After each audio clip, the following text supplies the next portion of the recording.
Hey people, welcome back to the stream. Seth here. That's the wrong one. Let's get into it. I'm gonna try and do free games. Yeah, I can't pronounce free. Free. The number after two. I'm gonna try and do that many games, but it might be two games. It depends. Because I gotta go at 4:45, so it depends. How fast we are. Oh, Fallout 2 for a start. That's not too bad. Didn't want to use my brain so much for the first game of the day, but it looks like we're gonna have to. Yeah, go in. Hopefully there isn't too much background noise. I do have about 3 fans and like all my windows open, so it's very hot in the UK right now, or at least where I am.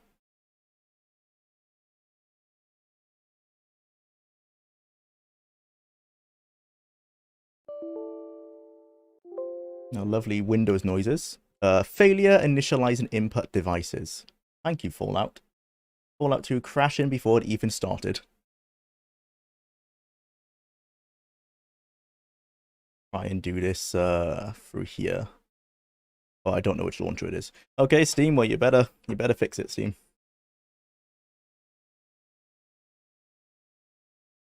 I swear, if we start with Brohead of Steel, thank God. Oh, okay, there we go. We got it going. So I think last time we fixed the bugs because we made the game full screen, so that should sort it. The issue is we can't alt tab, so that might have been dumb doing that to start the timer. Is the game gonna load back up? Ah, it is. Okay. Hopefully we're in full screen, so shouldn't crash or have that weird glitch where it crashes and then doesn't. Get into this. I think we were in Vault City, weren't we? Yeah, we were. Okay, we're making some good progress. What level are we? 9. Oh, that's not too bad. I think we want to probably be about level 20 by the time we go to the barge. Hopefully, if my speech is high enough, we should be able to take out I forgot his name.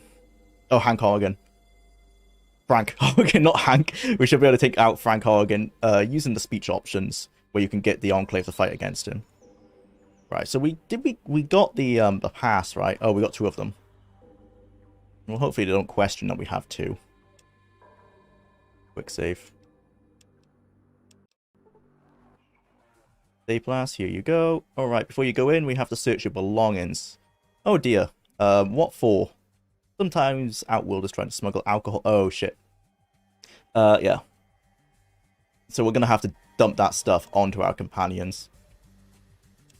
Shouldn't be too much of an issue. Vic, you're gonna be my resident druggie today. This cow shouldn't count, I don't think. That would.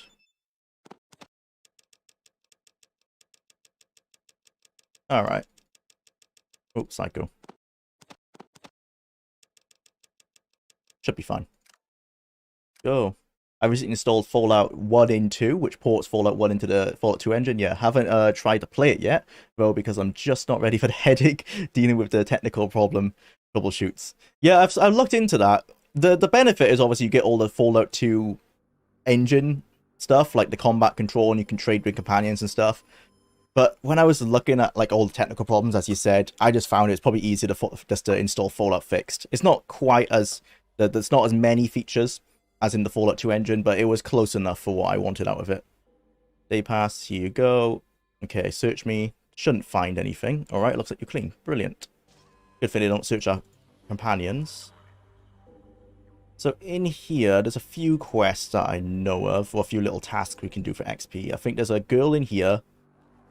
She is Vic's daughter, I think. This girl. Come on, Vic. In you come. Come say hello. I think it only triggers if I talk to her, maybe. What do you, Dad? Yeah, okay, so this is her catching up with Vic. I'm not sure if we get XP for this, but I do know we get XP for getting her a super repair kit. I can't remember where that is. These are the old-fashioned cutscenes. Which I think these might be bugged. Because we're running probably at an FPS the game's not meant for, because the text is not staying up very long at all. What are we running at? Oh, we're running at 30 FPS. I'm not sure why that is then. CPU cycles or something. Something's making the text go too fast. Funny enough, I got so annoyed with companions in 1 that I started playing without them. That's pretty common, yeah. In Fallout Fixed, they fortunately added in a speech option where you can ask people to get out of your way. Without that, it's very infuriating because they'll just block you in doorways all the time. Still in the cutscene.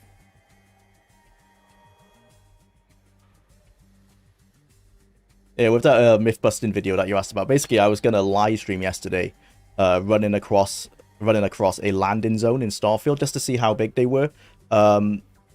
It was just like a last-minute thing I was gonna do because for the predictions video, I made a prediction how big I assumed they were gonna be. So I thought I might as well test it because I looked online. I've only saw one video of someone running from their ship to the boundary, and it took 13 minutes. But I wasn't 100% sure that your ship lands in the middle of the landing zone. And I didn't want to make the assumption. So I did it myself, and I was going to stream it just for like a quick 30 minutes, however long it takes. But yeah, the stream was messing up. It wasn't letting me go live for some reason. And I thought, well, not worth the time, basically. So I sacked it in, did it offline, and then I put it on the second channel. Essentially, it takes 21 minutes or so to run across the map. And using your scanner, on the eastern side of the map, I was 4.6 kilometers away from the ship, and then on the western side I was 3.3 or something kilometers away. So your ship isn't exactly in the middle, it's kind of just located central to the tile. And using that, some quick math, it was like 8 kilometers wide, so I estimated it's probably about 64 kilometers squared, which puts it at bigger than Oblivion. Actually, each landing zone is bigger than Cyrodiil, which is impressive from the procedural generation standpoint. But the fact that it's like Oblivion has 350 locations and a landing zone has 6 to 10, and they're all like a kilometer away from each other. And also, you know, obviously Oblivion is handmade, so things are crafted in a way to direct you down sight lines and down certain paths to go discover things. And that doesn't exist in procedural generation. It's just a bunch of mountains and terrain, and then randomly plonked are a few just outposts and stuff, just dropped in at random, essentially. So impressive from the procedural generation, but just size for the sake of size, really. Kind of like Daggerfall, essentially. What I don't understand is why, it's probably a technical problem, why they couldn't just let you keep running. Because it does look like the land continues to generate beyond where the invisible barrier they pot has been pot. But maybe that was just pot there because the map starts glitching. You can't actually find your ship anymore. Once you get to the boundary, you have to use the pop-up that says like, oh, do you want to fast travel back to your ship? If you have to use that, because you can't use the actual surface map anymore because it's glitched out. So maybe it was just a technical problem and they were like, ah, fuck it, put an invisible wall in. Hello, I just want the quest you're gonna give me. What do you repair here? Tools? Yeah, you want a super toolkit, right? Anything I could help with?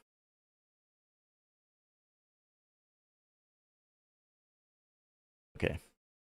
Did I find one before? I think I found a repair kit, but not a super repair kit. Let me just check my companions. No. Might and Magic 6 still has the best way to get NPCs out of your way, depending on the voice you give the character. He will literally just scream, move, as loud as he can to make NPCs move. That's very realistic on how it feels like when you want to get them out of your way. What you be needing? I be needing the super toolkit that I may or may not have given you. Oh, I guess I didn't even give them a toolkit. Never mind then. I can't remember where that is, so we're probably not going to be completing her quest. Right, this is the xenophobic guy who won't sell to you?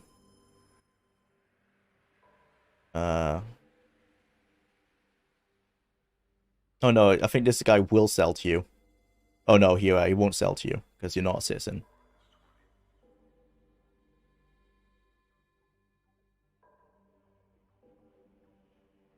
He doesn't have a super toolkit either. Can we just bypass? Yeah. Okay, that's kind of... Oh no, actually, this is rare occasion where you can't just bypass the speech and go straight into the barter option. They have actually thought about it. I wonder if that's probably fixed in the unofficial patch.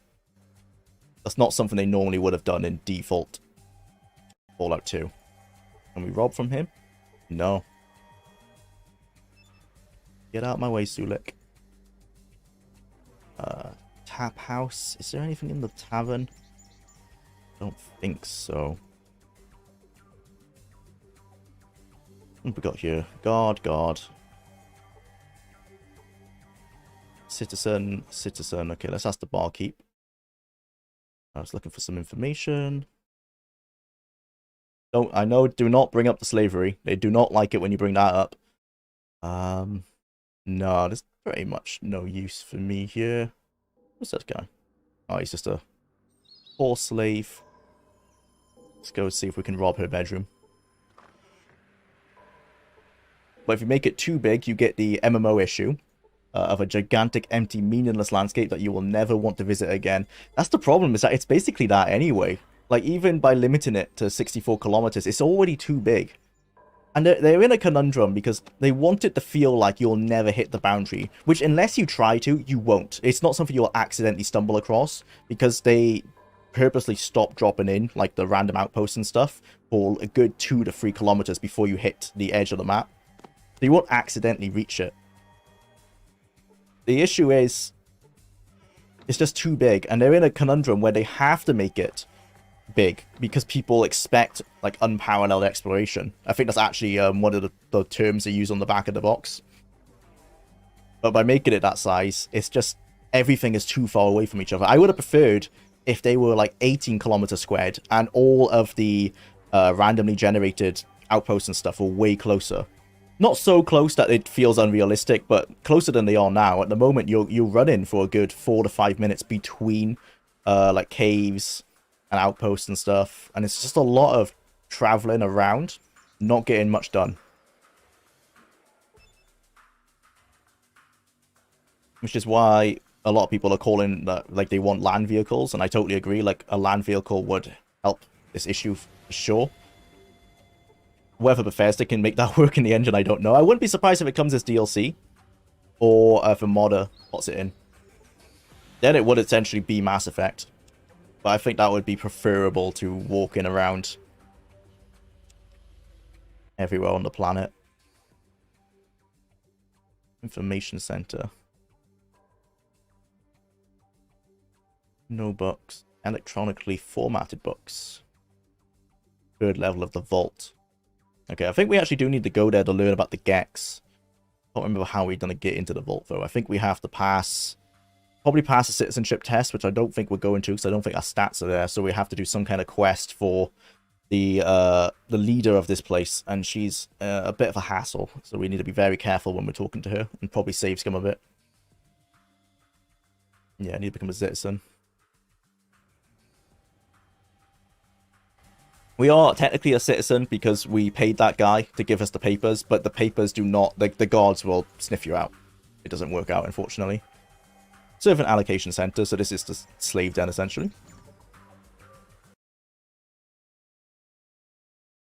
Yeah, it's not worth pissing them off. Basically, just don't bring it up. I think this place probably just exists so that you can, if you wanted to, free the slaves.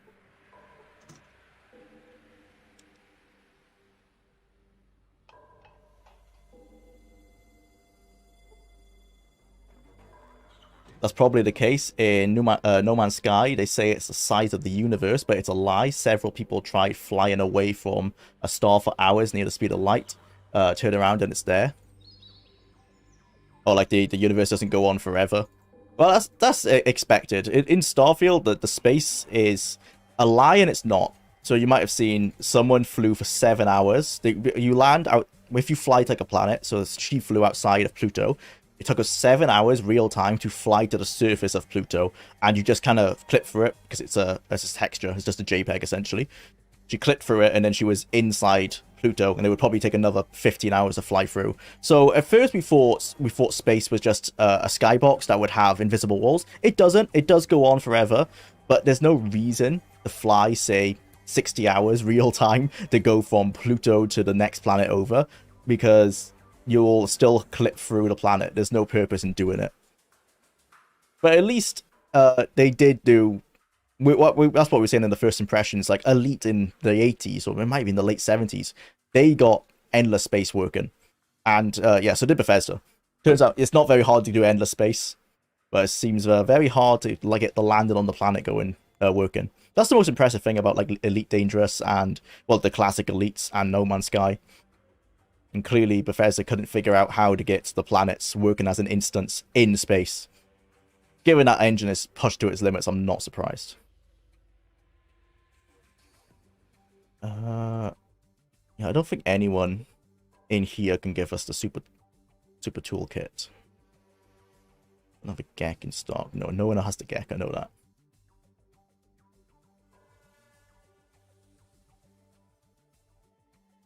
Vault Central Computer. Yeah, that's where we need to go to learn about the other vaults. I think... Oh, no, we've been in here as well. Yeah, you still won't sell to us. Right, let's try the Correction Center then. Is this where the government are, or are they on the next screen over? No, this is just the prison. We get a quest here. He asks us, I think, to run around, like, the 9 squares around Vault City. Or around, maybe, the NCR. Citizen Sergeant Stark. Servant. I don't even... Who is Joshua? Am I looking for someone? Oh, right, yes. The woman on the outside wants us to save Joshua. Just down the street. Allocation Center. He's in the back of the Allocation Center. I don't think I'm going to be able to free him. Unless I can pay for him. You do here. Rolls. Yeah, so we get a recon quest here.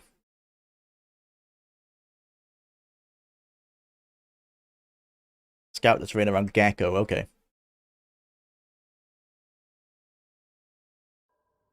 I don't think there's any... let's see if we can rob him. Locked. Will he let me unlock it in front of him?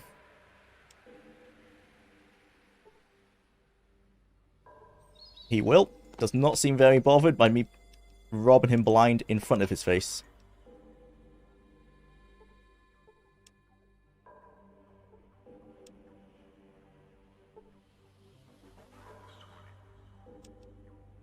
I did learn that in Starfield. It's quite hard to pickpocket at the beginning, and it's because I didn't realize that most skills that you... Oh, well, he doesn't like us stealing from this one. But most skills that you're used to being, you know, available in the Bethesda games for free, like pickpocketing and stealing, not pickpocketing and stealth and all that, those are now hidden behind skill points that you need to unlock before you can do them. So I was wondering why I kept on getting caught stealing, even though I was like hidden with a door closed. And it's because if you just crouch, that's all you're doing. You're crouching.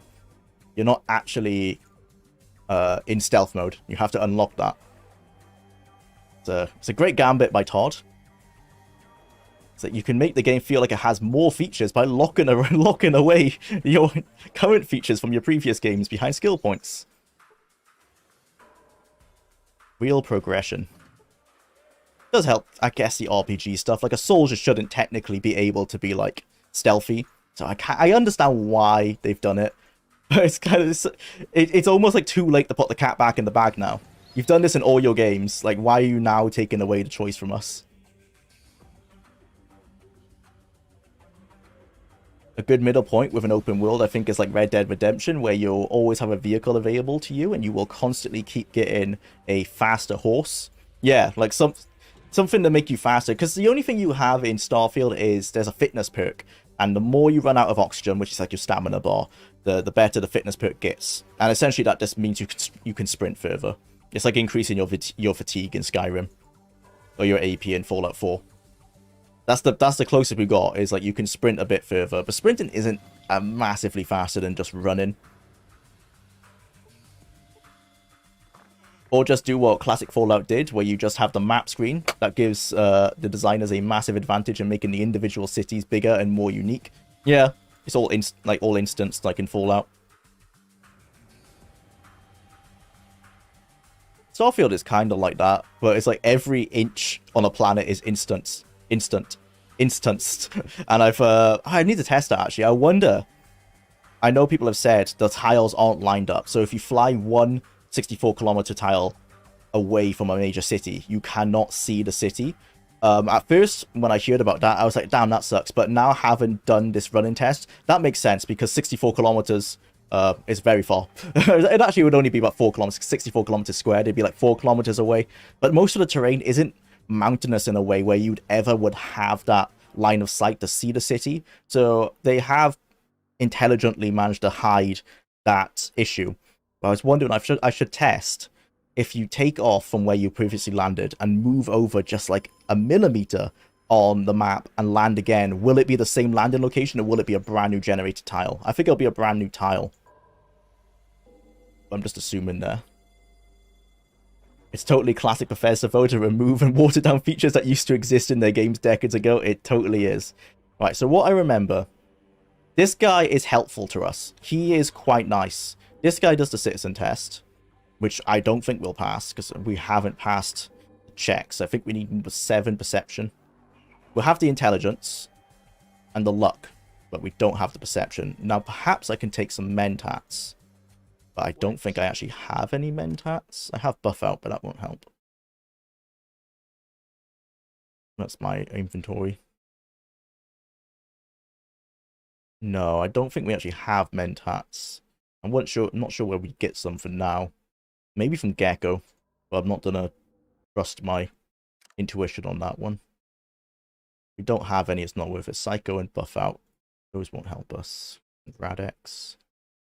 Jet? Does Jet do your perception? Or is it just AP? That might be worth testing. Yeah, let's try that. I think Jet might just increase your AP points.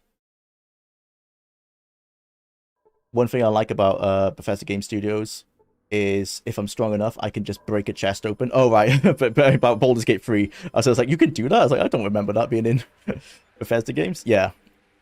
You know, that's sort of stuff that you expect from quite a few RPGs. I mean, Arena had that. Does Daggerfall have it? Daggerfall might have it as well, where you can just punch open a locked box. And the downside is some of the contents might get destroyed. That's pretty common in RPGs. I think probably lifted straight from D&D. Ah, this isn't the girl. Ah, this is the girl down here. Right. This girl is very easy to annoy. I never imagined I would meet an inhabitant of another vault. This Vault 13, where is it located? Oh, now I understand.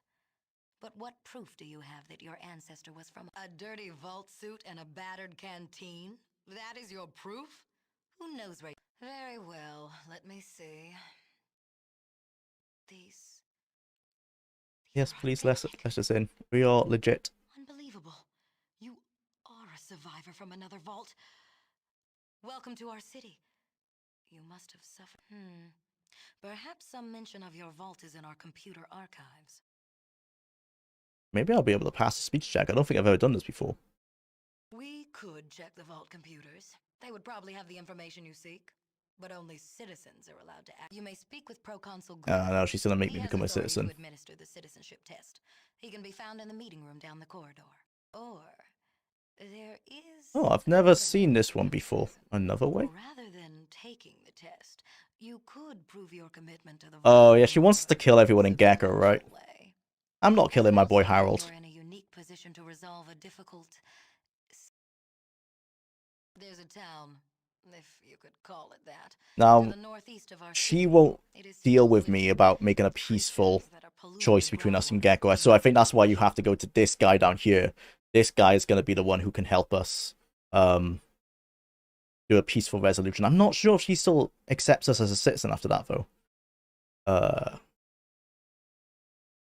Disable their plant permanently. Don't want to annoy... So that they cannot cause any more damage. It's Harold, man. I can't do that. But it might be the easy way to do it. Sounds easy enough. I'll be back when the situation's resolved. We are technically trying to go fast, right? So we don't care about hurting them.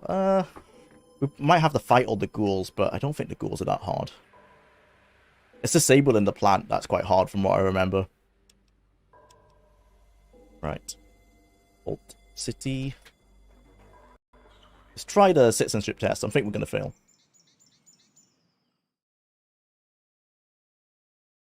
Citizenship test. Yep.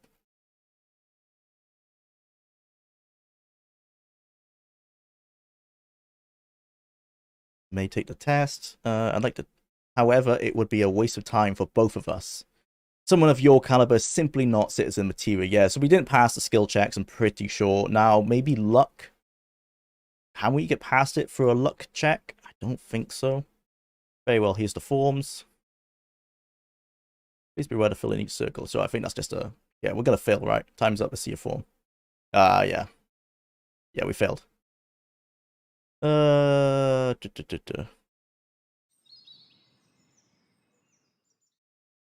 Intelligence. We failed the intelligence check. Huh. I guess our intelligence is 8, is it? Oh, you need to higher than that. Oh well, so let's reload and not do that.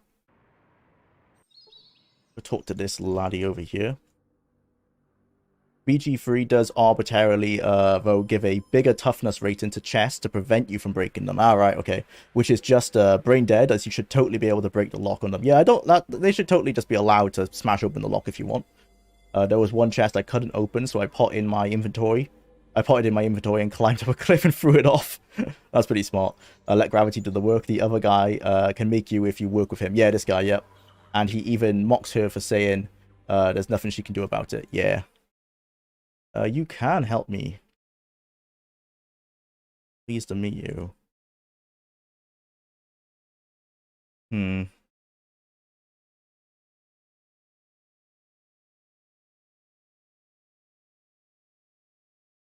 Okay. Your job here, yeah.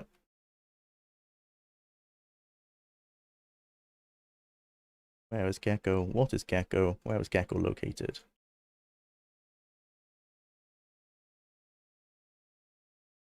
I've done that. Tree. I think we've done the first citizen tree.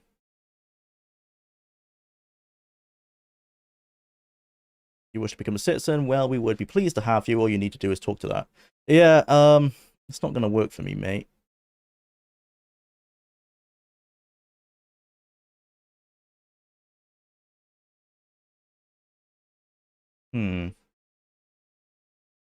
Perhaps I need to bring something from Gecko first.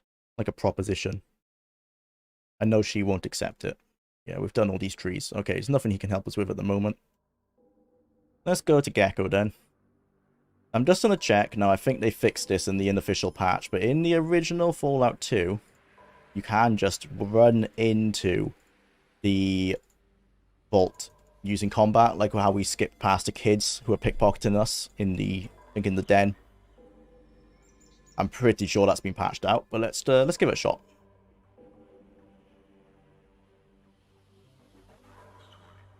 Hello, boys. Yep. Combat. Run, run, run. No, see, they won't let you do it anymore. That's annoying. You can only get to here.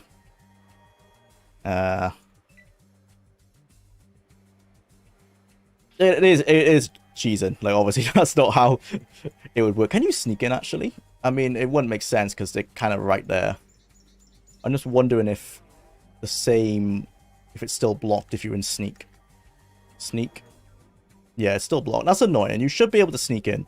It wouldn't make sense for my character to do it, but you think like a guy with like 200% sneak would be essentially invisible.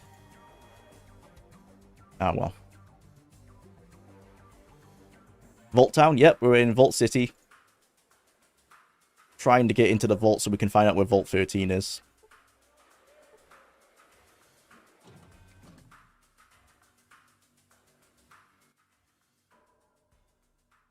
Let's see what we have. Okay, so this girl will sell to us. She won't have a super toolkit. No, just a normal toolkit. Now, we can get rid of some stuff here, though. These books don't work for me anymore, so we might as well sell them.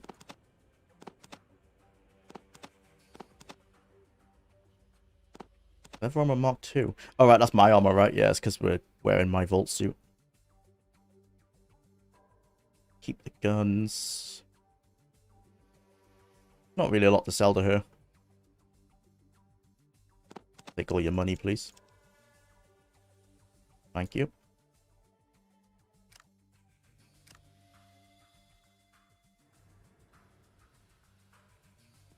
Just, you know, there's a general store in the car. Yeah, she's just going to be xenophobic to us. I'll shop where I want. How dare you?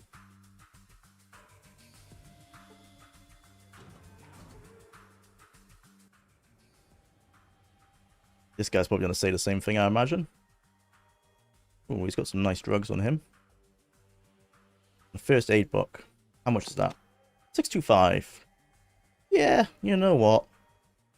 I shall take it, good sir. And then I shall sell you some loot from my other guys.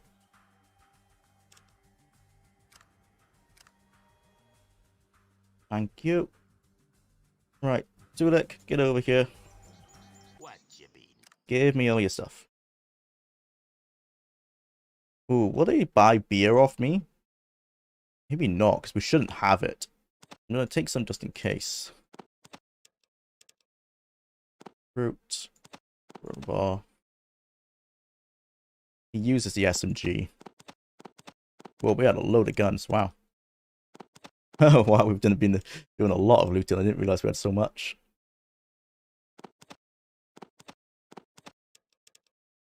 Right. Let's get rid of the laser pistol, but keep the energy cells.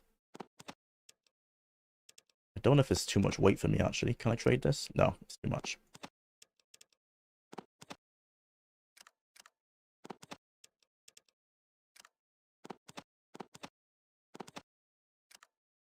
Damn, my guy's weak as hell. Seriously? Let's just keep to the expensive stuff then. Right, I could take that.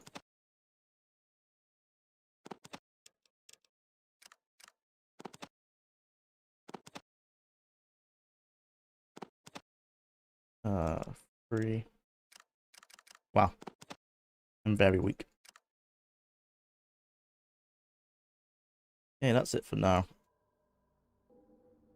Let's sell these and read those skill books. Ooh, that's worth quite a bit. Let's grab some Radex and some Rado. Ooh, okay, we might not be able to get all of those. Let's see. No, no shot. Yeah, alright. I can get one rat away. Take the money off. I do want...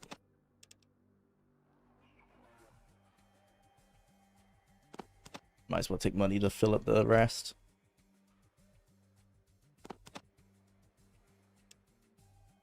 Oh.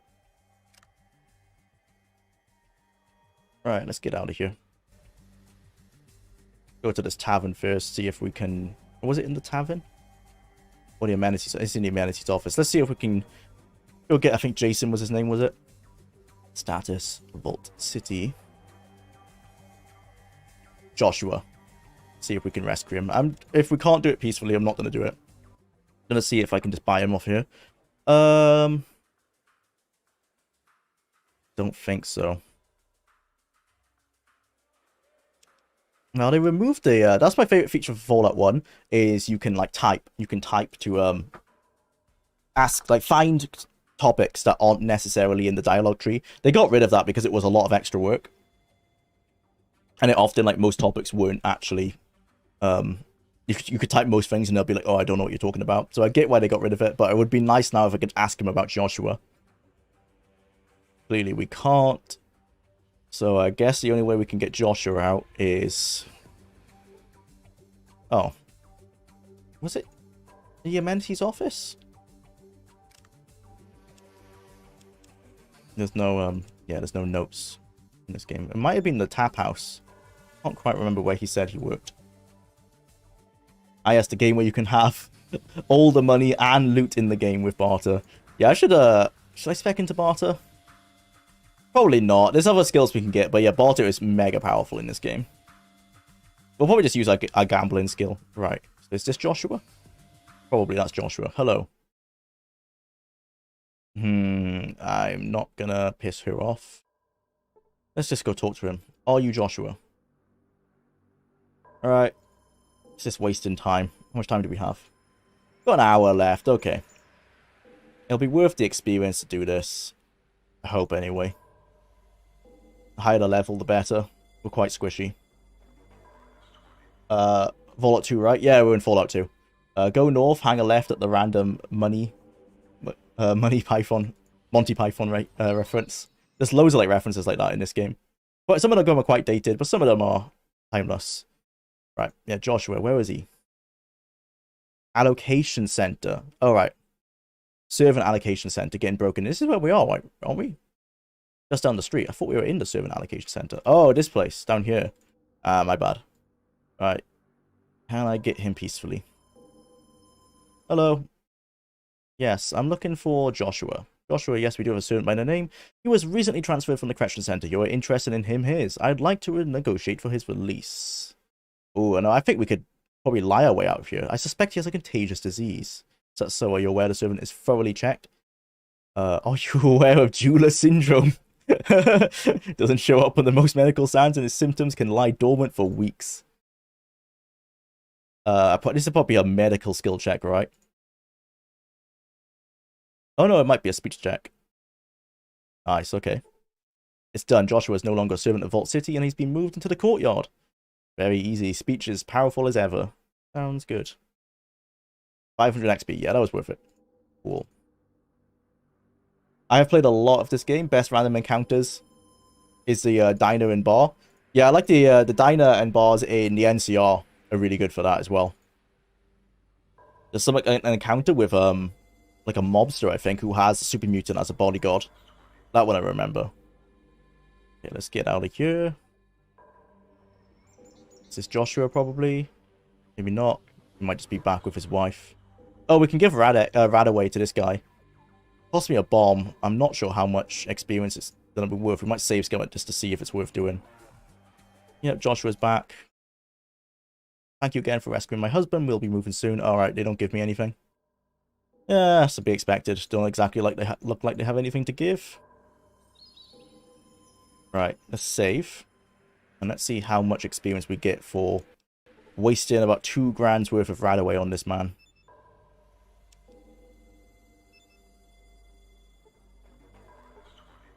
$100, yeah, sorry mate. You are not worth the 3 karma points and 100 XP. Maybe when we have more money. Right. Armor on. Guns out. Let's do this. Up to Gecko. The random encounter I mean is the one you meet all the other Chosen One characters wearing vault suits. Oh, I haven't seen that one yet. Hopefully I do. That sounds interesting. I liked, we saw the one I think last time we streamed where there was another Chosen One who he's from your village. Or no, he thinks he should be the Chosen One. He's from your village. He's like mega strong, but he wasn't picked because he's not the daughter of the. He's not the granddaughter of the Vault Dweller, essentially. Nepotism and all that. And he has like his own crew, and he attacks you I think 3 times, and you can't kill him until the 3rd time. We saw that one last time we streamed. Right, assault rifle out. Let's go. Oh, it said we had to scout. Oh no, we haven't scouted the areas. Yeah, we need to scout, make them highlighted, and then we'll get our experience points when we go back to that sergeant. Ooh, we might not want to get involved in this. The homestead. The homestead looks like it might be worth robbing, bro. Who's fighting? We've got some bandits, and we've got some travelers. Okay, well, let's help them out. Let's attack the bandits. Or do we just ignore them and make our way? No, let's not do that, because I know my companions will get in the fight and they might die, so I need to stand here and help them out. They're dumb like that. 6 AP. Aimed shot. 72. 12%. It's not worth it from this distance. Oh, this is the hunting rifle. Oh, that's the assault rifle. Hunting rifle is 12. No. 8 to 20. Range 40. 8 to 16, but it's got a further range. Oh, let's use the assault rifle. Is that better? Oh, we can't. I haven't got enough AP for that. 56%. The game has lied. Wait, we're gonna waste AP doing this. I just want to check. How do you... There's no way to check accuracy, is there? Yeah, well, I would have thought higher range would mean better accuracy. Clearly not. There's no way to find that information, is there? Is it the strength requirement? Minimum strength 5, minimum strength 5? No, it doesn't tell you. I guess you're meant to assume that the hunting rifle would have probably have been more accurate. Ah, well. That was a waste of a turn. Let's just run over some cover. We'll just run out of range. Oh my god. Sulik literally is wasting all of that booze I gave him. I guess he just gets really drunk and then runs in. Makes sense. He's essentially a barbarian.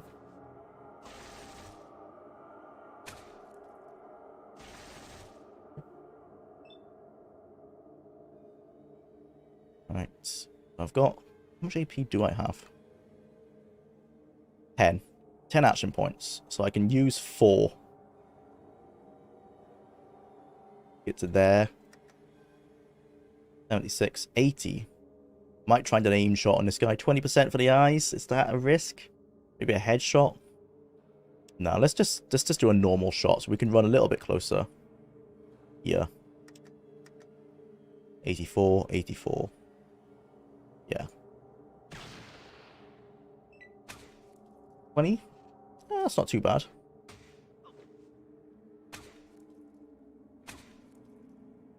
Oh my god, these these bodyguards with this traveler are going to end up killing him if they keep on accidentally shooting him. Oh, this guy's coming at us.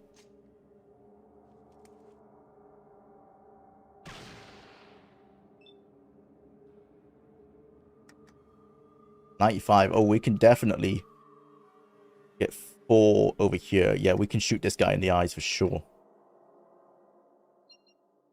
Nice. What did I get? Only 10 points, but is he blind? Oh, he's not blind. No, that was a waste. I think unless you're really close to them, it might not be worth doing that.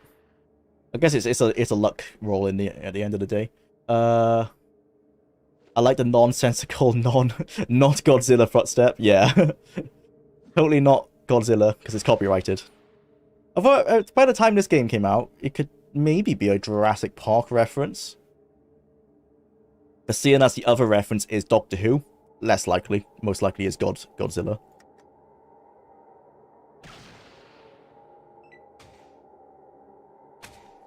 Now, hopefully these travelers won't be hostile. We immediately end combat and put our guns away. They should be fine.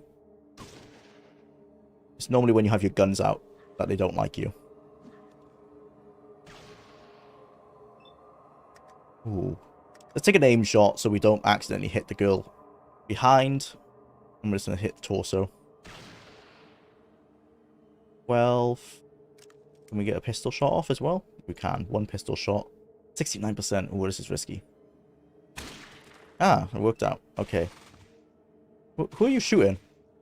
Is one of them still alive? Okay, that's over. Like, immediately put your gun away. Yeah, and they should be fine with us now, and we can trade with them. Hello. Yes, show me your goods. Some Nuka-Cola, Stimpak, and some Jet. Don't have any loot to sell you yet, but I will loot the bodies in front of you, and I don't think you should care. Hopefully. It's a quick save just in case. My one gripe with the quick save in this game is that sometimes it works, like you can see now it's quick saving, but you always have to set the save every new instance. So it can be quite slow. It's not a quick save essentially until you set it up every instance. No, they don't. They're fine with us stealing all this stuff. What was that? What did we just find there? From 7.2 and an FN FAL. Now, that must be better than the assault rifle, because it's actually branded. 8 to 16, 45 range, 35 range, but better damage. Is it more accurate?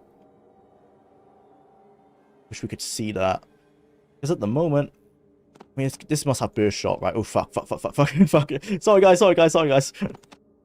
Right, let's not put a gun out next to them. I think this might be fully auto, though. Rifle has been on. Doesn't say if it's got a burst shot. I might use that instead of the assault rifle. Let's use our hunting for now. Alright. Give me a Stimpak. And your gold. Thank you. In place of a gun and some ammo.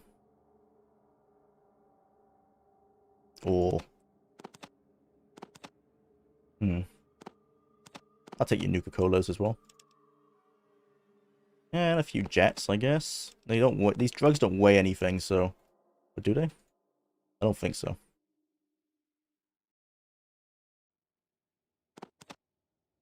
Yeah, fuck it.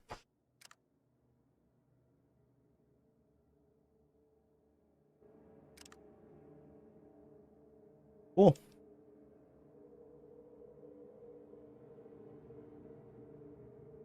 I'm new to the stream. Hi, Lisa. Welcome to the stream. Playing some Fallout 2. We have 45 or 46 minutes until we play the next game. And it's decided by a randomizer wheel. Funny enough, in an apocalyptic setting like Fallout, AKs and revolvers would absolutely dominate. You would absolutely want an easy to maintain and super reliable firearm with plenty of ammo. Yeah, so I remember, I don't know how accurate this is, but I remember seeing a video, it might be an FPS Rutcher actually, where he had an AK and he dunked it in some like muddy water, like in a barrel, dunked it in muddy water, pulled it out, and he could fire it just fine.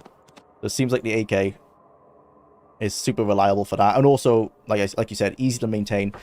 And I think the parts are apparently very easy to like hand make or hand machine. It was made for the USSR, so I guess they had to be very you could make them from maybe like suboptimal materials and stuff.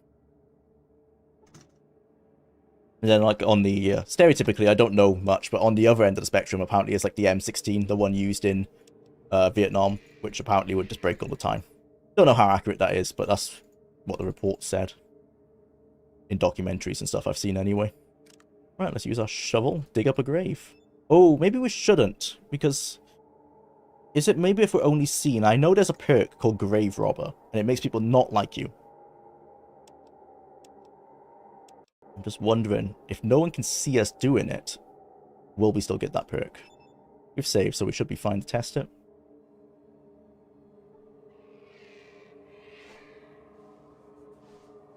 You lost 5 karma, but did we get the perk?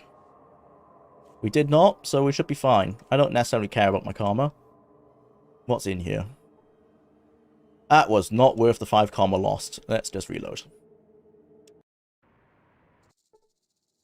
Alright, let's get out of here. Hey, just wanted to let you know your channel is amazing and that I want to personally thank you for the work on Unearthing Daggerfall and making so many people interested in it. Keep up the good work. Thank you so much, Baron. I appreciate it.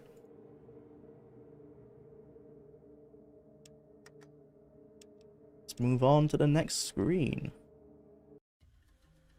Right, let's just keep running around Gecko. Probably have a few more encounters like that. Should be able to run past them, hopefully. Chosen. Oh, The spirits dear. of our ancestors guide me to a world of dreams. They do. Jump scare. Yeah, my vault's gonna get abducted by the Enclave at some... not my vault, my town's gonna get abducted by the Enclave. But that's expected. I have to kill all these ghouls. See, well, the game is basically telling me that I should kill all the ghouls in Gecko, so why not? And also, this is the difference. This is what feral ghouls are like in Fallout 1 and 2. They are still... they don't have all of their faculties, but they will still use guns. You know, they still have some intelligence, whereas feral ghouls in Fallout 3 are an excuse to pot zombies in the game. Okay, the effing file is definitely more accurate than it was. Than the hunting rifle.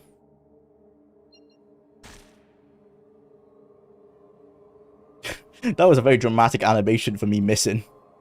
And it does have a burst. Yeah, okay, let's keep with the effing file then.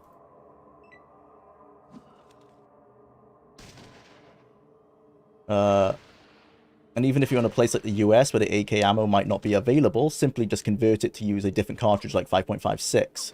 AKs actually are reliable. If you intentionally try to jam it, it will jam. But an AK made in the 50s will still work today with minimal maintenance. Nice.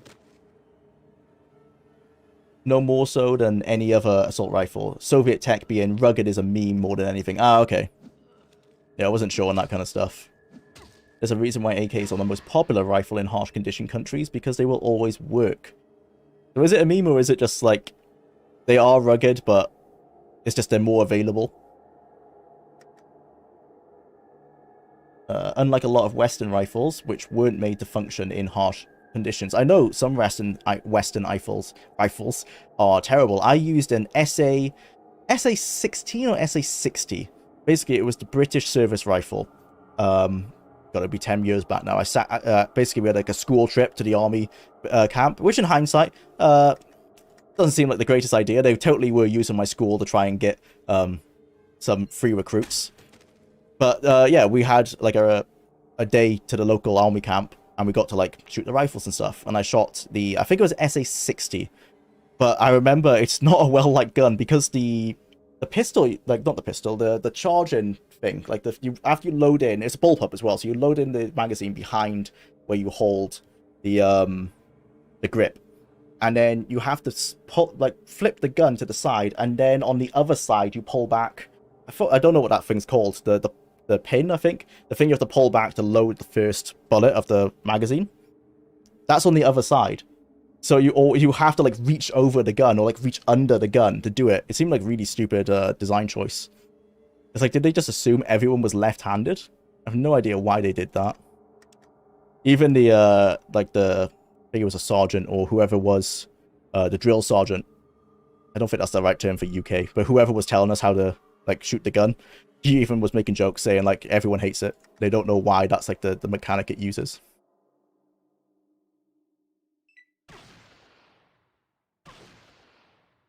Like even worse, I don't know why the army chose that out of all the guns. Like I think the UK was using the FAL, the FN FAL, like this gun before that. So why we would switch to what seemed like an inferior rifle, I don't know, but probably corruption or something like that. Seems a standard reason.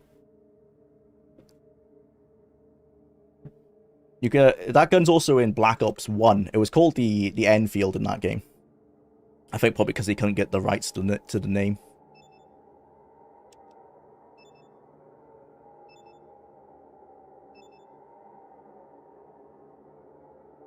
Soviet machinery famously barely functions. Firearms are different. Soviet tanks and airplanes are famously unreliable, but their firearms are actually just that good. Probably simplicity, I'd imagine. Whereas a tank and... going off of like stereotypes, I imagine a tank and an aircraft probably can't be too simplistic.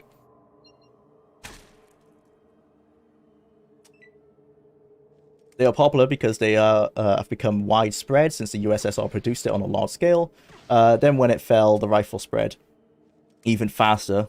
Yeah, it just happens to exist in larger numbers. It's not bad, but its status has been heavily reliable. It is bloated. Oh, yeah, just because it's more common, I'd imagine. You'd be surprised how many Soviet nations didn't use AKs, or they made their own versions that were distinctly different in their function. To quote Tol Howard, it just works. I know, like, yeah, a lot of countries, like the South American countries, that they might not still use it, but for a while we're using variants of AKs. Like, they would all use the AK as a base to build, like, their modifications on top of. The more complicated something is, the more difficult it is to make and maintain. Yeah.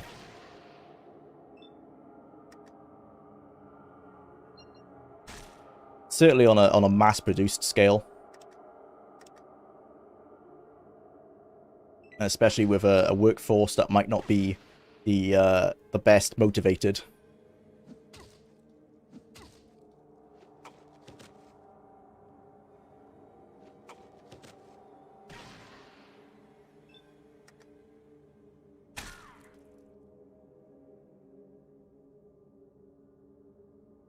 Not sure if it's your speed, but do you play Eurojank games from developers like Piranha Bytes and Spiders? I've heard of Piranha Bytes. I'm not sure where I would have heard that from. Currently playing Spider-Man's War Logs and having so much fun despite just playing BG3. I've heard of Piranha Bytes, but no, I haven't played many or any Eurojank games. What would be an example? Would it be, I know Warlocracy did a video on that game where you're essentially role-playing as a Cuban dictator. Or like a Cuban insurgent, you get to hire mercenaries to take over the island. I've played the first one of that. I'm not sure if that counts as Eurojank. I'm not sure where that game was made.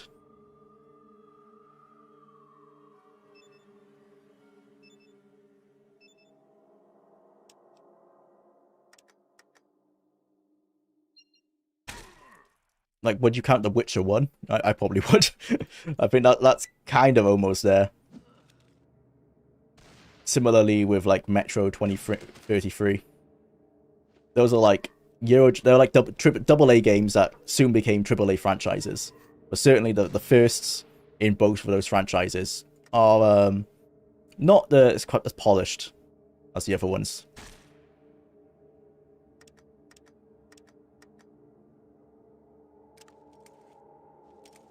Oh, probably put my pistol in my second hand.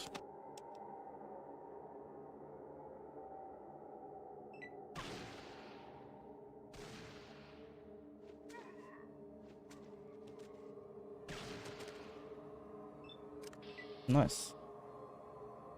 Gothic and Risen. Yes, I played Gothic. I played Gothic 1 and 2, so I guess that would count. And the Risen series, yep. Gothic and Risen on the definition of jank. I found the jank in the first one endearing, because it had that same appeal that I liked about Morrowind, which was like, it feels like it's trying to do way more than it's clearly capable of, but it manages to get it done, kind of like bodging it into the engine. It's very endearing in that regard, but yeah, certainly janky. What you be need? Elex 2 is the latest Piranha Bytes game. Oh, is Piranha Bytes the guys who... Oh, they're the guys who made Gothic and Risen. That's why I would know them. Yes. Yeah, totally like... I like that developer. Elex 2 is the latest Piranha Bytes game, and Greedfall is the most recent Spiders game. You think... Greedfall, I remember had some... Not like backlash. I think it was maybe over-marketed for what it was. I remember a lot of people expected it to be AAA, and then, like... It's not. I don't know, like, maybe the publisher... advertised it too heavily. It's kind of what happened to the Two Worlds games. I don't think those are Eurojank either, but they're definitely they are okay games that got a lot of shit because they were way over marketed for what they were. I think some of the marketings called it like an Oblivion killer, which is laughable. Like they're good, but let's not go that far.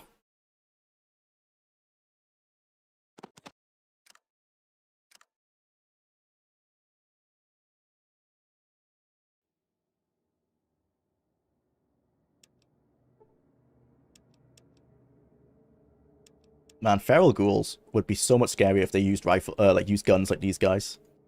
Because I imagine them having the like very similar animation sets to what they have in like Fallout 4, where they are essentially just proto-zombies. But then just give them pistols, so while they're flailing their arms randomly, they can just like start shooting you. It would make them a lot more difficult.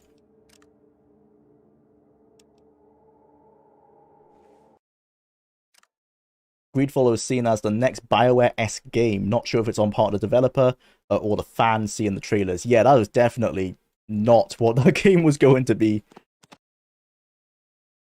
Yeah, I'm not sure who's to blame for that, but that's not the perception they should have had for sure.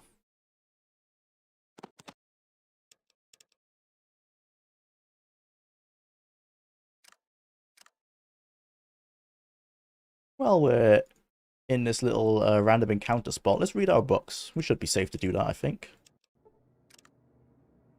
Read our first aid books. Julio. And then we might as well rest until we're full health rather than use a stim pack. Why not? Still healed. I forgot how slow it takes in this game. God, it's going to take days. Fortunately, there's no time limit in this game. There is, it's like 50 years. So I think it's like, it's there. I think maybe an engine limitation again. Probably the integer overflow number.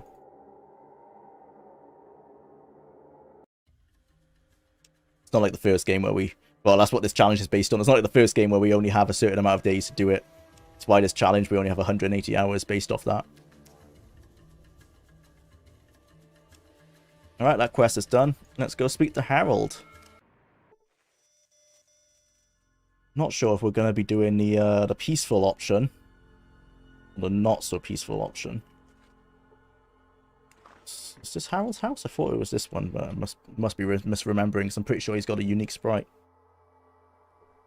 Yeah, it's not these guys.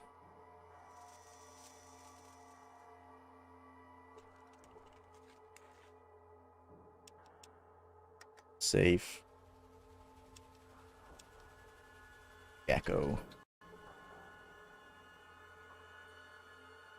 Spiders are certainly great at creating worlds and scenarios we don't see often. Yeah, I thought it's like the I feel that's one thing. Even though, despite how janky some Eurojanks games have been, based on like what I've seen of Greedfall and what I've played in Gothic, they always get the world design spot on. That can almost, not all the time, but can almost carry some games, even if they are technically like a technical mess. That can really help.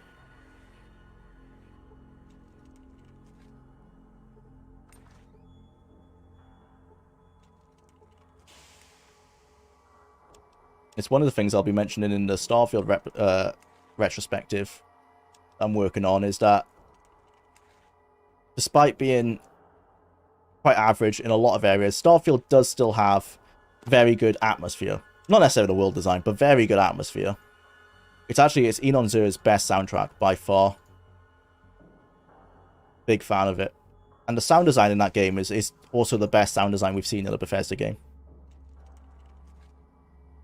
Doesn't save the game, but it helps make those more boring moments of like walking on the planet. It just sells like the, you know, space is lonely kind of feel. It definitely sells that. And it almost makes the run in between the locations, even though it's like 2 kilometers between them, it makes that bearable. Which is, I guess, was the job. That was what he was tasked to do. It's like, hey, Enon, we've got a boring game, but if you can do some stellar music, people might not think it's boring initially.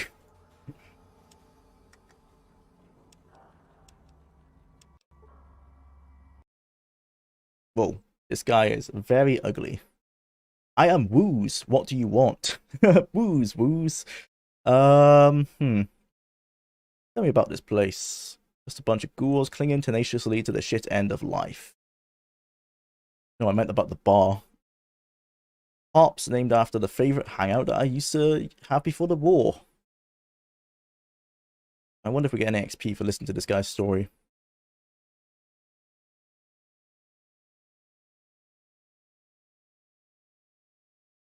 I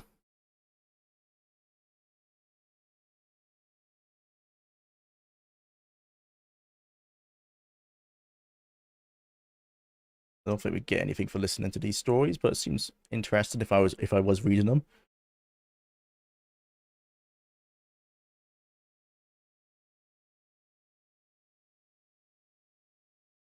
Oh, if we make him feel like he's very smart compared to us, will that make him like us? Guess not. I want to trade. Oh, this is the Magic the Gathering meme. They called Tragic the something else in this game, but yeah, Tragic cards. And these are all like the original cards from that era.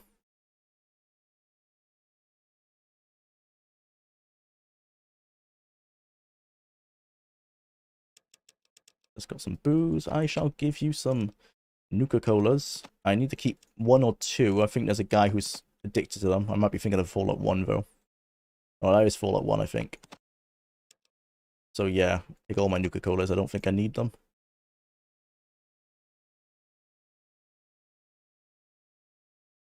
Take my 10 mil. Don't need that. Ah, you're not that rich, are you?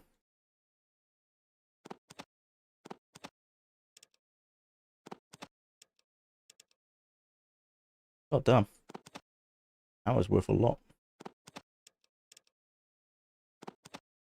Let's use him as a way to get rid of some of that junk.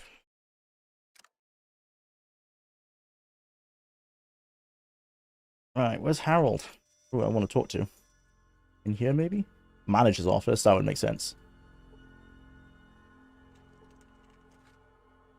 That's just the charm of AA games, being able to take risks on settings and stories that won't necessarily be the biggest appeal and make a lot of profit. I'm just happy to see with Elix 2 and Greedfall that both Spiders and Piranha Bytes have become much more popular in general. Yeah, that's the best thing about those kind of games, as you said. They can... yes, there's nothing else to add, really. It's exactly what you said. They can take risks in areas where AAA games won't want to. Or at least the publishers won't want to, because they want guaranteed profit because they have so many employees. I think this one's Harold here. Oh no, this isn't Harold, this is Lenny. How's Lenny so smooth? What do you do here? Help Harold. Administer the town. Can you provide healing? No, I don't need any healing. But you're the town doctor, I guess. Have you heard of a Gek?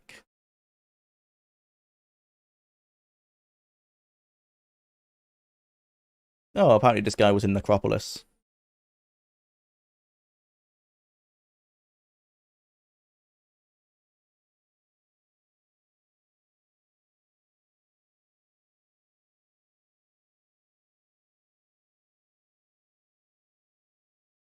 Wonder which. I think this is probably going to be one of those cases where if you're nice to them, you get some experience points.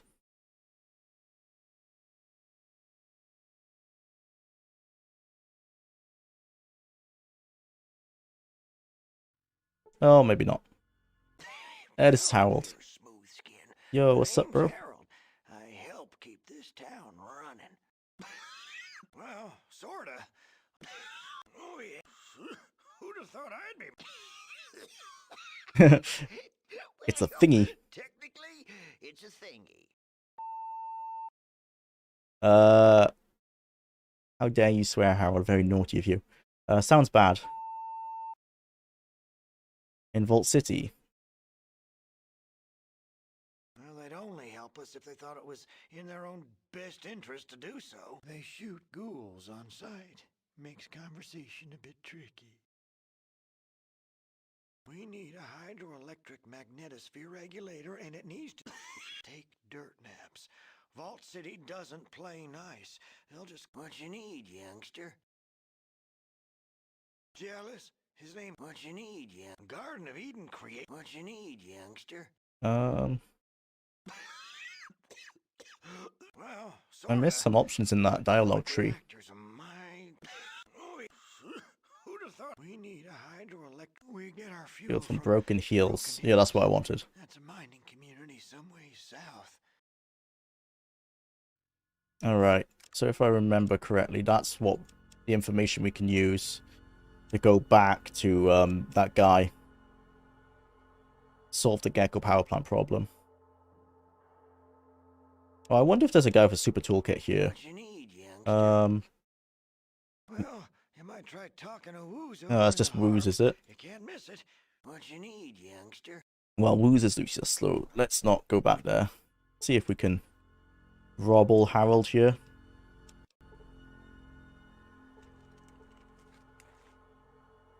Ooh. We certainly can. I think we actually need this form for some sort of quest inside the power plant itself.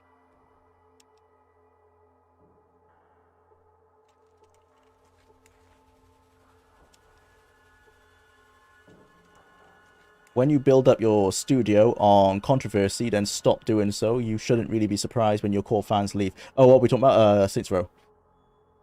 Controversy sells. Lol, look what happened to the Saints Row reboot. Yeah, I mean, the Saints Row reboot was so bad that the studio was shut down. I think you'll just quote, well, it's not that. They used to make good games, then started making bad ones. And Starfield started, sorry, to shit on their own fans. So no wonder they deservedly dead now. Were any of the original guys even at that studio by that point? I thought it was just a case of it was like a studio only in name, essentially. And the reason they failed is just because they didn't have anyone from the original guys there. It's like why GTA 6 might do poorly.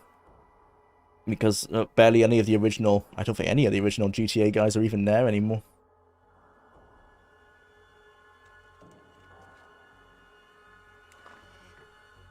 Hello.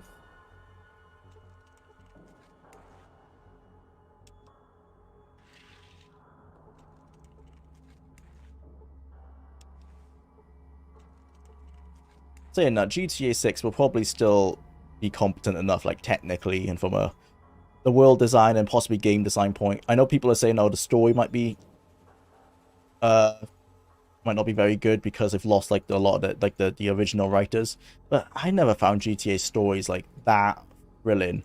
They were, like, interesting. But as long as there's not something hard to emulate, is what I think.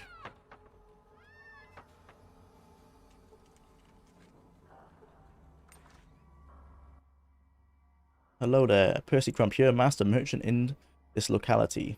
Ah, yes. You are the master merchant. Please, do you have a super toolkit? You do not. You have lied to me.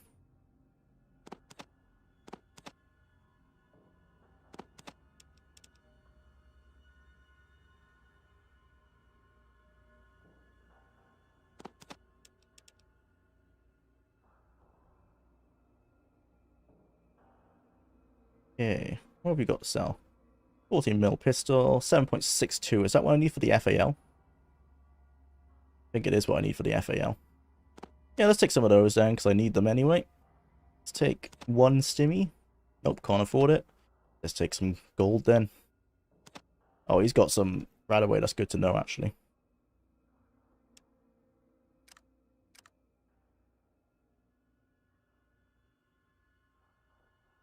Wondering what's going on in town. Not a whole lot. I hear Ruse. Rocked up a newbie at the block. Yeah, I know what a den is. Oh, yeah, so this is the quest we were talking about the other day when we were in the den. There is a mummy exhibition in the den that some grifters are like selling you to go see, and it's essentially it's a ghoul in a coffin, and he just likes to sleep for a really long time, so he's asking us to go find him.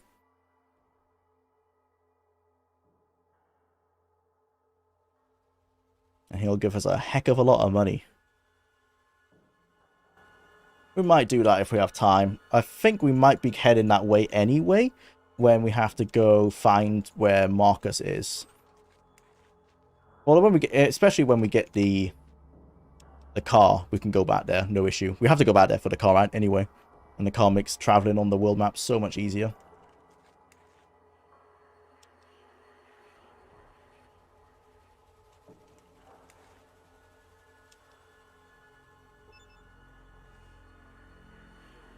The worlds of Rockstar games have always been amazing. Stories, personality, stories personally less so, yeah.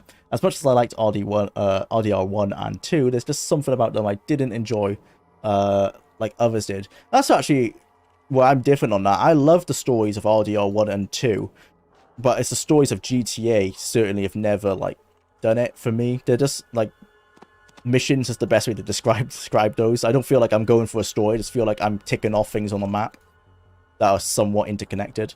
But for me, in RDR 2, I definitely felt that connection to the story. That to the point where I actually rushed through the story rather than doing the side objectives every chapter, which is what I would normally do in GTA. But I agree with you that the worlds are their best features. And I think that's the thing, like, GTA 6 will still have a great world. I think the new team will be able to do that just fine. And a lot of, like, the world designs and stuff, I'm pretty sure worked on GTA 5, so, and RDR 2. They've got nothing to worry about in that regard. Got an old garage here. Ooh, I wonder if one of these cars has the engine part we need. That's what we're looking for.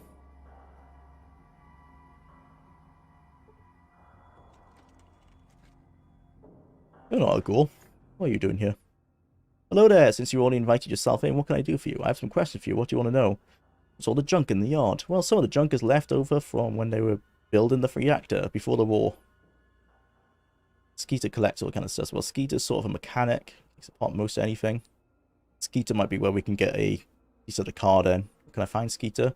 In his workshop south of the unfinished reactor.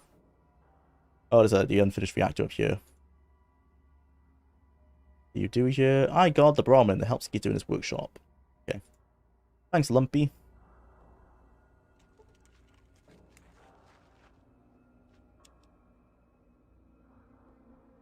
How do we get into this building? There's a door. Oh, here. I hate when they do this. It's like they put the door, like, not visible. Hello there, I'm Skeeter. I sort of pot things together here.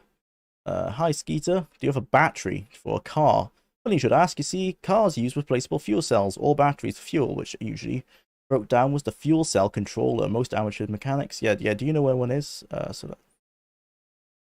You have one of those? Sure do. Got it right here. Just waiting for a car to put it into. You got a car? Know where one is? What's going to cost me to get that fuel cell converter? Well, money's nice, but I need something else right now. Something I can't get for myself. What do you need? Good tools. Oh, he also needs a super toolkit. Yeah, where can I get one? Down in Vault City? I don't think so. We've just asked around there. Sure as heck won't give them to a ghoul now, anyhow. Ah. So we need 2 super cool toolkits. I could do that. Killing them's always an option. If this gets too tiresome, or it's taking too long, we can just kill everyone and shut down the reactor and be done with it. That might be the smartest way to do it, actually, or the fastest way to do it. We put a speed loader on our Magnum. Yeah, please do. Thank you. 5,000. Oh wait, you can put a scope on our hunting rifle for 2,345, or we can put a low light scope on the FN FAL. 5,000 though. We don't have that kind of money. Yeah, put a scope on the hunting rifle. Thanks. Thanks, Skeeter. You can't barter with me. Okay. Well, so I guess we're back to the hunting rifle now. And our speed loader Magnum. Nice, thanks, Skeeter. Helpful. You've got a lot of stuff here, bro, so I'm just gonna rob you blind. Fortunately, I'm pretty sure I can't just shoot you and take the fuel cell because everyone else will know I've done it. No real stealth kills in this game don't go exactly stealthy, unfortunately. People will find out.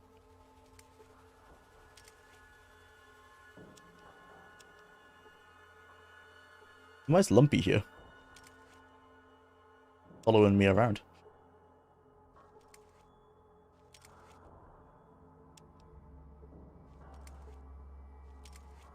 Man, he has nothing with the steel. He has some tools. That's alright, I guess.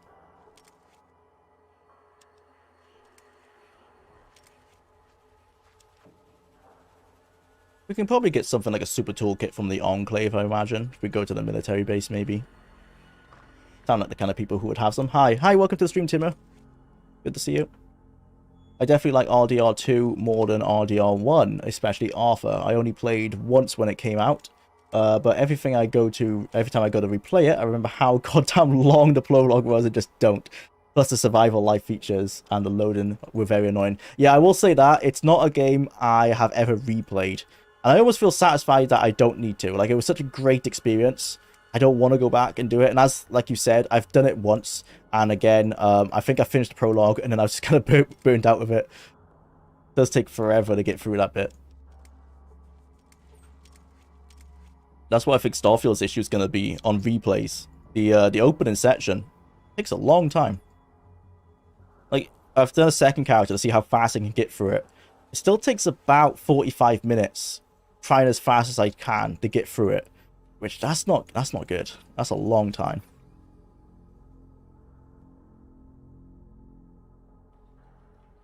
Oh, a dog. It's very reminiscent of like Oblivion and Fallout 3, but the difference is at the end of those openings they gave you the option to create to change your character. So all you had to do was put a save there and then you can replay from that point every time forward. Starfield doesn't have that. There never comes a point after initially making your character where they say, oh, do you want to change your character? It just doesn't happen. So you have to go for the intro. And that means you have to go. It's like you have to do the mines, Vectera, Crete, New Atlantis. And I think after you've done the logic New Atlantis, it kind of opens up. It's not fully open, but it's pretty much open from that point on. It takes about 45 minutes. Starfield already has a skip intro mod. Yeah, not surprised. I'm guessing it skips the cave at the very least. Prefer Morwin's get the fuck out there approach. Yeah, Morwin was much faster. It would have to skip a lot more for the cave for me to consider it like skipping the intro, because the cave only takes 5 minutes. That's not an issue. Like the cave to making your character, it's not even like, yeah, it's not an issue. But it's when it's the next bits. You can't freely jump to like cut, grab. jump to where you want, you have to go through this planet called Crete, or it's a moon called Crete, to go kill some guy, and then you have to go to New Atlantis to meet the main quest people. Only after that are you free to go do what you want. So these guys are in a cult, and they worship a mole rat, if I remember correctly. And I can't remember if there was a reason to go this. I know if you talk to the mole rat, you get something. What was the reason for you guys? They give me like a necklace, I think. We're a part of their cult. Apologies if you've already talked about this, but before I was on, but what is the general consensus on Starfield? I'm waiting for reviews from people whose opinions I respect before I play it. It is, unironically, IGN's review actually pretty good. For once. This is the one time IGN did a good review. It's a 7 out of 10. That's probably what I'd give it. Personally, because this is how I value games, I wouldn't pay full price for this game at the moment. I would wait until it's around £40 to £30. That's what I think it's worth, but other people have different values attributed to games. But for me anyway, that's what I think it's worth. It's a 7 out of 10. It's good. It's good. It's got some good points. I won't spoil anything because I'm writing a retrospective at the moment for the video that'll kind of go into it a bit more in depth. And I don't want to say stuff here that I might either contradict later, or I'll say it here really dumb compared to how I'll say it actually after I spend time able to write it and make it sound more intelligent, essentially. But yeah, I would just say it's good. It's a 7. I wouldn't pay full price for it, personally. You'll get a good 50 hours playthrough out of it. It depends what you like, really. If you like Bethesda games, and especially if you like Skyrim, I know a lot of people necessarily don't like Skyrim, and especially if you like Fallout 4, I think you'll like Starfield, sorry. You'll definitely like Starfield. If Fallout 4 and Skyrim didn't do it for you, you will not like Starfield. There's nothing in Starfield that corrects the issues people might have in those two games.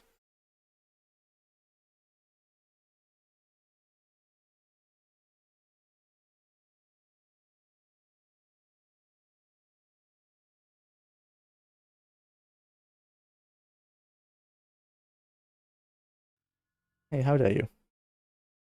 I wish to renew.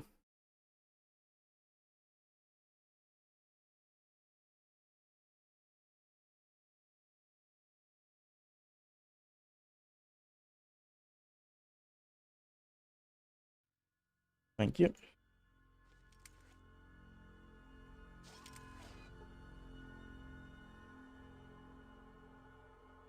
Hello, mole rat. Starfield does have bullet count reload, though. I don't quite know what that means, but it does let you reload whenever you want, if that's what it means. But I think that was in Fallout, right? I bought it cheaper off another site, so unfortunately I can't refund it. And I regret buying Starfield. I can't run it above 40 FPS. Oh yes, it does run terribly. I have to run it at 30 as well. Yeah, it's not optimized. I should mention that. It's a 7 out of 10. Good game. Not optimized at all. I don't know if that'll come in a patch or NVIDIA drivers or what. It runs really poorly. I've locked it at 30. If you're used to PC games running at 60 and you haven't got like a 30, 80 and above, yeah, maybe wait until they fix that. There are some mods that make it a little bit better. Shame because I played it as a... You played it as a Bethesda game? Alright, so I wasn't really disappointed, but ship performance killed it for me, yeah. I'll probably wait until like the Steam Summer Sale 2024 for that one. I think that's probably for the best. That's what I would do if I wasn't making videos on it. 4 still doesn't have it for the lever action. Oh, right. Yes. It does have... Yeah, they've solved that issue. Absolutely shite optimization, yeah.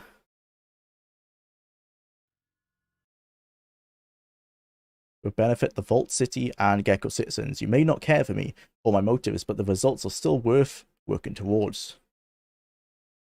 You must get the hydroelectric magnetosphere regulator from Vault City in order to repair the Gecko reactor. If you don't, then Vault City will no doubt attack Gecko. Of course, by destroying the reactor, they will doom themselves in the long run. Oh, right, okay. In order to survive, both Gecko and Vault City will need to cooperate. People are easily manipulated through self-interest. They'll give you the hydroelectric magnetosphere regulator if you can prove that doing so benefits Vault City. I prepared an economic report that details just how much. Repairing our power plant benefits Vault City. I'll let our comrades here in Gecko know of your mission. Thank you, Mulrat. You truly are great. That's great, but who in Vault City would even think of reading such a thing? I love how there's literally like an in-game game guide and it's a bloody mole rat just telling you what to do in case people got stuck on this mission. Well, I guess it's worth a shot. Where do I get the disc? You need to go to up above to the junkyard. Look for a ghoul named Gordon. He has the economic data disc that you need. You'll have my talisman, so he'll know to give you the disc. What talisman? The Ankh is a symbol of life. Once I've given you the talisman, you'll be one of us, and your comrades will be more likely to help you along the path towards renewal. But be careful who you show it to. Okay, I'll take the Ankh. Now you are one of us. Soon I will take over the world, and all of you will be renewed. But right now, do you have something else to do? I better get to the atomic power plant thing. Yep, thank you. Chosen one.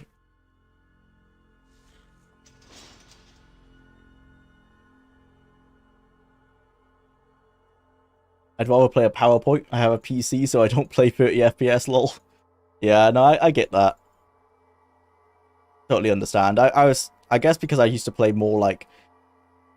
I didn't have a good PC for a long time, essentially. So I played games like Morrowind and Oblivion. And well, maybe not Skyrim, because I probably played that on PlayStation 3. But I played those locked at 30. I had to play Kingdom Come Deliverance, because I didn't have a good PC at that time either. I played that locked at 24 FPS, the true cinematic experience. And it's the kind of thing where if you don't know any better, it's okay. It's not even okay. It's just, I didn't die. I got through it. But now, yes, when I can play 60 FPS, I much prefer so, obviously. But going back to 30 isn't too terrible for me.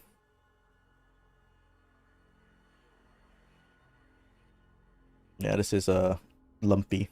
I want Gordon. I don't think I've met you. I haven't played a AAA game in years because of the bad PC optimization. I guess this is why I still play New Vegas so much. Yeah. That's most modern PC games now are just made for like the newest, the top 3 tier cards and nothing else, essentially. It's a shame. But it seems to be the way they do it. If you haven't got a 40, 60 and above, don't play our games. It seems to be the approach from most PC companies nowadays. Not all of them, but most.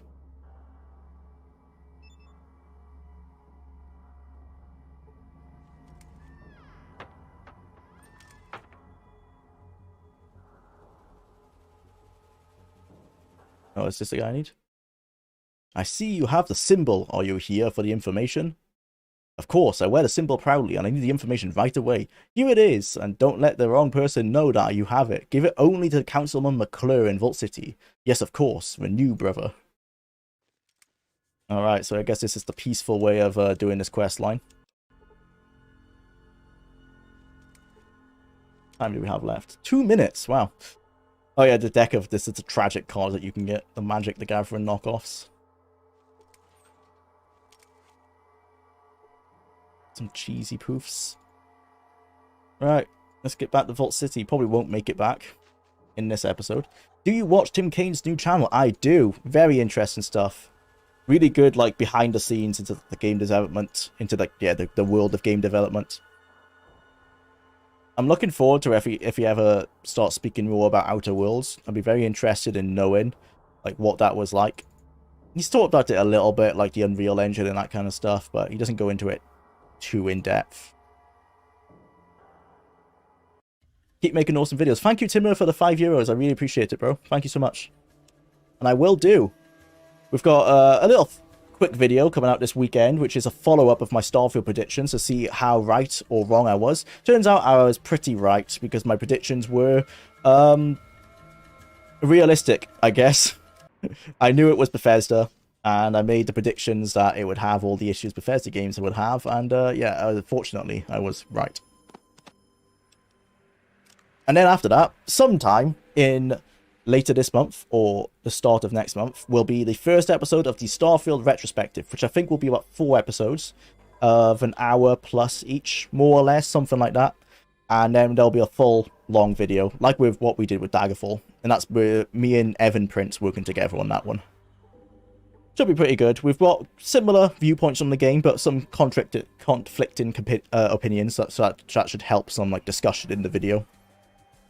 And yeah, I'm just going to be doing like I did with the Daggerfall one, looking at the good parts, looking at the bad parts, trying to be as objective as possible. Way more objective probably than the Daggerfall video. I wasn't very objective in that one. Okay. I think we have a day pass. Oh, we need to get rid of our drugs. Yeah, give these away. I'm not sure if radiation medicine counts. I guess we can test that now. I know recreational drugs do, which actually we're not carrying anyway. Okay, we're not carrying any of those. So let's test. Do medications count as drugs to these guys? Where's Vault City? Yeah. Hello. I have a pass. Yep, you have a day pass. Oh, right, you see, I have a day pass, but it's not day. Yes, okay. We're out of time. Alright, well, we have to wait till daytime next time. Alright. That was I was going to say pretty good progress, but not really. We're still in Vault City. We made some progress. Not as much as I would have wanted, but this is the part of the game where I don't know as much about this part of the game as I did the other parts, so we are going a bit slower, which is why we're speeding through the other games to try and let me spend more time on things like Fallout 2 and Fallout Tactics, where I don't really know what I'm doing. Right, onwards to the next game. But before we do that, I am going to take a quick break, so you can all guess what you think the next game is going to be. Be right back.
Right. Let's go. Adjust these hours. 5.5. And on to the next game. Let's see. What's the predictions? Fallout Tactics. AO break. Yep, just got back.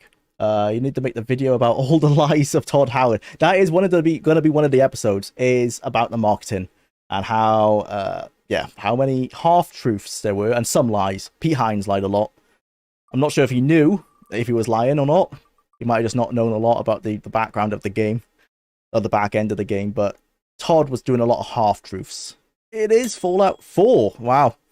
I was hoping for Fallout 3 out of these two. But Fallout 4 is fine because we're getting through this game really fast. It seems like the best built for speedruns. Or it's just that Bethesda make games that are very easy to speed through. Okay. For this one, I need to open up Mod Organizer. I do have some mods running to try and, you know, fix the bugs and stuff. Unofficial Fallout 4 patch and that kind of stuff.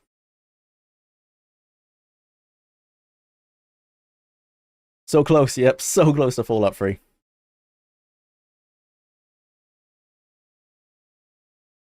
Speaking of games that aren't well optimized, that basically explains Fallout 4 on my PC as well. I can't hit 60 without running it at... So I think I might be running it at 900p, you know? 900p with, like, high settings. Also a game that isn't very well optimized, at least for my 1080. No, I was going to check, but you can't even do that. At least in Starfield, you actually can change your settings on the fly, which is rare. Go away, Reshade.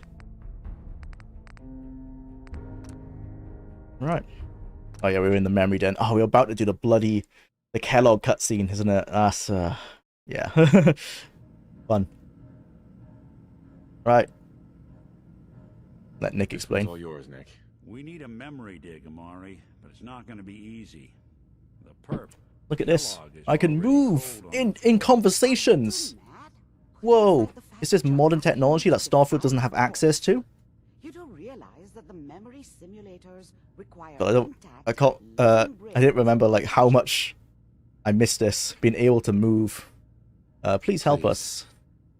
Nick told me you're the Yes, I only can one who move into make this third work. person. This dead brain had inside Whoa. knowledge of the Institute, Amari. The biggest scientific secret of the Commonwealth. You need Look at the companions. So do we. They actually talk to the NPCs. In Starfield, the companions talk to you like you're like a message relay. They talk to you, and then the NPC talks to you. And the camera just cuts awkwardly. It doesn't feel like a real conversation. Here's what I could find. What's this? This isn't a brain. Ew. This is... Wait. What is that? That's the It's like hippocampus. a hearing aid. And this thing attached to it? A neural interface? Those circuits look awfully familiar. I'm not surprised. From what Oh my god, remarkable outstanding quest by Preston Garvey. Look at the writing quality. Actually, I think the writing is on par with Starfield. Yeah, skip science, come on. We plugged the brain implant into Mr. Valentine, assuming he's willing to take on the risks. Hell, why not? Plenty of room in my head anyway.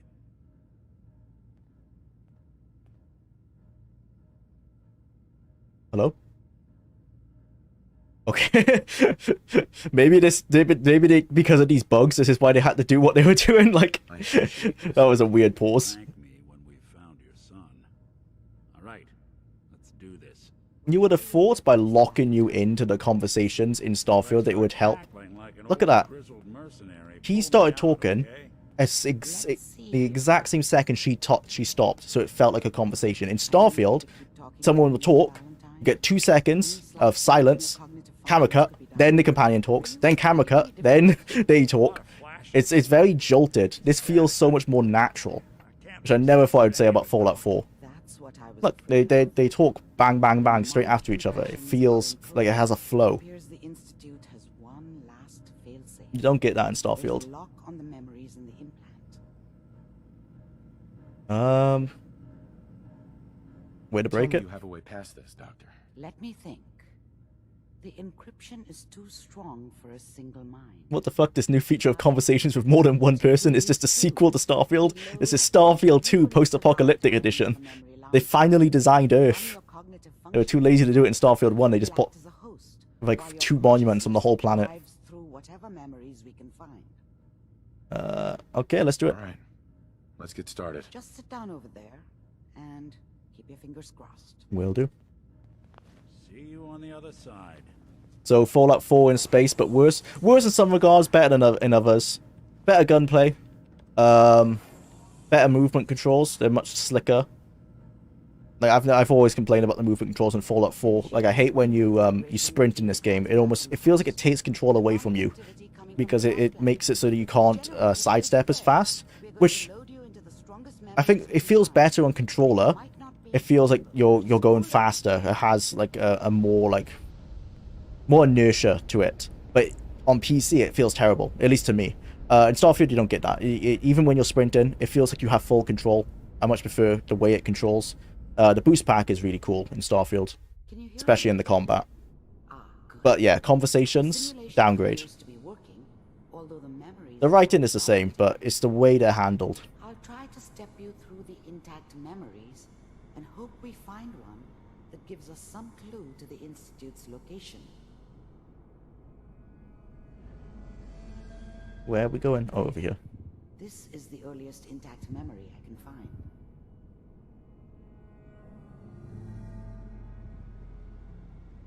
Almost every video and screenshot I've seen of Starfield looks glitched because the lighting is all over the place and completely broken. I don't feel that in game. I've not noticed anything This anyway. may prove disorienting at first.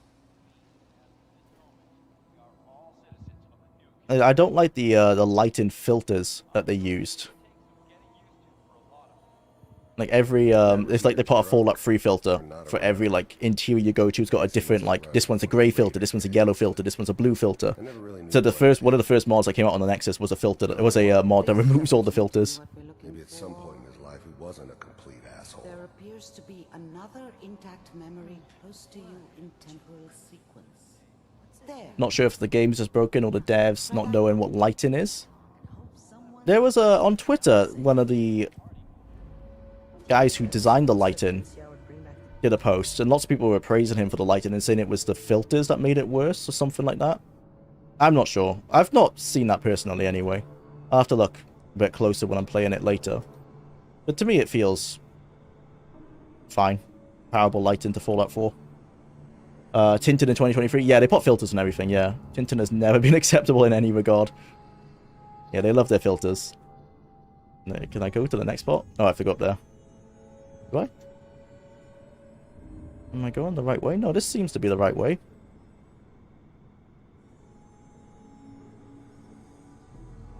We came... Oh, no, are we going up? Oh, sorry, we did go the wrong way. We're going up. It might be related to the fact they're using a janky 20-year-old engine. Oh, maybe. Yep, might have something to do with that. Maybe the devs just don't go outside. That's possible as well. Best to set the bar really low with Oblivion conversations. Yeah, which is what they've returned to in Starfield for some reason. The really zoomed in, locked in look. And now with the baby? Come on, Sarah. I was so pleasantly surprised in Skyrim when you had the option to just walk away in the conversation. That felt really good. And then they improved it again in Fallout 4. By having like more freedom of movement and the conversation doesn't just cut off. I'm just... But for whatever reason, they completely got rid of all that in Starfield. They seem kind of green. I know. But that's where I come in. Just wait. In a few years, I'll be running my own crew. As soon as I make the connections I need. Deus Ex Human Revolution. You mean the piss filter? The biggest example of how not to do lighting. Yeah. I never worried. Let's keep looking. I'll connect you to the next intact memory. All the same time with coloured fog. Oh yeah, I didn't think that... Is there even a day-night cycle in that game? Yeah, I never noticed one actually. It's just yellow all the time, isn't it? gonna end, Kellogg. You thought you could just fuck with us, and we wouldn't fuck with you? Just so you know, Starfield 76, 16 times the world space and half the conversations.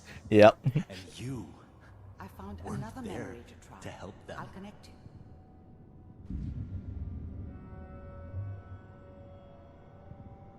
It is definitely 16 times the world space.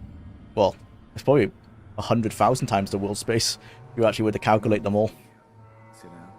64 kilometers squared times 1,000 planets, and there's probably 100 tiles, maybe more. I don't even know how many landing zone tiles there are on a planet.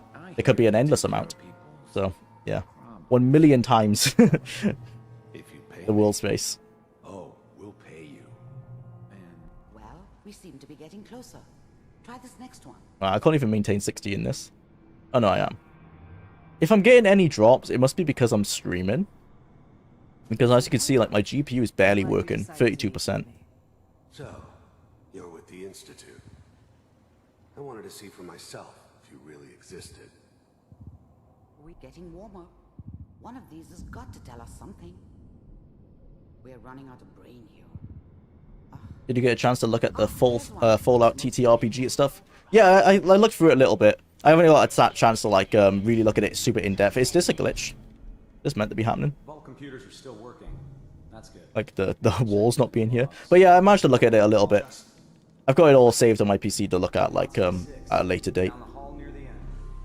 But it looks really interesting. Thank you for linking me to all that stuff. Just if Starfield didn't come out, I'd have more time to start working on the Fallout video between Starfield and Diablo for Halloween. Got no time for this other than the streaming we're doing on Thursdays. This is the one. No, I think the walls aren't meant to be here, probably. I found another intact memory. Whenever you're Role having game. That's the best description of it. It's not role playing. You have a role, and is it ever used? Maybe, sometimes, rarely. This appears to be a very recent memory. So, good news, I think.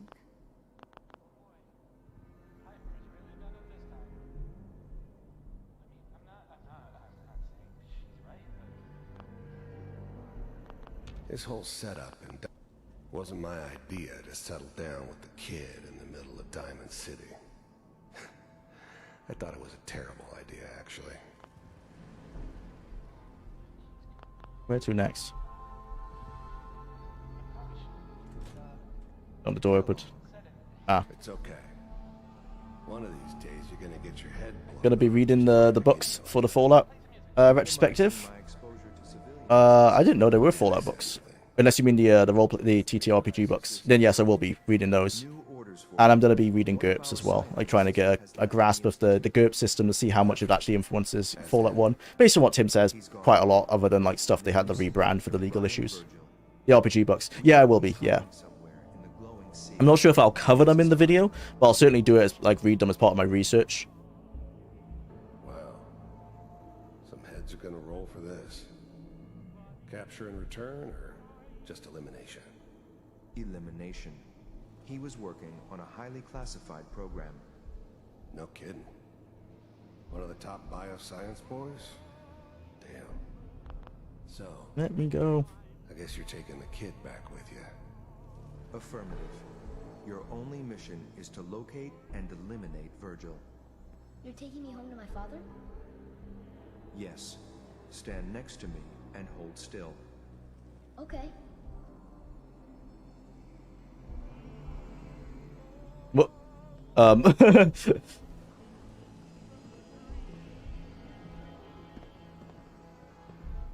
Totally not glitchy. I could rant about the bad Fallout 2D20 RPG for 2 hours. Wow. Well, you're not really versed in TTRPGs. No, I'm not. So I was assuming you were going to talk about them for like 10 minutes. Yeah, pretty much. I probably won't talk about them too much. If anything, I'll probably might compare it to GURPS. If that's relevant to do so, I don't know yet. I haven't read them both. But no, it'll probably just be more from a standpoint of like, oh, they exist, that kind of stuff, you know. And for those who are interested in them, I won't be the best person to like really analyze them, because like, as you said, I'm not very well versed on the actual tabletop gaming scene. I remember this scene freezing for me so often the first couple of months since 4 dropped. Well, at least they made it so it doesn't do that. It's still glitchy as hell, but it works to some degree. How do you feel? Fine. I'm okay, Doctor. Thank you. That's good. But I want you to keep monitoring yourself. We have to be sure there's no long-term damage. Are you ready to talk about what happened in there? I'm only doing this because the quest says I have to. I saw Kellogg's life. The man who ruined my family. The man I killed. That's right. He was a human being just like the rest of us. And Really? He's now gonna be like, oh no, I killed a human. It's like, we just killed hundreds of guys to get here. Seriously? I don't know, I don't care. I'm not sure, Doctor. I don't know if there's Don't make this the time when Nick was like, oh no, that person, that was a named NPC, so I care about him. He's not Raider 127. They don't matter. The only question is, what do we do now? That scientist Kellogg was supposed to track down. Virgil. We need to find him. You're right. A rogue Institute scientist could answer all kinds of questions. Where did the memory say he was? Oh, and this is the bad writing bit, right? Where Kellogg's like, oh, I need to go find the old man. And they think, oh, the old man must be Virgil, but he's actually referring to Sean. Twist. If we need to find Virgil, then I'm going after him. If you're going Doesn't really make sense why Kellogg would refer to both of them as the old man. It probably would have a distinction between them for the people he's talking to. Nothing in Fallout 4 in general makes sense, yeah. I'll find a way. I'll find a way to get through the rads. Don't worry. Good luck. And be safe. By the way, I unplugged... Nothing about the TUT, or was that TUT, or simps make any sense in this game? Or the Institute, you mean? Yeah. It's, Tim Kaine did a good video, actually. Oh, I guess Assistant Stealing. He did a good video talking about creeping normality, which I think is a term that he kind of came up with to describe it. Or at least that's what he says in the video. But it's basically how when someone has, say, an idea they want to put into a game, but it doesn't fit the theme of the game, they'll keep on getting backlash. So they might change the idea to something that's acceptable. And then after they've got that into the game, they'll say, oh, well, we might as well put this next bit in that originally was too outlandish. And he says that's what it feels like they did with this. Like in Fallout 3, like he was always against Terminator-style robots. He wanted robots to be like 1950s, like big blocks, basically. And then in Fallout 3, they put in a synth, the first synth. And now suddenly, oh, now we have Terminator-style robots. So now it's not too hard to push for Fallout 4, where everything's a bloody Terminator-style robot. And that's what synths are, basically. It's just Terminators. And it's like, that's not, like he was saying, that's not Fallout. It doesn't make sense for that to be Fallout in the Fallout that he conceived.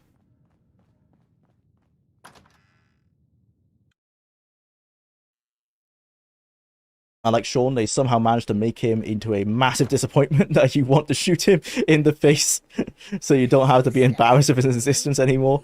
Yeah, that's pretty much what I did on my first playthrough. I wasn't even, I'm not sure if I got spoiled for the twist, because when I found him, it had no impact on me. I was just immediately like, as soon as it let me shoot him, I did. I just killed him and then did the Brotherhood part of the quest. Did I miss something, or was this guy... Oh, right, yeah. I think this guy tried to shoot us when we came in. Taking care of him. Good. Now don't let this incident taint your view of our little community. Good neighbors. I won't do. Right. So, we need to get to the glowing sleeve. We need to get our suit. Do we have another one? No, this one. Because we need the rad resistance. Hopefully I have enough power tubes, whatever they're called in this game. Thing that goes in the back of the suit. I must have been picking some up. I wonder how many I've got. Misc. Oh dear. Maybe none. Let's see, if I put it on, it will probably tell me. Enter. Good morning from the middle of America. Hey, welcome to the stream. The president of Pluto. I'm honored. We are playing some Fallout 4, and I didn't start the timer. God damn it. We have one core. That's not good. That's not good. I'm going to go start the timer, which is typical that I forgot. So let's drop that down to like 1 minute, 1 minute 18. But now, coming back into the game. There you go. That's how much time we have left. Power armor fusion core is low, bugger. Where can we buy some? Can we buy some from Good Neighbor? I know we can steal some from dungeons, but we're speeding through the game, so let's not waste time. Diamond City might have one. Because we're not going to make it from Diamond City to there on 2 power cores. Let's go to Good Neighbor. Because I know they have a power armor rack. Let's see if we can buy some here. Yeah, at least I can watch the VODs for whatever I miss. I'm not getting notifications for your streams for some reason, even though I made sure I enabled them after I missed the last one. Oh, that's weird. I don't know what that is, yeah. Yeah, at least you catch the VODs, yeah. How do I pop them in here? Do I just take it off, I think? Yeah, I think I just take it off nearby. Oh. Well, hello. Hello. Everything here is guaranteed to injure, maim, or kill at your discretion. Except me. I only kill what I want to. That's great. Let's barter. See what you have. A gun. Do you have fusion core? You do. Thank you. Quite expensive. I should have some junk to cover that expense. Oh, actually, no. I want to keep that shit because we use it to upgrade our guns, don't we? Sell these books. Do you sell the skills if you sell the book?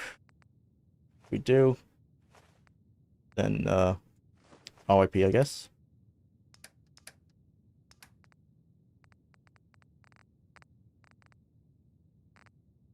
Oh, is Kellogg's outfit better than all the armor I had? Probably not. Where did I choose to put on Kellogg's outfit instead of all this armor? Oh, no, it might have been better than all the armor actually looking at it. Okay.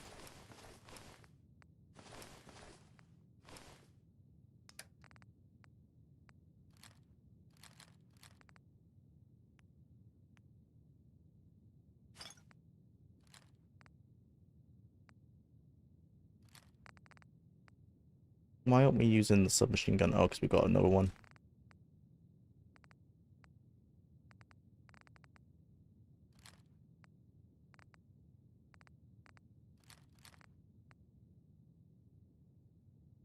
We're probably not going to be able to make that, are we?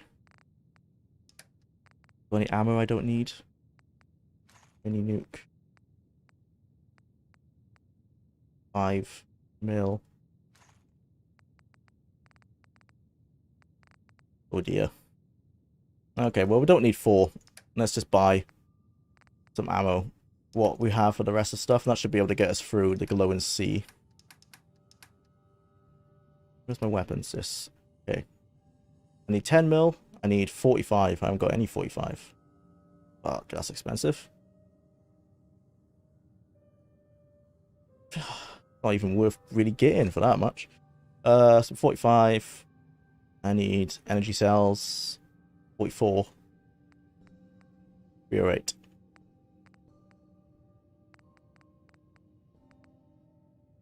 Fusion cell. I assume that's the kind of cell we need. God damn. Yeah, ammo is expensive. What else? Some 308. 308's not too expensive.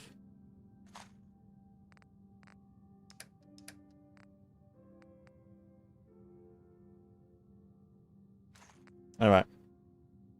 Well, hopefully that's oops, no. Hopefully that is enough.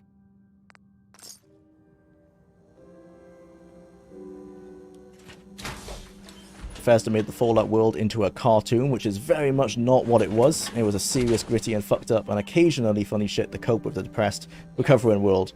Yeah, I would say it was a slippery slope after Fallout 2, personally. Fallout 1 definitely was quite gritty with some funny stuff. I say by Fallout 2, they were putting in a bit more funny stuff than I personally liked. There's a few pop culture references that haven't aged well, or like they haven't aged at all, because the things they're referencing are so obscure to like a modern audience that they don't hit whatsoever. So I think Fallout 2 was like the slippery slope. It wasn't quite too far, you know, it hadn't jumped the shark, but it was on its way. I think Fallout 3 teetered on the line. Okay, there were some bits like the super heroes in Canterbury Commons that was maybe pushing it a bit far, but again, that was kind of what Fallout 2 was doing. It's not so on the nose. But yeah, but definitely by Fallout 4, they went way too far. Fallout 3, I think, was still kind of okay. Remember the Doctor Who reference was extremely obscure outside the UK. Yeah, like Fallout 1 was very gritty, and the humor was mostly in the way people would, in conversations, the way they would behave was so like almost shock humor, because they don't behave like normal people because they're just trying to like exist. By Fallout 2, it was a bit too campy, I think would be the word for it. But in Fallout 1, yeah, the only pop culture references in Fallout 1 were like you said, they were random encounters hidden behind luck. They were deliberately chosen. Like Tim Kaine said, they deliberately pop culture references in the random encounters, so you'd only find it if you were looking for it, if you spec'd into luck. But in Fallout 2, they were more built into the game itself. Like, we were just talking to that bartender in Fallout 2, wasn't it? And it's like, that guy's called Booze. And he was like, what do you want? And you could go, well, we want booze, woos. Which I'm not sure if that's even a reference, or it's just like, haha, funny, his name rhymes. But like, that kind of stuff I don't think would have been in Fallout 1. Oh dear, they've got one of those nuclear guys.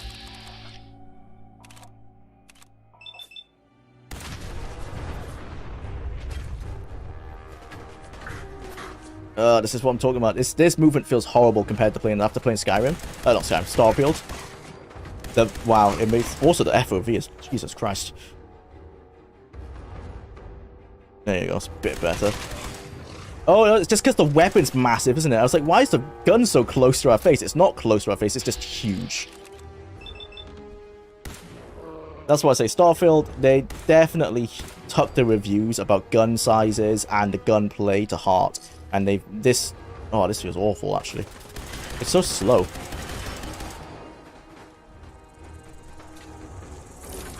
The movement is really slow. I don't need to fight you. I just want to pop this place so I have somewhere to fast travel back to in case I die. Or in case something goes wrong and we have to run away. God damn it. Stop hitting me. Okay, we've got it. So we can get out of here now.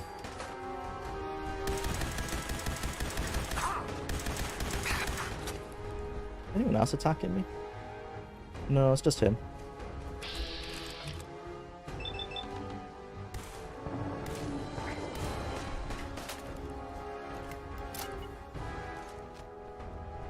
Not that one.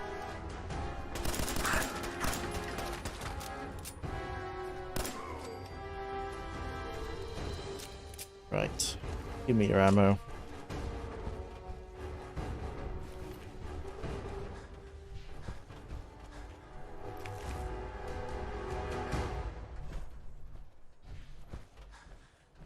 I mod this game to have smaller guns. Yeah.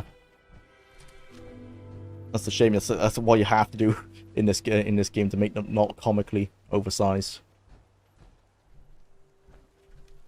Where did that body fall down onto?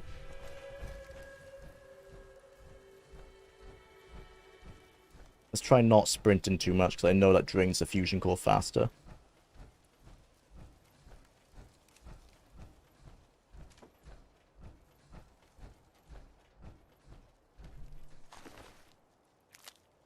Do their guns drop on the floor? They must drop on the floor, right, independent of their body. I wasn't picking up any weapons off them. Don't like that.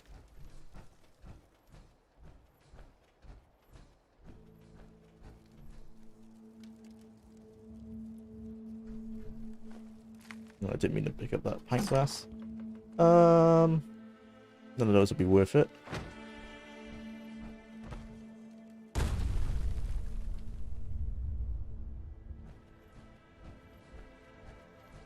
Just looting for ammo, really, rather than anything else.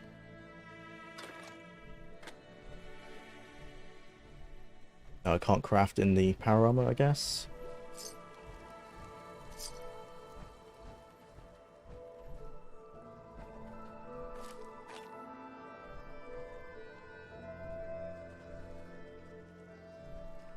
Right.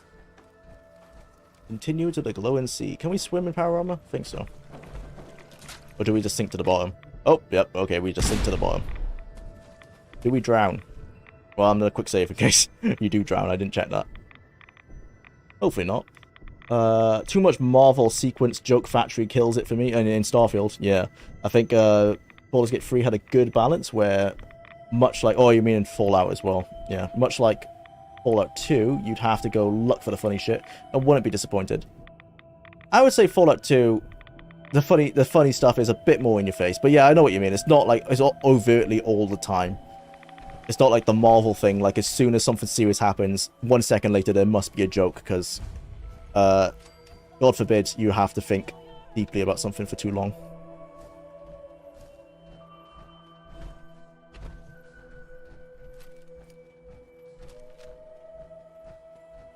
The grim humor is precisely why I love Pillars of Eternity 1. I think I've only played PoE 2. I probably have played the first one, I'm just not remembering.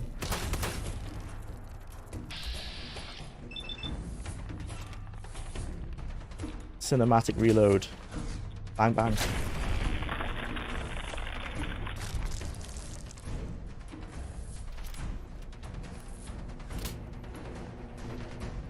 Yes, this is amazing. Good job, Bethesda. What? Why am I stuck in a wheel? What the hell? I didn't even know there was a weapon wheel in this game.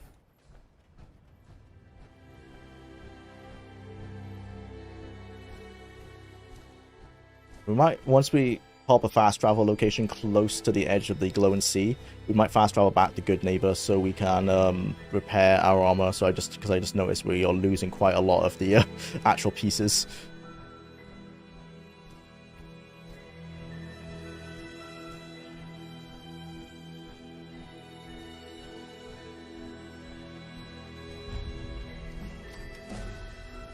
Level up.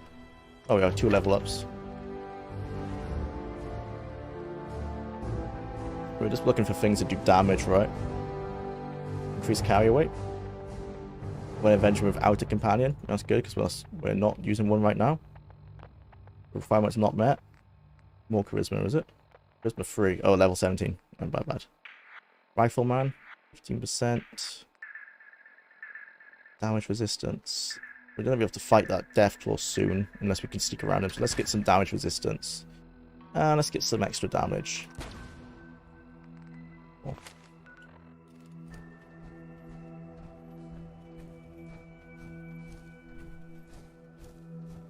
So many features I modded out of the game.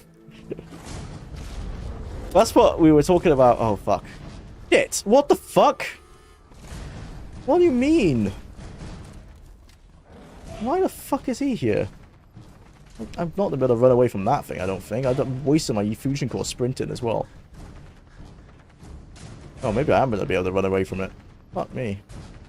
I mean, I know I have to face one when I enter the glowing sea, because it's almost scripted. You can kind of run a stealth around it. Yeah, nah, he's not going to leave us alone. I need to put my grenades. I should have kept those mines now rather than sold them. Fuck. Edge of the glowing sea. Is this... No, this isn't Deathclaw from the glowing sea, though. Oh, God.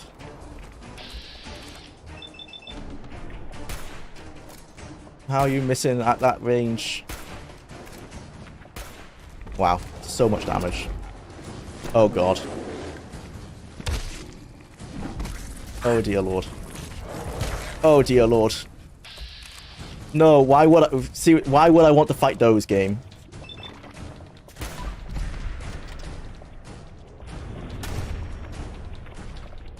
Ah, not the slow-mo swipe. Right, hunter rifle's not doing it. That's not much better.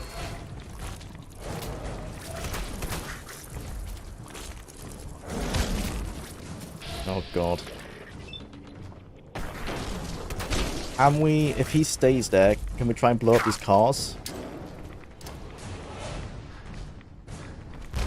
Oh, oh, nope, that did not work. Why is the grenade button also the melee button? Well, they did blow up, but did not affect him. Oh, we've got some NPCs coming in. I heard someone say, what was that? Oh, Jesus. Ow, leave me alone, bro. Please. Leave me alone. I did not want to waste the ammo on this, but we're going to have to, I think. Alright, there you go. My God. Oh, the raiders are on top of... Yeah, they're on top of this freeway. Okay, so we're at the edge of the glowing sea. We're not going to be the fast travel away, but I think we do need to go back to Good Neighbor to repair our suit. It's got barely any pieces left on it.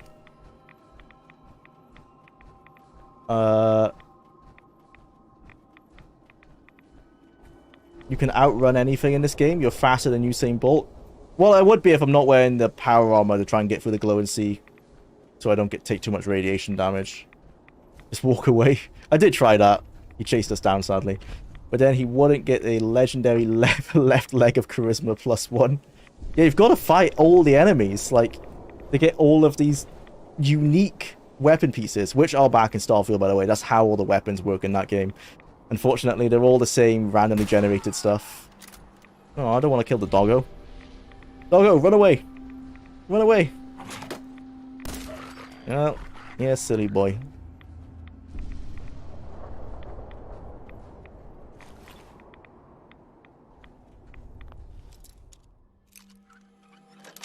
I actually like the lockpicking mechanic in Starfield.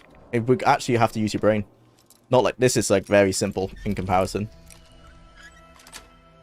The natural puzzle. It's not that hard either. People say it's hard. It is hard when you're first doing it. Like, I struggled for a little bit. But it's fine once you know what you're doing. Okay. Should be able to fast travel back to Good Neighbors now. Let's save just in case fast traveling uses your fusion cores. I do not think it does. If it would make sense that it would. Is there a reason you aren't playing Starfield? Yeah, so every Thursday we do a Fallout stream where I'm playing every game in the Fallout series as a challenge, basically. I need to finish everyone, the main quests only, and DLC, within 180 hours. The reason for that is we are preparing for a Fallout series retrospective that will be coming out probably next year. And this is just a good way to, one, get footage, but also just to play the games. And then I'll be playing them again off stream when it comes to actually writing it and everything. Okay, prepare.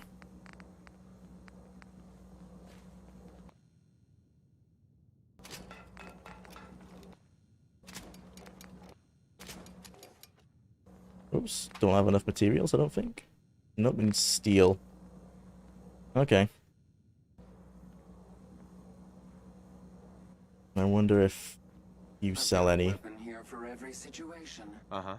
Sure. Let's take a Take a look. look. Uh-huh. Steel, steel, steel. It's not. Who would? Any other merchants? Easy discounts. Oh, a new face walks into my... Mm-hmm. Let's see what you've got. Everything's guaranteed to Sure. last. Until it doesn't. Come on.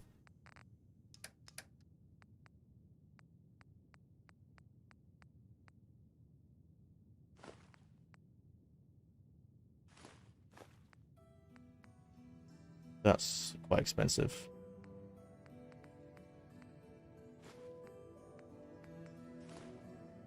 Oh, we're out of money. We'll sell that deathcore stuff we picked up, I think. Yep, that.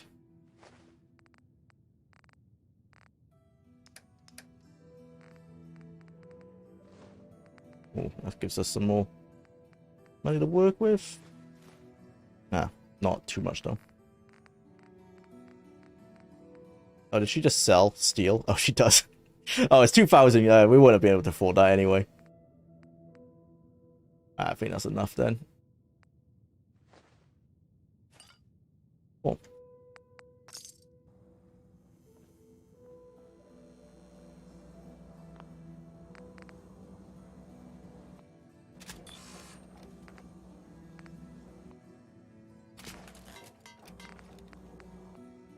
No, not enough steel still. That's fine. We got pretty much everything else working. Now, how do you pop the pieces back onto the thing? Are they in my inventory? They are. Okay. Hi, Jwlar. Love the videos. Hope you keep cool on this hot as fuck day. Thanks, Nigel. I'm trying to. I've got like 3 fans blowing on me and all my windows open. It's still very warm. Get back to the glow and see.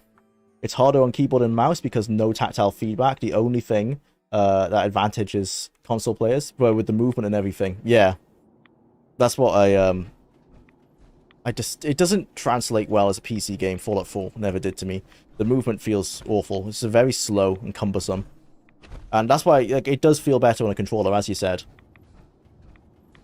I'm glad Starfield fixed that. Starfield feels way more fluid.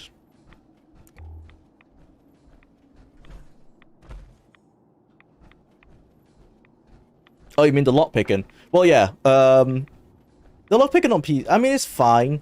It's just that now that when you think of like other games that have good hacking mechanics, like I quite like the hacking puzzles in Deus Ex, the newest ones. They do get generic. Like after your 10th one, you kind of done them all, and I think that might be an issue with the Starfield lockpicking eventually. But I still enjoy it just from a perspective that it's not just unlock skill point, now you can do it. There is some thought you have to do. Because Bethesda are not going to remove their minigames. They love their little minigames. And if we're going to if they're going to give us minigames, at least give us ones that are satisfactory or satisfying to do. I don't find the lockpicking mechanic in Skyrim or Fallout 4 or Fallout 3 that difficult. So there's no like, there's not much challenge there. It just feels like a hindrance. Whereas this is the Deathclaw I was talking about. Whereas the one in Starfield is challenging because it's an actual puzzle you have to use your brain for.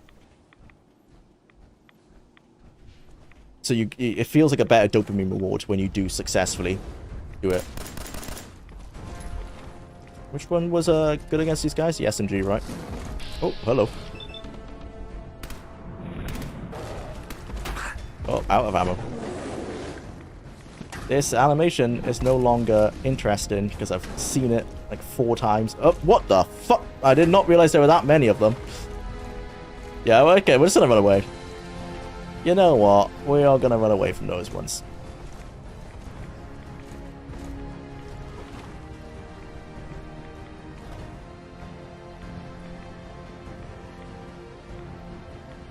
Oh, maybe you were right. Maybe I can just run away from them because they just lose interest, do they? Oh, yep. Lost interest. Should have just done that for the other one, I guess, for the Alpha Deathclaw. Oh, don't want to fight the Rad Scorpion. Oh dear. Oh dear. I'll probably just keep running. Just keep on running. Keep trucking. Walk away from all your Fallout 4 problems. It's actually working out. I thought the enemies would put in more fight. Oh, well, yeah, okay. Don't want to go over there either. Daxon McKinley, thank you for the donation. $10. Is there a system they don't have anymore? You wish would return to a modern Bethesda? Any IP, but I miss being able to sever the prophecy like in Morrowind. And a kill in Essentials. Love the vids. I would agree with that one. That's what I was happy that they brought back in Fallout 4. Other than Preston Garvey, you can actually kill everyone in this game. And so I was expecting them to do that in Starfield, because I thought they realized that's what people like in New Vegas, so they brought it back. They don't. In Starfield, they have the NPCs who can't get killed, which is a shame. So yeah, that also the advantages and disadvantages disadvantages from Daggerfall, or just Daggerfall's character creator in general. They do have traits in Starfield, and they have some disadvantages, but the disadvantages are generally like you lose some money every week, or you have the Adorwin fan following you, and you can get out of those disadvantages as well. You can just shoot them.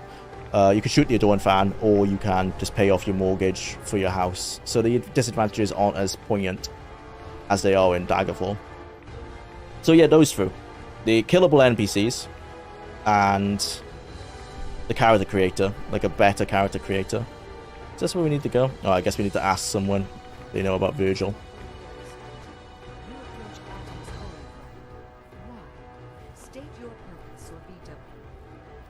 Need help. Do you seek? I mean you no harm. Few make. I need to speak with you. What do you need of me, child? Did I just end that dialogue tree? What happened, Virgil? Looking for someone named Virgil. Yes, I know it. What do you?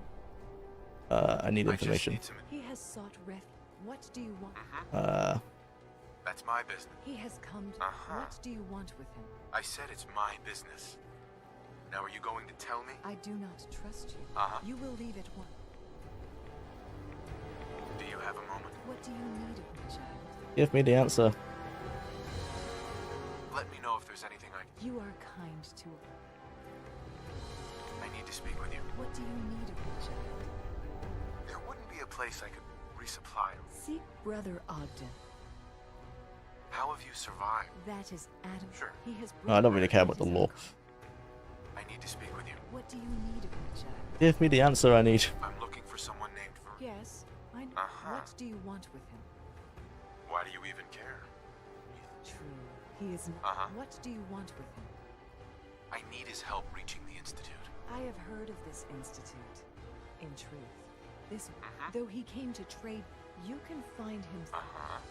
Why even have the speech options you can fail if you can just... That's like one of those issues, you know, with Fallout 4 that people bring up. What was the point of the speech options? In New Vegas, if you failed the speech options, you'd be like, oh, fuck, I need to go read a magazine or drink some booze or come back later. But I just kept them spamming that because I knew eventually she's going to have the answer.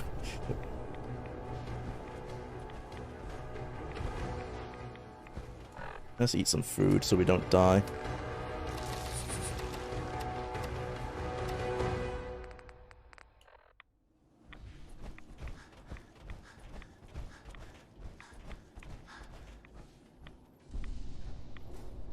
I love how you just threatened her. She keeps talking to you. Yeah, she says like you should leave as if she would never talk to you again. But then she's like, "Oh, hello. How can I help?" A ton of NPCs are essential though because they're involved in quests. Fallout 3 has more killable NPCs, I think. No, in Fallout 4 you can kill everyone. It's only Preston Garvey who is the unkillable NPC. I'm pretty sure in Fallout 4 you can actually kill everyone, and Preston Garvey is the only remaining unkillable NPC. Perhaps you can't kill them when they are active on the quest. I'm not sure, but I'm 99% certain Preston Garvey is the only unkillable guy in the entire game. All of the Concord NPCs can't be killed? That's weird. I've definitely seen a video from someone who killed every NPC in the game.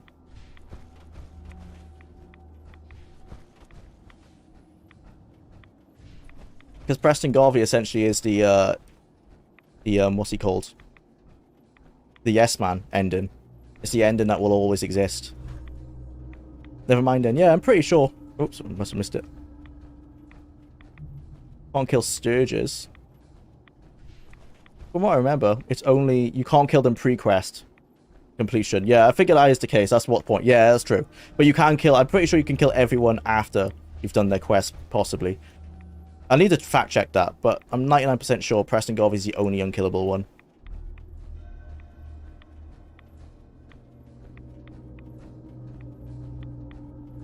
Fallout 4 dialogue options are typically fairly lame, but at least they have minor improvements. If you've already been... Oh, fucking hell. If you've already been accepted into the Children of Atom at the nucleus, it is reflected in the glowing sea. Oh, that's nice.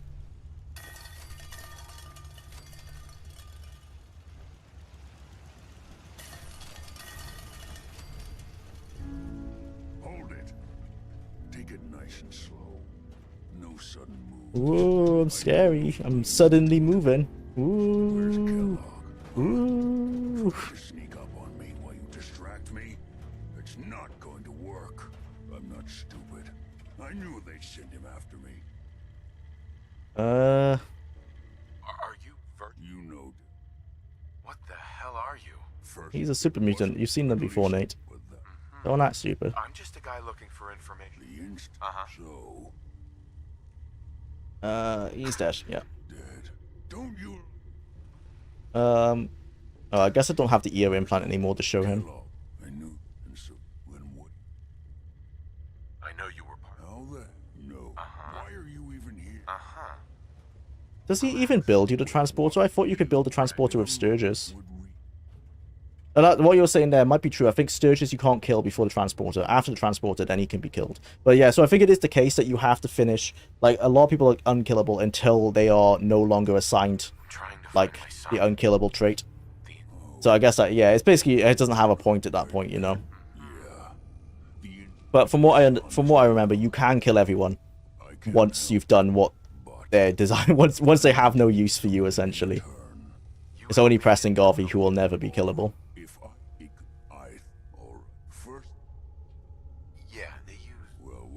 It's correct. Dematerial. Sure. That now. Sure, lots of them. The court operations go there. Let's go. Just point me. Well, it's in. Now I don't know exactly. You're going. Okay, let's get to work. Right. The prime now. Alright, just give me the quest marker, bro. I'm speedrunning here. Alright.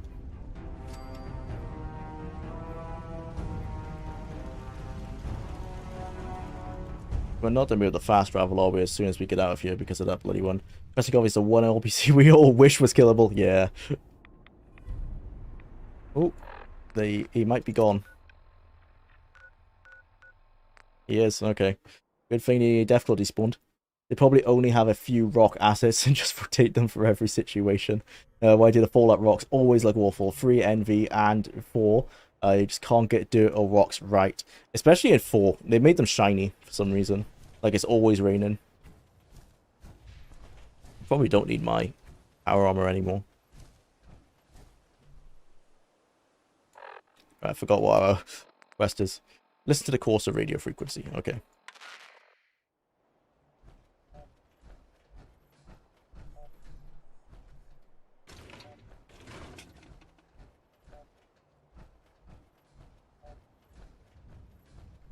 Why are the courses hanging out in the building directly above this institute? That seems to give it away a bit. Oh, are they not on the inside? Never mind. You don't need a lot of rock assets. You just need to be creative with using it. I think they're okay if you don't look at them. You don't pay attention to them. I've never like really noticed them to be too bad, except for when they are shiny. Because they're not meant to be like something you really pay attention to. Guess we can't get on the roof. No, we can, but... Oh, yeah, let's go up here. Like, I know in most games, if you take the time to look closely at something that probably wasn't designed to be looked closely at, it can look terrible. Like, we were playing Fallout 3 on the last stream, weren't we? And I looked at one of the textures up close that I think that was a rock texture, actually. And I assume they didn't expect us to ever look that close at it. And it looked awful. It did not look like it was from a 2008 game. For some areas like this, oh no, there is some grass. I thought they forgot to place grass there, but they didn't. Do I have to go through the, I might have to go through the institute, through the CIT to get to the roof, I think. Or maybe I was just doing the wrong thing. Do you think the environments are better in Starfield? No. Because they're not handmade, so they don't have...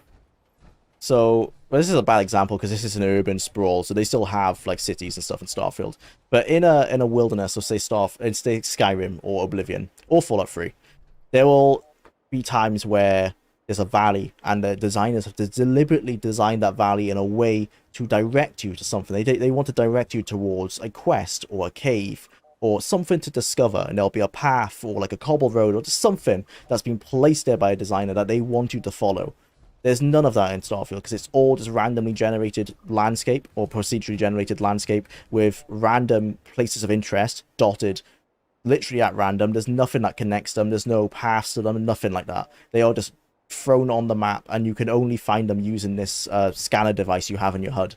You would not be able to find them otherwise, because there's very few of them have any like vocal points that you can see them in the distance and be like, oh, I want to check that out. Some of them do, but very few.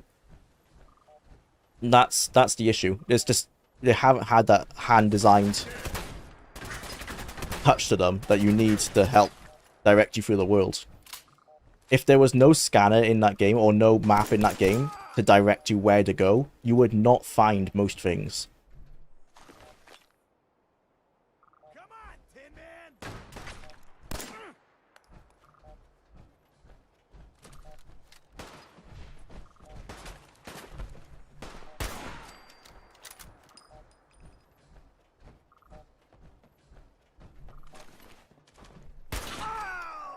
Why would you try to attack someone in what is essentially a human tank with a pipe?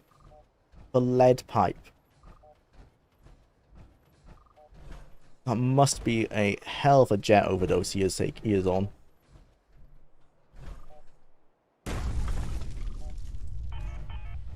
Yeah, I only have like one crash personally after 30 some hours in Starfield. Yeah, I've not had any crash. I've only crashed when I've tried to exit the game.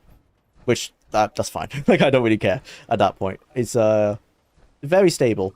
There's still bugs and stuff, bugs and lots of bugs and glitches, but nothing that's crashed the game. I've had something that...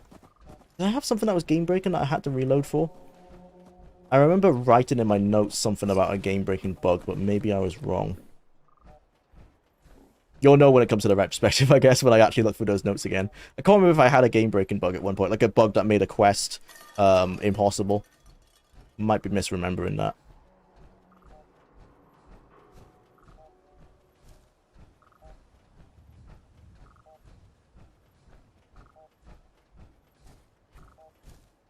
But otherwise, I think they actually are correct in saying this is the least buggy Bethesda game. That doesn't mean a lot, though, because Bethesda games are super buggy. And this one is still buggy. And it has a lot of the bugs are the ones that have existed in the previous games and probably will always exist. Stuff like havoc physics just bugging out. You know, if you close a door on an NPC, it starts jittering. That stuff, I don't think they can fix, because I think they just implemented it wrong when they added it to Oblivion, and that's it. It's just stuck now. Other games don't have that issue, but seeing as modders also can't fix that issue, I think it's just they fucked up the implementation of havoc, and that's it for life. We've just got to accept. That's just how it's going to be.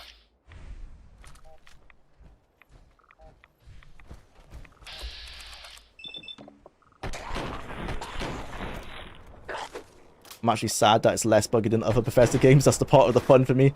There's still some compilations and stuff online, but yeah, it's not like it was with other games.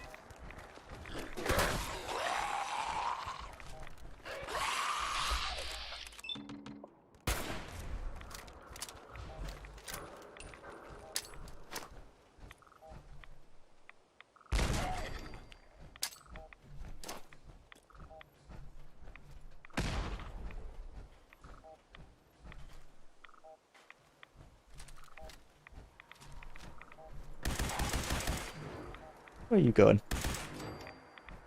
Hello. Finding. Good job. You realize what you're doing.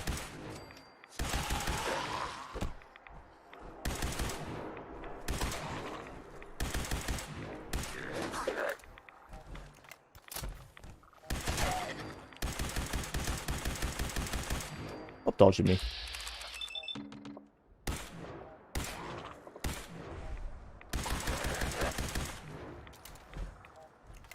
Don't we love bullet sponges?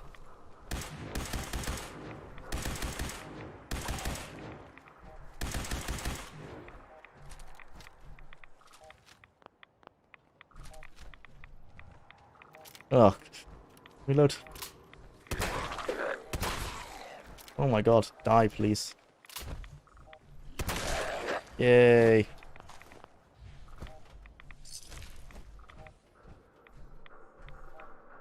Whoa, look at that. Such a unique weapon. This is, yeah, it's how it happened. As I said earlier, this is how it works in Starfield as well. But it's not, they're not named as poorly as this, or what, violent. Oh no, actually no, they are named like that. Yeah, never mind. They are just giving names like violent or super. Not better than mine. Oh, it is better than mine. Cool. Favorite that.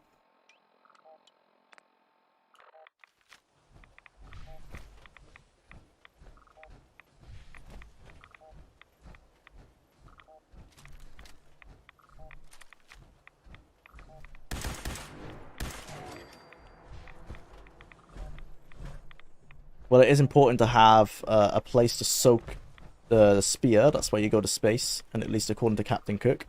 Wait, I'm out of the loop on this one. Obviously a Star Trek reference. It amazes me how much hype Bethesda games generate that forget the previous game's flaws. I love them, but I remember. Yeah. Or you would think it would be a linear line of progression, right? They'd be like, oh, we've implemented this thing, they didn't like it, so we fixed it. And sometimes that's true. And then other times, like with the conversations, they go, hey, we're getting close, you know, Fallout 4 conversations. If you remove the animations, which I'm not a fan of, you can walk around, the NPCs talk to each other fluidly, they look at each other, it feels like a conversation. Let's not do that again. We made that work. Let's take that out. Let's go back to Oblivion. That's what people want. They want to be 2 feet from people's faces, that close. And they want all the conversations to be jolted with 2-second pauses between everyone saying their lines. That's what people love. It's like they have amnesia. They seem to start every game as if they've not created one before. But only in certain aspects. In other aspects, you can see the clear progression.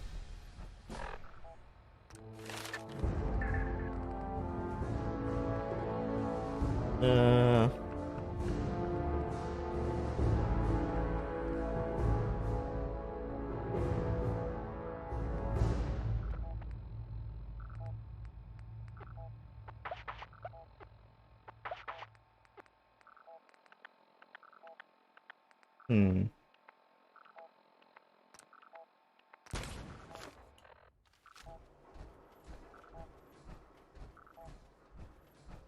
They're the Madden developers of RPGs. Yeah.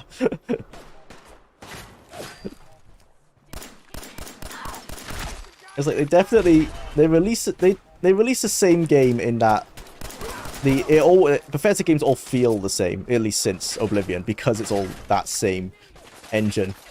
If you've played one, you've kind of played them all in terms of how a lot of the features, mechanics work. Yeah, and then some things they vastly improve with the last title, and other times they just forget what they've done. Yeah, it's very the same with like FIFA as well. Sports games in total, like I like that. You'd think it'd be a pure linear progression, but it's only a linear progression in 50% or 70% of the features, and then they want to remake the wheel every so often. Maybe the guys who are working on dialogue just they needed to like justify their jobs or something. They were like, no, we've redesigned the dialogue. It's much better. Remember Oblivion? It's just like that, but we've taken away the zoom in. That's what people didn't like. It was the zoom in animation. Otherwise, they had no complaints.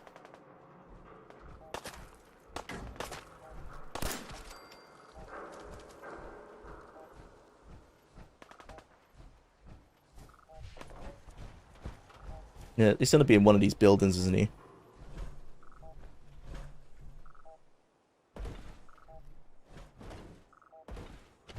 Come on. We all know how this works. Sad. The one time that doesn't work. That also seems to be patched out of Starfield, unfortunately. They've removed a lot of the movement bugs. Probably a good thing, but I do miss being able to do that. There's not many mountains anyway in the game, so it's not like you ever have to use that. Sports games have an excuse though, because how fundamentally does football change year to year, or even decade to decade? Yeah, Bethesda has none, yeah. Yeah, most sport games just update yearly rosters, pretty much. Like, unless you play them yearly, you wouldn't even know what changes they have made. People who play them yearly, like, they will always be like, oh, it's a completely new game. But unless you're super into them, it's not. It's very much... They almost always play very similarly to each other. But that's probably if you took someone who played Oblivion and then asked them to play Skyrim, and that's the only RPG they played, and they played them 10 years apart from each other, they probably would also say like, oh, it's like Oblivion, like they're very similar, you know? They might not have the they might not notice a difference that people who play the games more frequently do.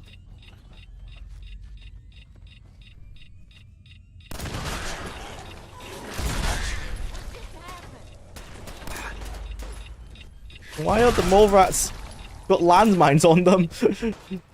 This woman is sadistic as hell.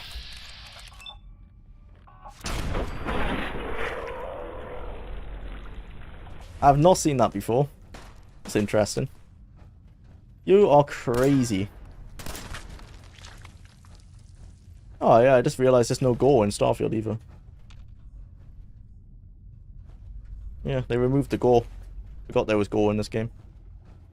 Of course there was this Fallout. Yeah, what am I saying? They always went over the top with the gore. I don't think it's stealing from Crazy Mole Rat Lady. I don't think she gets to own possession of these stuff with what she did to those poor mole rats. Clearly this is the wrong building because we've lost the radio signal. As a former FIFA player, EA don't release the same game every year. They release a worse version of the same game every year. Yeah, that's what it sounds like every time people complain that something's changed. All the changes they make, I assume, are to try and attract or keep addicted the whales, essentially, right? Because sports games nowadays, or at least FIFA, it's not much different from a gacha game. Very similar business model. Selling those FIFA packs or whatever they call them all the time.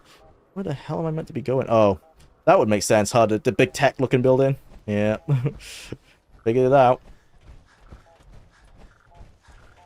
Wow, I'm so smart. LMO, I just realized, was the clicking, the suicide bomber noise. I was looking away. I think it's the Corsa radio, but it is like almost the same noise, if not identical. I probably don't need the radio on anymore. But yeah, it's just beeping to let me know if I'm close to the Corsair.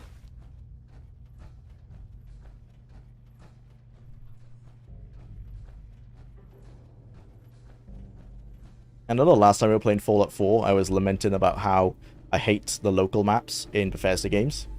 Because there's no verticality to them, they're all flat, so you can't tell what like floor you're on. But when I said that, I didn't expect the solution in Starfield to be just don't make them. There's no local maps at all. They solved the problem. People complain about the local maps. Well, they won't complain if there are none. In one regard, I do like that because when you go around cities now, you actually do have to read the signs, and the cities have been designed in a way that you can get around just looking at the signs, taking the subway. It's quite nice in that regard. They've done quite good. But there are times, just for convenience, you would like to look at the local map just to know where to go, or even just to fast travel around the city, and there's no local map, which is sad.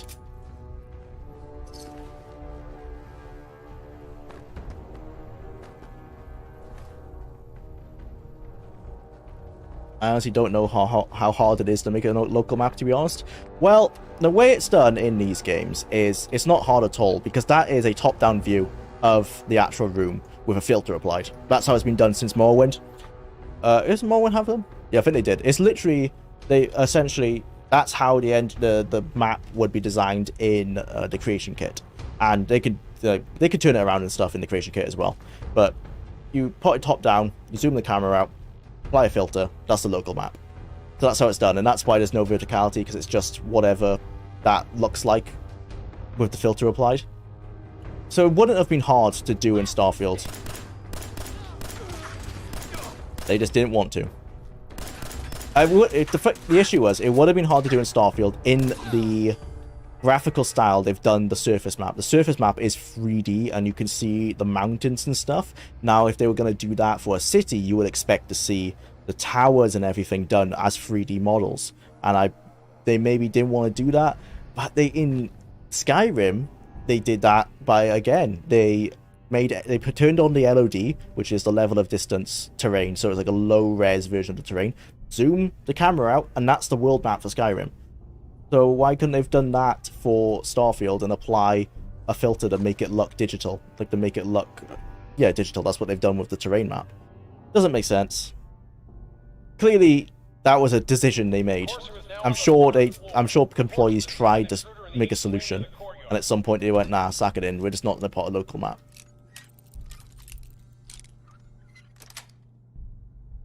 It's disappointing. It's one of those things I'm not sure modders would be able to do, or if they were, if it would even be worth doing to mod in. There are only 3 cities in the game at the end of the day. There are more towns and stuff, which the towns are quite big as well, so it would be nice to have local maps for them.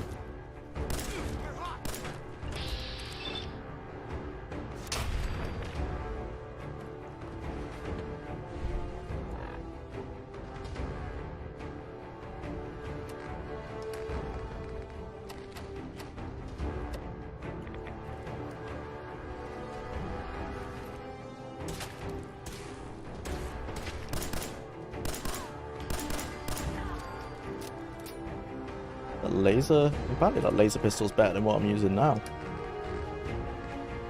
26. It uses energy cells, same as the Institute rifle. Let's replace my Institute rifle with that. Yeah.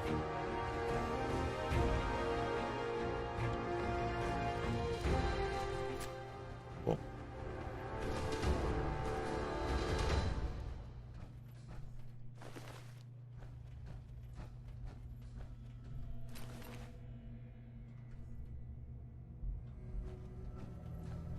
In here. I wish my 10 mil would decapitate my targets like that.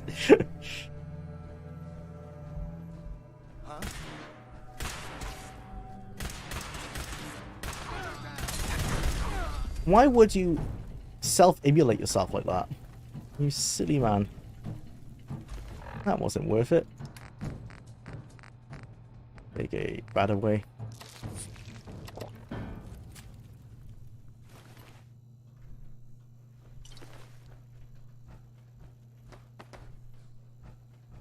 I imagine we're just gonna keep going up until we get to the courier.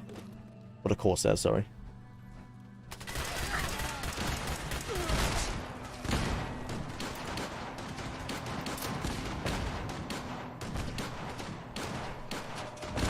The hell is going on out there? They're on a bloody fight all on their own.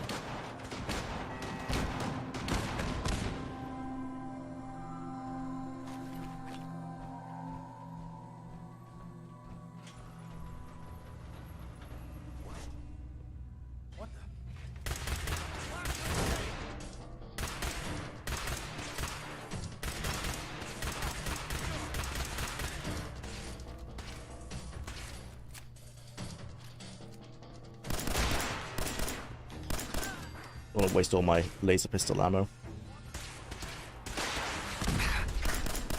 Yeah, the NPCs in the AI in Fallout 4 is actually smarter than the AI in Starfield.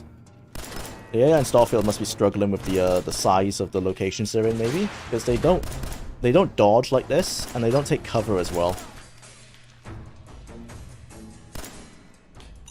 Whoop! Jesus.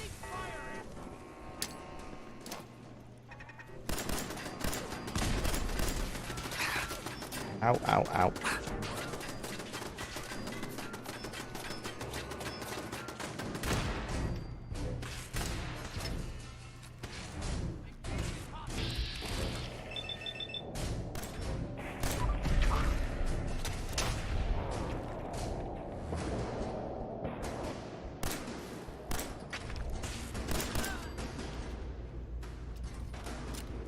Oh, you're right. If you aim at the base of the neck, it will totally look like you sliced them with a spinning blade. Maybe it's using hollow point. Yeah, I don't think any bullet to the forehead will blow their head off at the neck with a perfectly clean cut. That's just the way the Fallout universe works. After Fallout 2. Or Tactics, actually. In Tactics, I think their heads do just explode. As they should. But even in actually, in Fallout 3, their heads explode as well, sometimes, not all the time. The functionality's there. I don't know why the game chooses sometimes to make their head do that. How the hell do I get up there? This is what I mean, like, this map, useless. It doesn't show me the stairwell, so how am I meant to know? It barely shows you any detail. It has no use, actually. Maybe that's why they sacked it in. They were just like, look, the local maps in Fallout 4, they weren't doing anything anyway, so let's just get rid of it. I would have argued maybe they should try and make a better solution rather than just get rid of it. Must be a way up there. It's not on the other side.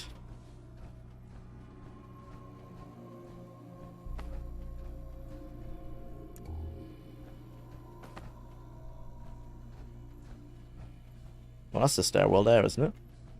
Ah, here. Okay. Oh. Never mind.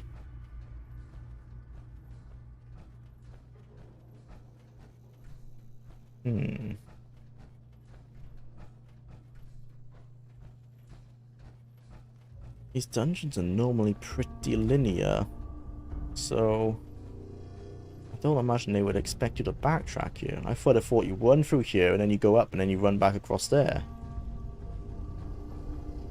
Doesn't seem to be the case. You run oh, no, that is the case. Never mind, I just missed this door. My bad. Restricted area.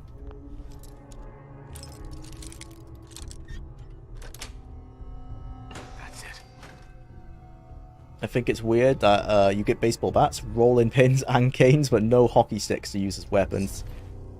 Just Bethesda don't watch hockey, I guess is the reason. It's gonna be as simple as that. That's something I need to check out in Starfield, actually, is the melee. They brought back actual unarmed builds as well, which I should check out. There's like actual skill points you can put into like making your unarmed better. Something they've not really... It's like, it's kind of been there, but it's not had much focus put onto it. So it's nice to see that they seemingly have put some focus on it now.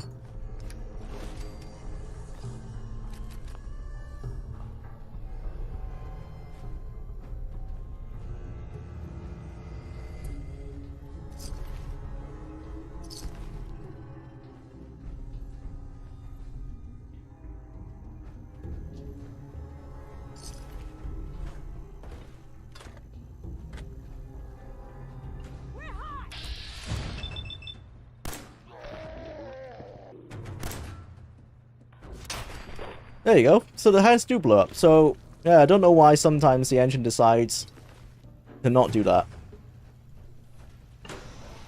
Also, I'm not sure a 10 mil has the power to make their head explode like that. Probably the back of the head, you know, the exit wound, but I don't think the entire head would pop.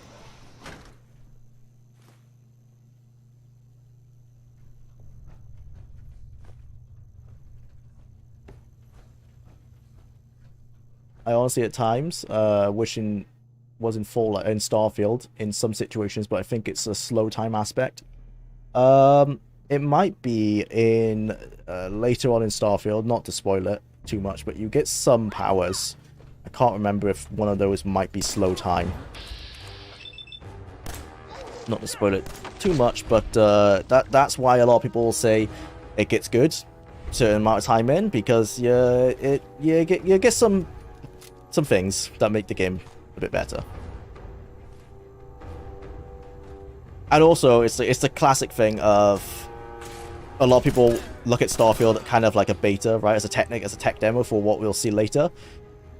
What they've shown, yeah, exciting for magic. Let's say that. Excited for magic in Test 6.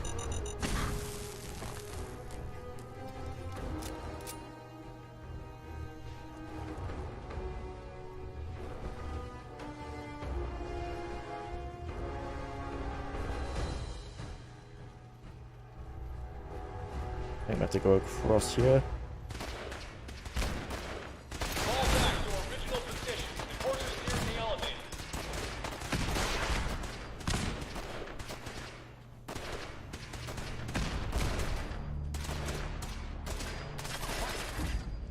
Now I'm low on ammo on like everything.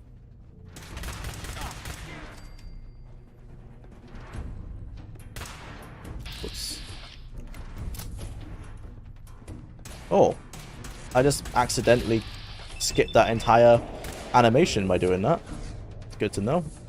Start the animation, go into VATS, and then exit. Instant reload.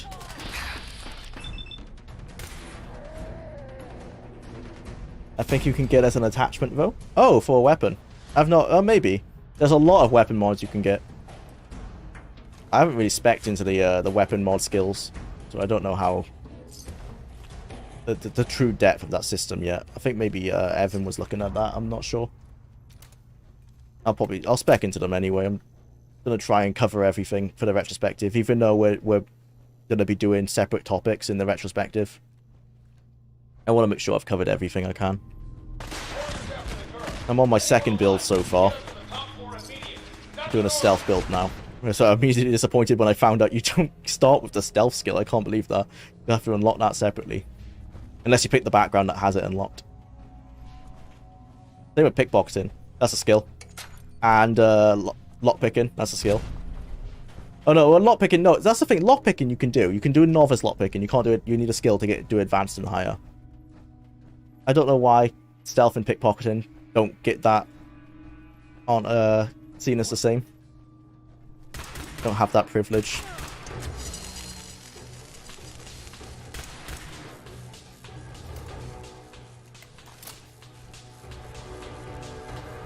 Unlocking gradual healing is one. Oh, one of the powers.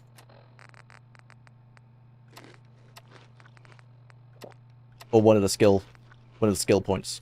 Don't think I can pick this. Some of the skill points are tedious as hell to level up as well. Like the fitness skill point.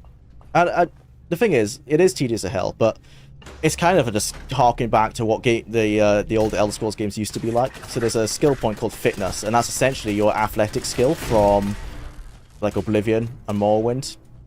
It gets better the more you run. The more you run out of oxygen, which is your stamina bar, the more that levels up. So essentially it is the athletic skill. It's just super tedious to level it up because of that. But you should treat it like the athletic skill, rather than like some people would put a rubber band around their controller and like swim in a corner for hours to get to Athletics 100. What you're meant to do is just play the game normally, and it will level up over time. So the leveling being tedious is entirely on me, really, for spending like 20 minutes just sprinting up mountains to try and level it up faster.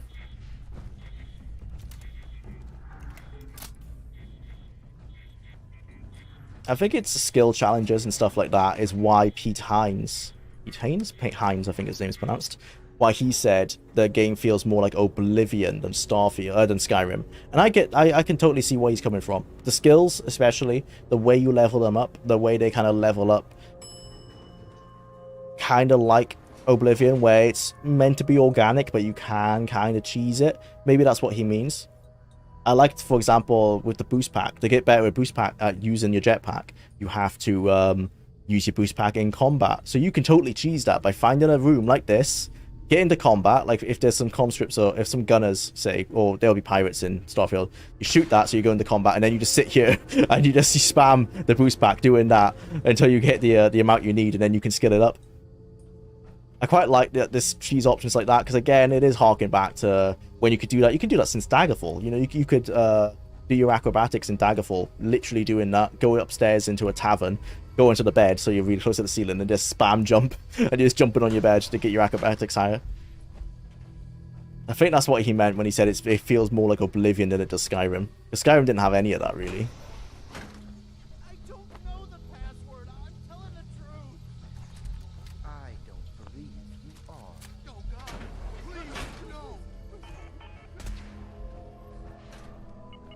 Oh, we're down to our last fusion core.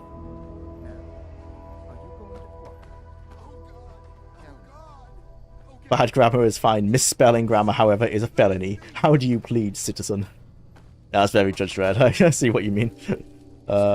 Unlocking in Starfield, but I plead guilty for misspelling grammar. So untrue. Cast Soul Trap on a dead body for an hour and max conjuration. Okay, yeah, okay, it is in Skyrim. I should have said it so totally. It's just there's less skills that you can do that in Skyrim.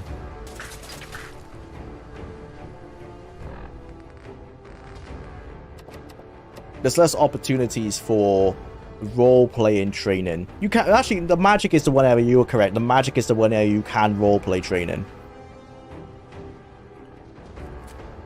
You know, if you went to the college, you could roleplay casting spells forever. That's the one area where that's true.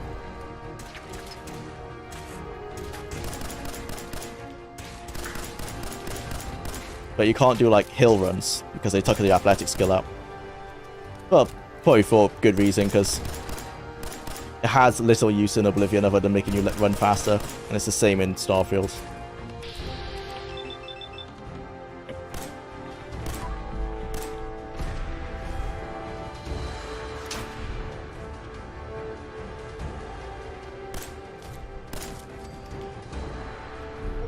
Whoa, we did it. Wow, it's the first time I've done that quest on PC. Says it all. Yeah, I only ever finished this game on PlayStation 4. He deserved to die. I know you're not...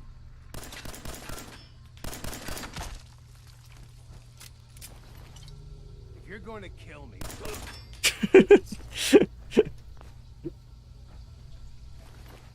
He's a Nostradamus. How did he know that? Just knew I was going to do it. Ah, can't get whatever her loot was. Oh well. Dodge this. Oh, is that the password for this? It is. Look at that. Fortune teller, yep. He knew. I was never a fan of that style of leveling skills. Might work better if traits can be obtained more often by game events, actions, but not skills. Just drags the game. Yeah, unfortunately, traits cannot... I'm not going to say this definitively. I've just not seen a place in Starfield yet where you can get more traits. I'm pretty sure you are stuck with what you pick at the beginning. Damn it. What? I pressed open door. Security door, open door. Yeah, I did. No. Wasn't really worth... Why was that master locked?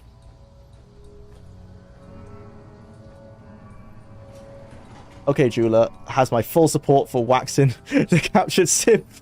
I used the coarsest weapon, so the railroad will think it's the Institute. That's some nice roleplaying. Did I pick up this weapon? I must have done right. Or is it just a generic thing? Oh, Kellogg's pistol. Why haven't I tagged this? Oh, I should have definitely favorited that. Got some stuff to sell. No, I don't think he gave me anything unique, did he? Oh well.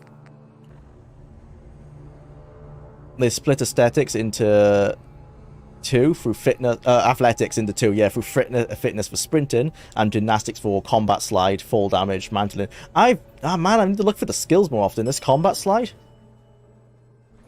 That's on me. I did not look. That must be in the green skill area, right? I need to look for the skills more clearly. I must have read that. I just forgot about it. Yeah, I want to get that one. I'm trying to get on my stealth character. I'm trying to make him as mobile as possible, which is why I was doing hill sprints to get his fitness up.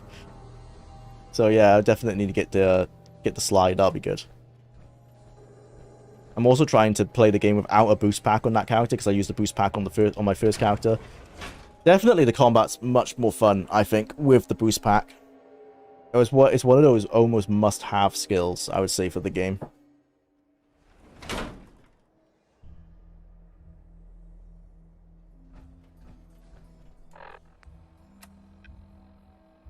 Where to, Doc? Back to Virgil? Nope, not back to Virgil. Ah, good neighbor. Oh, we're getting Nick, is it? Or have the Corsair chip analyzed? By who? The scientist, I'm guessing.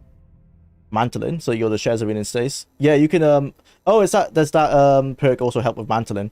Oh, well, how does it help? Does it let you mantle from a lower thing? Yeah, because there's mantling. Not that kind of mantling, dear Felipa. It's, you know, climbing. So that's what I was saying in the first impressions that I really like in the game, and I still really like it. Climbing is back. Like, you can actually climb, and they could totally put this back into the Elder Scrolls now, which I hope they do. But with Bethesda's track record, they'll probably just forgot that they did climbing. They'll be like, oh, we can't put climbing in Elder Scrolls, guys. It doesn't work, even though it was in Daggerfall. And even though we've figured it out already in Starfield. I really hope they bring it back. There's, like, no excuse now. They've got mantling. It works. There's working animations. For so long, people said it won't work in the Game Bureau engine because the animations would look awful. They look fine. They just look fine. They, you know, not nothing special, but they don't look janky. So, finally, we have climbing.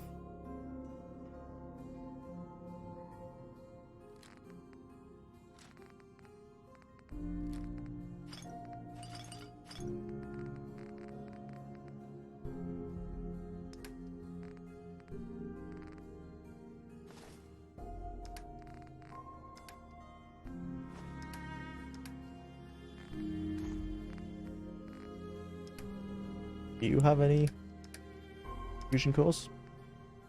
He does. Fuck me. God damn. Yeah, I might sack off the old power armor. Don't think we need it really anymore. Not until possibly the last mission.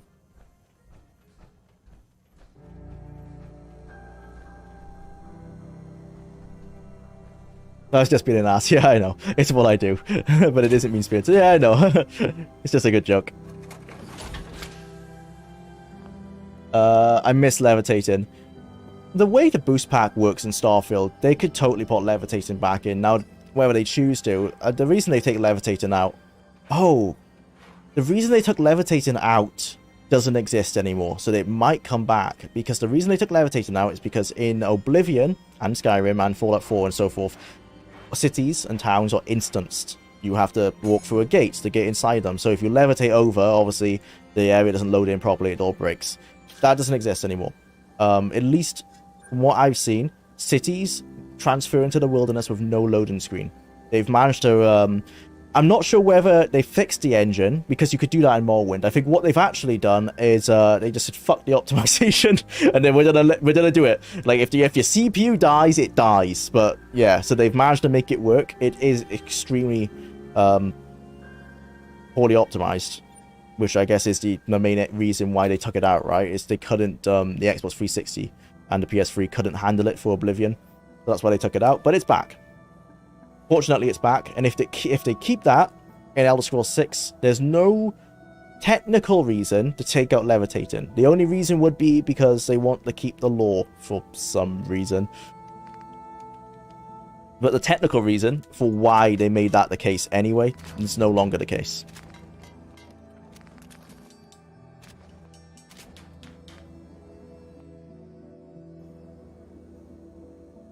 Hello, which Fallout is your favorite? It is tied between New Vegas and Fallout 1. And those are... Fallout 1 I've finished the most. Closely after New Vegas. I think I've finished Fallout 1 3 times. And this 4th time will be on the stream. And then I finished New Vegas. Oh, it's tied actually. I've also finished New Vegas 3 times. Yeah, 3 full playthroughs. I've done every ending in New Vegas, but, you know, I just saved, like, halfway through a playthrough and then did all the different branches. So I don't count that really as multiple playthroughs. But, yeah, 3 multiple playthroughs. Fallout Button was better, but Fallout 2 has a way better HUD. Are the HUDs any different? Pretty similar. Unless you mean, like, the actual things you can do, like, bossing your... Oh, no, yeah, I know what you mean. No, the HUDs are different. Like, where you can boss around your NPCs, your companions to move and stuff. Yeah, you're right. It does have a better HUD. But I guess that would be UI, because it's not technically on your HUD most of the time. I've seen a lot of crazy stuff. Fallout 2, technically, like, not... Like, the technology, or... How best to describe it? Yeah, the menus and stuff are better. Don't try and use a fancy word. The menus are better in Fallout 2. Agreed. But I think Fallout 1 as a product is so tight and well done that I just think it's just a phenomenal experience. As long as you can get over the... it's not jank, it's just the turn-based system that is not aged very well. It's not what modern gamers were used to. Yes, I got the help. Thanks for the answer. I have beaten Fallout 3 times. Also my favorite. Yeah. It's like it's near to the perfect Fallout game if you ignore the bugs, which is, you know, kind of egregious really when you're talking about a game. But it's just like it's such a smooth experience and it's so good for role playing because it really feels like you can play most builds in that game. Some of them are very hard, but you can do it. Hi, Jwlar. Hi, Jwlar. Hi, chat. Hi, welcome to Hi, welcome to the stream. Pixelized, no filter. YouTube. Pixelized? Yeah, pixelized. I did read that right. Welcome. We're playing some Fallout 4. We have 2 minutes left. Wow. Until we're on to the next game, which we will be able to fit in another game. Speak up now. Which was I just want to know which was the fastest one.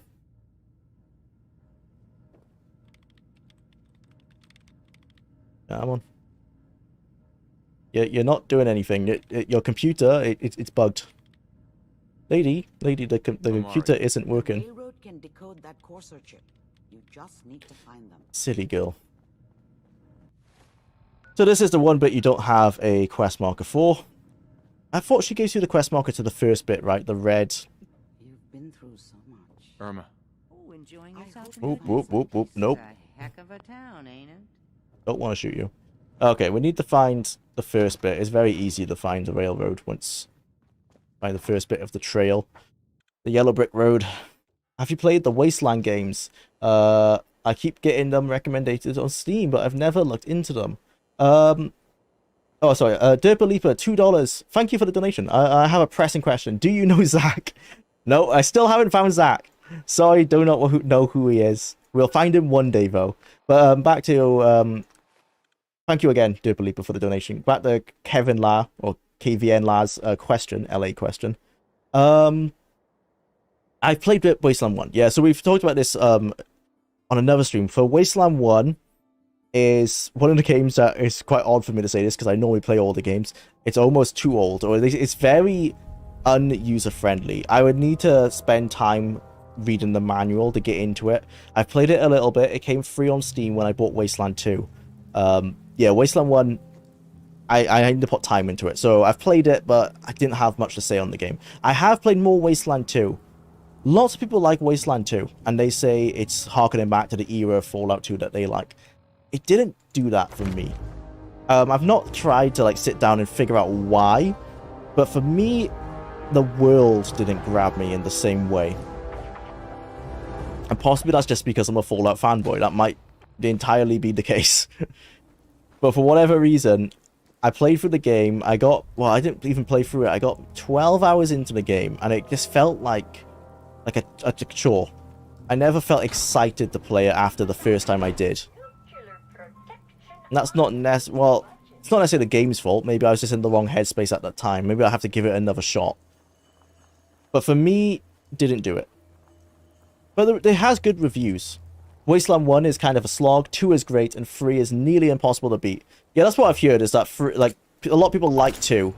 And it's just possible that I just wasn't in the right headspace at the time. Okay, let's kill this Jwlar and then we're done with Fallout 4.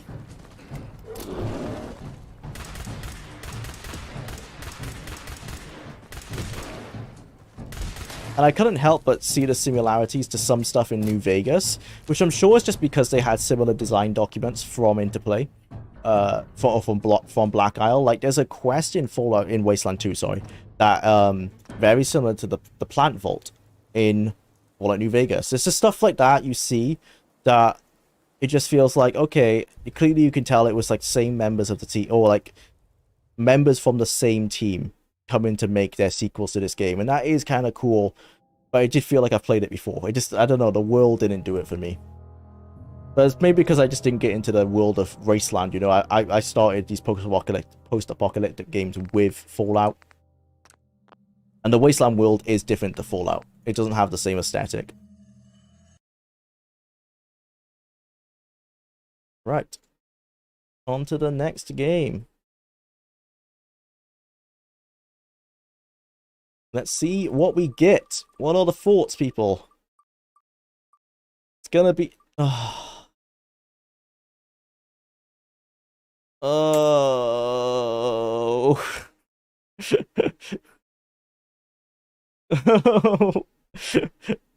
No. Why? Anything but that. Anything but that. Metal Fallout, let's go! Yeah. That's the highlight of the entire game, is the soundtrack, and it doesn't even fit. Doesn't even fit with the game. I just prefer Fallout's theme. Yeah, I think that's what I had. Like, I need to give it its own shot, is the thing. I think I was just, at the time I was playing it, I was probably looking for... It was probably after Fallout 4, to be honest. After I first played Fallout 4, I was looking for a Fallout experience, you know? Because I was probably disappointed with Fallout 4 thinking about it. It might be 76, actually. That's why I've probably got it. And I didn't get that from the game, because that's not what the game is. That's all me. I went in with the wrong expectations. Right, we've got the controller plugged in. Let's boot up the old emulator, because I'm a scumbag who doesn't have the software. I do have the hardware, but I'm not going to hook up my PlayStation 2. Because I'd have to I'd have to hack my PS2 just to put a ROM onto it, because this game is like worth like £100. So either way, it's just better to emulate it. I never understood the argument against emulation anyway.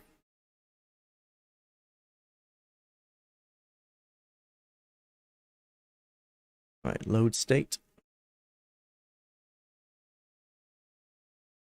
Right, and switch over on here. Nice. Start the timer. And we're going. Alright. Brilliant console experience. Let's get ready. Oh, what were we doing? Open up a quest log. So we've got find the paladins, and that's it. Oh, okay.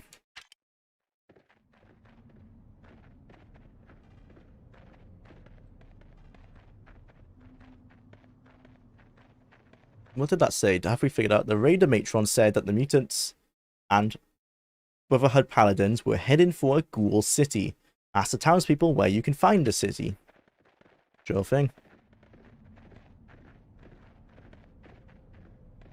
Want to do some trading, stranger? Oh, well, you can't help me much. Anything to sell? Guess I can sell that shotgun. Oh, I've not got any ammo for that mortar. Give it a that then.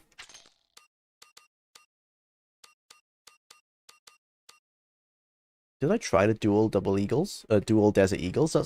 Statistically, it's better than the submachine gun. Oh, it's got less ammo though. Oh, because it uses rifle ammo.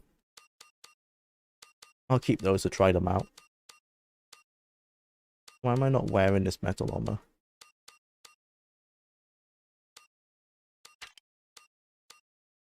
Yeah, why am I not wearing that metal armor? Maybe that was a bug. I remember wearing it.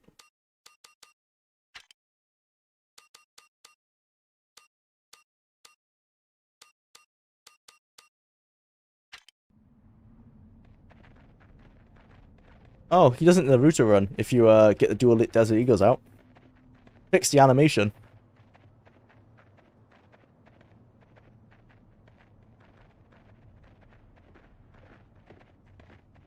Do I have to talk to anyone? No.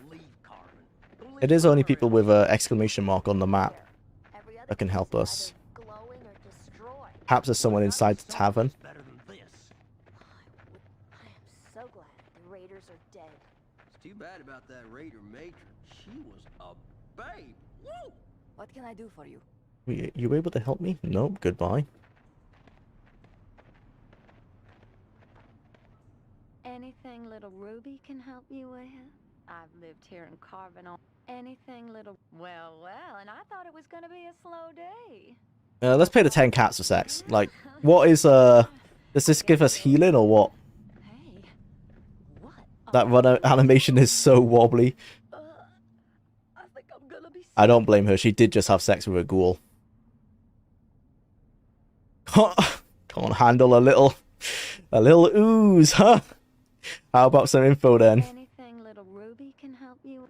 Great. And if you're wondering, the controller was vibrating in time with thrusts, like going bzz, bzz, bzz, bzz every time. So, now you know. Jwlar didn't want to talk to the first female NPC. Now the one we're looking for has the huge rack. I know who I want to talk to. Where the hell? Where am I meant to go? The hell, man? No one has any speech options. I've talked to those 3 exclamation marks. They can't go into the tavern. Try this way. I think this way's blocked by those 2 trucks at the end of the road. It is. You can't jump over them.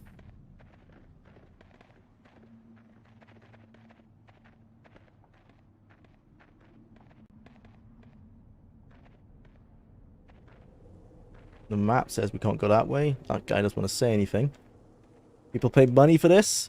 Apparently, it's a collector's item opponent at eBay. I don't know why. It's like, what's the economy? I don't understand it. People selling it for like £100.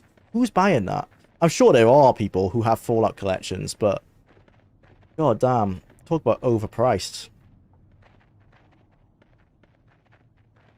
Guns in this game may as well just be melee at a distance. Or at that distance, yeah. Oh, okay. Suddenly, now we found him. What's that you got there, kid?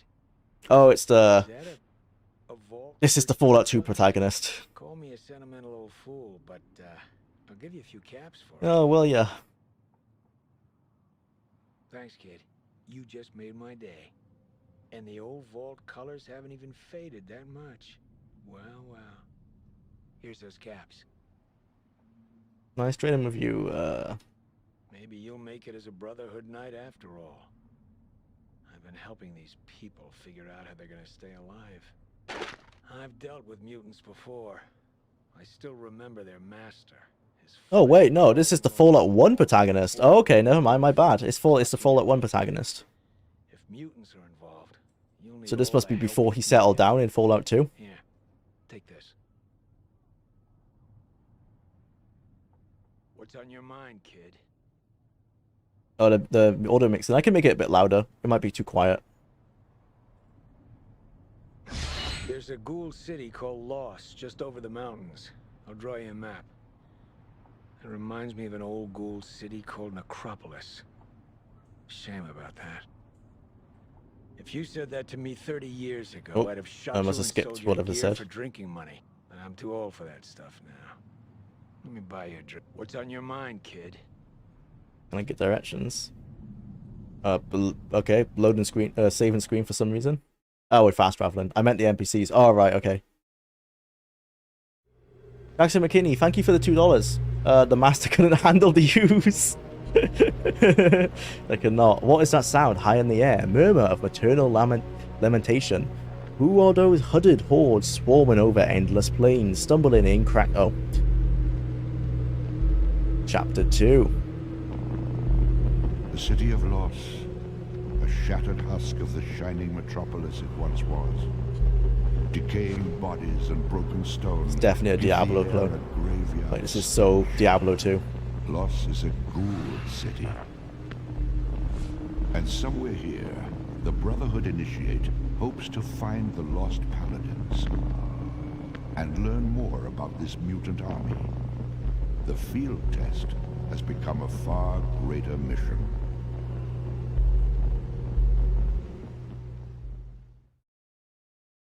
All right.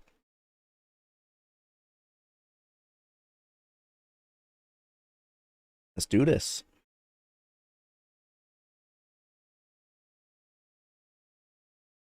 Do they have justifications for the mutants on the east? We're in Texas, right? So I guess it's in the center. I wonder if they do. From what oh no, I was remembering in Fallout Tactics. There's like a why the fuck is a ghoul like 12 foot tall? And the metal's back. Help! Oh God! Somebody help me! Can you imagine they said this game isn't canon? How dare they? This is exactly what Fallout is about. It dictates the penalty for trespass. Annihilation. God, no! Let the word go forth. None may enter the city of Los. Prime 2000's Edge keynote, yeah. Wow, that's the third sacrifice this week. Who cares? It's just a human. Come on, let's go pick our scabs. They had Marvel-esque writing back then. That was too dark, so we must throw in some levity. Look, surely they won't be hostile to me, right? I am a ghoul. Supposedly there are mutants somewhere in this city. It's your job to find out what they're up to. Ask the friendly mutant ghouls for information. Okay, yeah, they are friendly. Will they be friendly to non-ghouls? That's something, oh fuck, I was going to say that's something I'll never test, but it's something I will have to test. I'm going to be doing a retrospective on the series. Oh, I can't wait for my second playthrough. Oh, it's Harold. Okay. Hello there, Junior. More fan service. Like a ghoul who's going Oh, and the voice actor's awful as well. My name is Harold. What can I do for you today? Well, don't that beat all? The Brotherhood Skinner's letting ghouls into their little army. We may be butt ugly on the outside, but some of us still got a pair. You're not a ghoul, Harold. Well, I can't remember if Harold actually knows that. In the first game, I think he pretty much says he's not sure he's a ghoul. More questions, huh? Well, I'd be glad to help you. Ask away. Standing on each other's shoulders. I didn't check that actually. Is the I want to look at that now. Is the priest just two guys like on each other's shoulders? If so, that's fine. If it is just one guy, are you telling me there was a pre-war 12-foot tall man? I don't find that very believable. Have you seen any mutants around here? Mutants? Here, you say? Oh, that's a good one. Well, at least they actually are Not many referring to the law. after their army went boom, and the ones that are still alive can't reproduce. Nope. The soundtrack just cut off. Questions, huh? Well, I'd be glad to help you. Ask away. Well, why shouldn't I be happy? I've traveled a lot, but this place ain't half bad. More questions, huh? Yeah, lost my arm. Oh, of course. Another fetch quest. Same with my eyeball and my big toe. Alright. Well, thank you, Harold, for your input.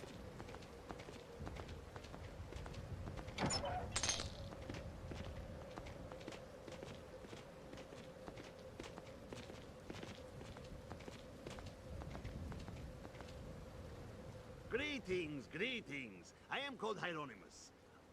You Looks have like the the voice look of actor from wasteland Stalker. nearby. Perhaps you have some valuable items to trade, yes? And you're right about the audio mixing. This guy's really quiet compared to the other ones. What's he got? Dual Desert Eagle. Dual SMGs. Okay, now we're talking. Expensive. Heavy machine gun. Alright. I'm happy I went with guns. We're seeing some good stuff. Combat shotgun, of course. 10k, goddamn. Well, we have something to save up for. Combat armor. Nice. Okay, okay. Let's get rid of the shotty.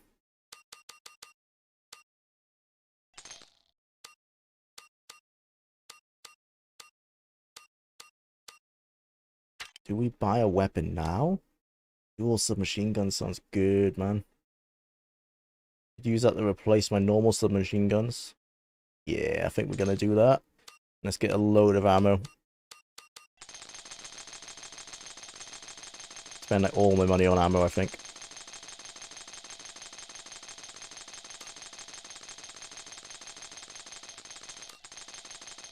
Cool. Then we can sell our normal submachine gun. Yep. Nice. Oh, I didn't equip it. My bad. Yeah, cool. What are you looking for?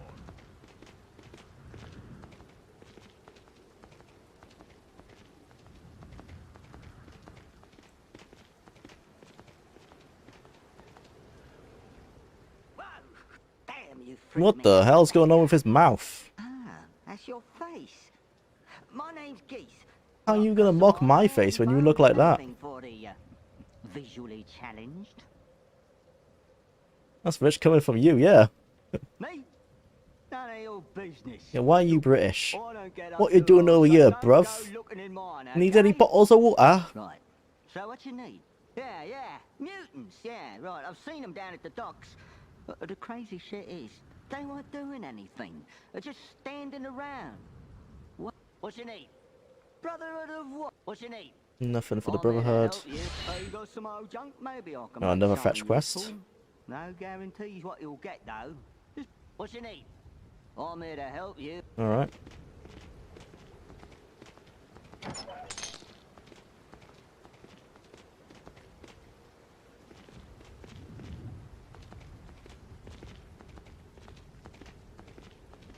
Hey, I lost his helmet in a nearby cave, but now I'm too old to get it, and then he lives for way beyond you. Yeah. I don't think Harold predicted that he'd be alive for another couple hundred years. And become a tree. Poor guy. You, ever been out east? Oh, they're actually talking about going out east. Bugs as big as houses, and killer robots. Hey, Fallout, where's my law? Hey, Bethesda, where's the law? Where's the bugs the size of houses? Bethesda had clear law written for them right there that they could have used. You got anything to say? Nope.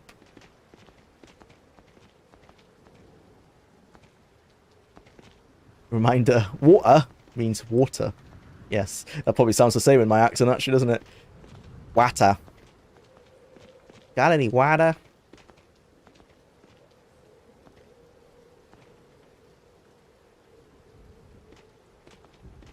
Got a save station. So I guess this is the way we meant to go. Oh, where's this to then? The docks. Isn't that where that guy said to look for the junk? If you managed to find any relatively undamaged junk, bring it to the crazy ghoul. Oh. Well, someone said something about docks. Head down to the docks, yeah. Wait, so why would I go that way? The docks are this way. Docks. Warehouse district. Oh. That's why, because you can't go that way. Now we know. Bridge east. Wada. Bar Harbor hermit crabs. Oh yeah, true. Okay, fair enough. They've kept it consistent. Even though technically this is not canon.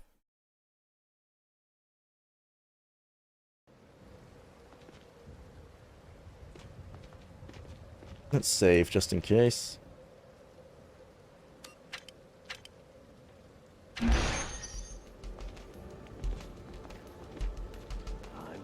proud to be expendable. I'm proud to be expendable. Alright. Oh, these... What? Okay, these ghouls don't like us. Oh. Got how to play the game. There you go.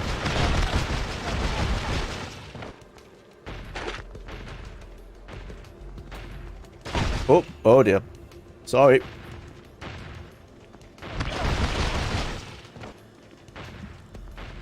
Is there any reason why the ghouls are fighting each other, or just cuz? Jackson McKinney again. Thank you for the $2. Oh, you're saying Kate shouldn't be more cute? Shouldn't be my cute Irish wifey? Can be if you want.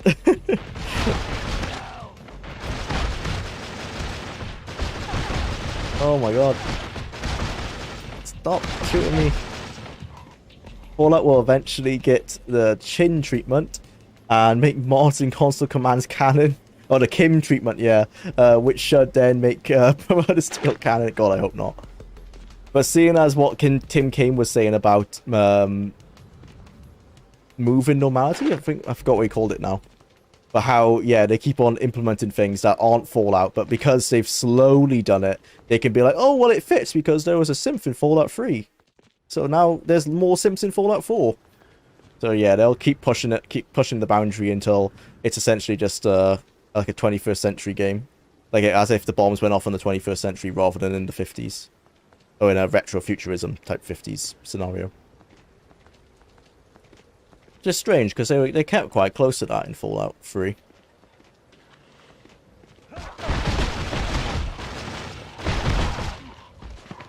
Check out the Desert Eagles, how they compare. The SMGs are doing a lot of work at the moment. Can't get in there, I don't think. What's that yellow thing? Can I shoot that? Apparently not. When would you guys have put the bombs down? Fallout. Oh, if we could pick another era? Because obviously the years was like 2260 or something, isn't it? But it's like 50s retrofuturism. But if I could pick an era, okay, let's make it so it's not the 50s, because obviously that's the easy choice. I'd be like, well, I like it how it is. So you can't pick the 50s. What would you think would be an interesting culture to be in a post-apocalyptic era? I think the 60s would be cool, just because there's some stuff you could do there with like hippies and all that kind of stuff. To see like how would the hippies react to the bombs, although they would probably kind of be like the children's of Atom when you think about it, so maybe not that different. What's the 70s known for? 70s kind of like rock, right? Like hard rock. What's going on in culture at that time? I don't know much about the 70s actually. Know more about like the 80s. That'd be pretty cool, because I was more like leather jacket. That's kind of what we had in Fallout 4 anyway, like leather jackets and stuff. The leather jackets came back, and it was like you got metal now. The 80s would have been a cool era.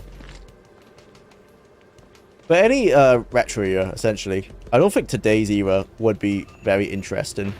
How the hell am I meant to get over there? I must go maybe back to the other side.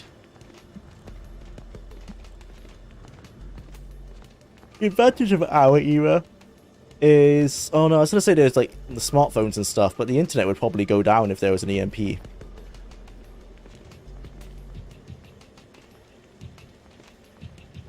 $2077. Yeah, my bad. The game's set in 2020, 16, 2020, 77 and that. Yeah, 2077. When would you guys have... Oh, right, sorry. LOL. 80s for me. 80s? Yeah. Set futurism. Oh, yeah, that was true. You'd have the whole... not neon wave. What's it called? Aether wave. The Aether wave? Whatever that aesthetic movement we had recently, like 2 years ago. That was popular. You'd have kind of that stuff going on. Maybe not sure, the number popped in my head for some reason. No, I think you're right on 2077. I think it's the games are set 200 years later. God, I have no idea where I'm meant to go here. Until we are considered retro. Yeah, there'll be Gen... We're on Gen Alpha now, right? So next will be Gen Beta. RIP those guys in school. They get bullied as hell for that one. Then what's it? Gen... Whatever. What's C in the alphabet? Can't remember. Let's call them whatever Gen C are. They'll probably see the Millennial era and the Gen X era as, like, super cool. Oh, we're meant to go over these pipes. Jesus. Okay, we are totally save stating. My god, why would you add that as your platforming? Look at that. That's horrific. And I'm getting shot at the same time as well. Oh god.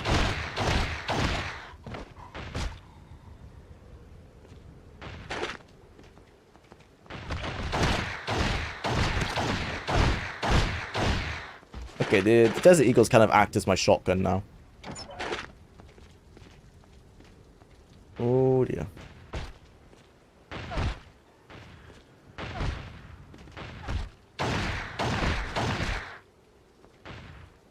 Oh, that was close.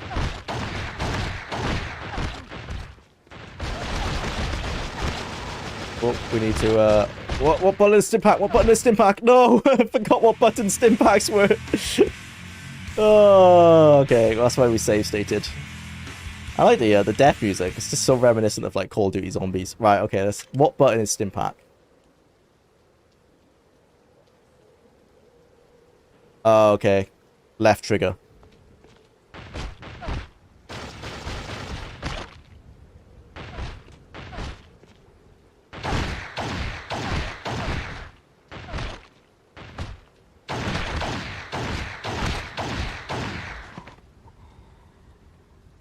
Oh no, not left trigger. Oh, it is, yeah, left. LB on the Xbox controller. Oops.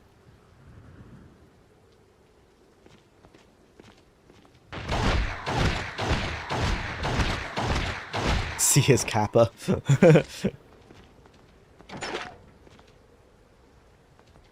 Vaporwave, that was it, yeah. Come on, Jwlar, today's era would be great. You could even pick your pronouns. Would that still be in 40.1, right? They could definitely, if it was set into DayZ, where they would lean into that, there would be like adverts in the game, like billboards, where you could... Because it's like the Fallout universe is also hyper-capitalist, right? So it'd be something like, pay now only $200, change your pronouns on a whim, or pick like fluid pronouns that change whenever you want them to. They could lean into that kind of stuff.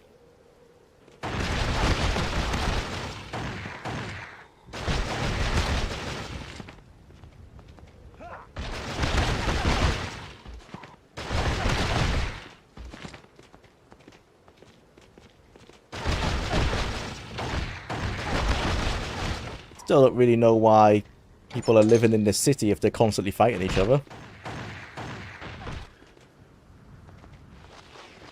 It's almost like transforming an CRPG into a ARPG doesn't make sense if you don't try to make it make sense. And they have made zero effort.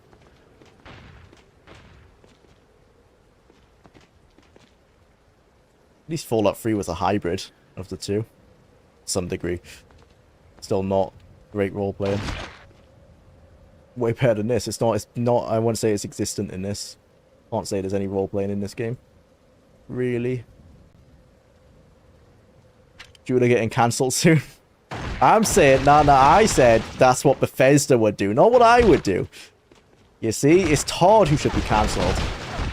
He told me those were his plans. When they make Fallout 2020, the new sequel. Completely rewritten the law.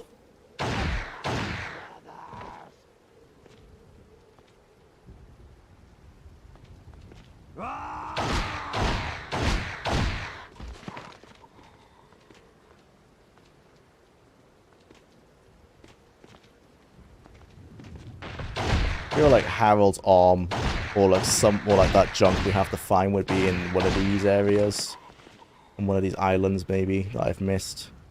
My dad works at Nintendo and he says Todd hates 3D women. Todd is all about the anime waifus. He likes nothing else.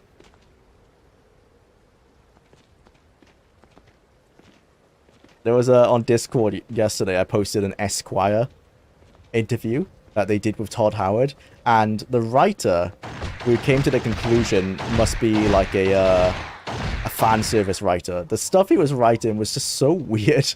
It's like one of the lines he said, like he asked Todd a question, and like, oh, and Todd replied like, oh yeah, we're thinking about that down the pipeline. Said Todd, who has brown curly hair and has a chiseled jawline and answers with a quick smile. And I'm like, what the hell is this? Like, why are you describing him like that? And then he finished off the interview with saying, like, I asked Todd, like, what he can tell me about the Indiana Jones game, and Todd said nothing yet, but he'll see me again next year with another coy smile and like a wink or something like that as he walks out the door.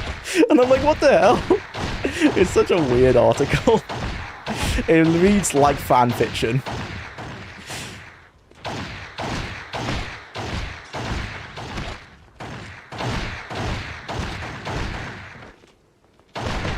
I should have expected nothing less from an article that was literally titled "Todd Howard is the Christopher Nolan of gaming." It's like, okay, if you say so, Esquire. Totally a well-known publication for their video game takes.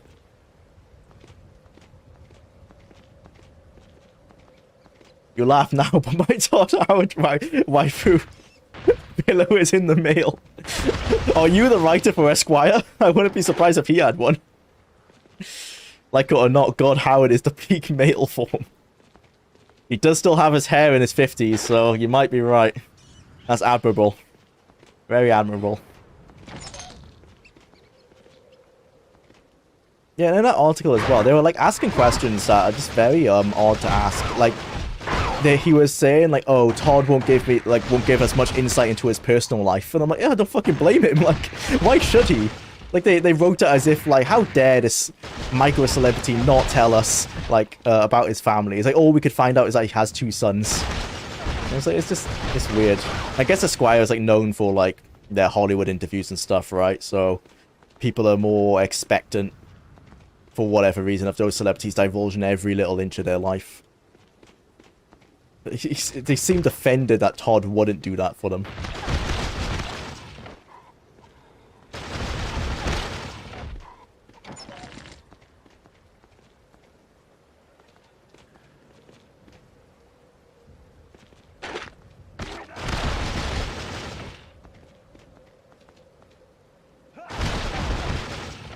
Thinking, why haven't Bethesda done dual-wield weapons yet? If they're all about the rule of cool, which it seems like definitely Todd is, this is the rule of cool, is double wielding weapons. I'm surprised they haven't done that yet. That seems like something they would have put in Starfield or Fallout 4. Maybe that's the Fallout 5 special feature, so it'll be on the back of the box. Finally, dual wielding weapons.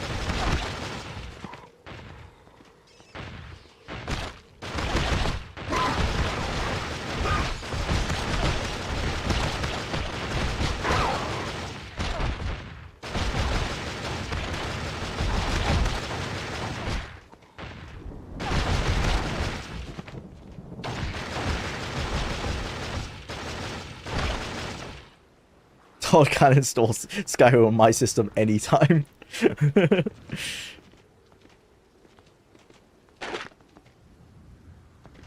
I'll be 49 this month, and the only grey is a bit along the jaws and a few strands.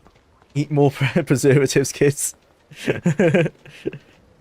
That's lucky to have the only grey to be a bit along the jaw. I don't think I'll have any hair left by the time I get to that point.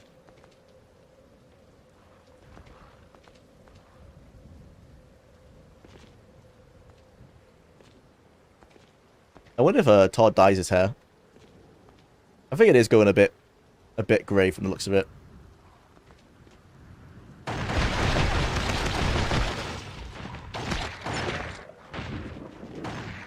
He's like the kind of guys who benefit from the fact that he looked super young in his 20s, like he had those boyish looks, but because of that, he now still looks pretty young in his 50s.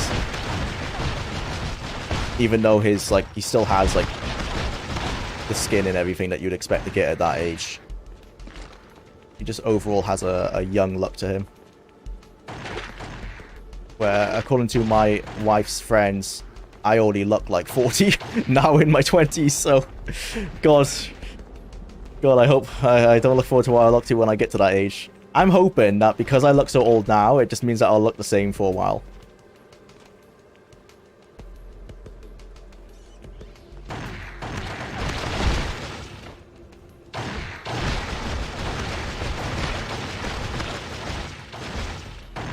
For the Desert Eagles.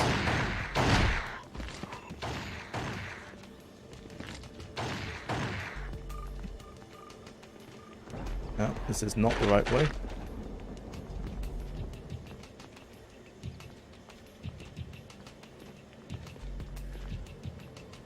So much platforming.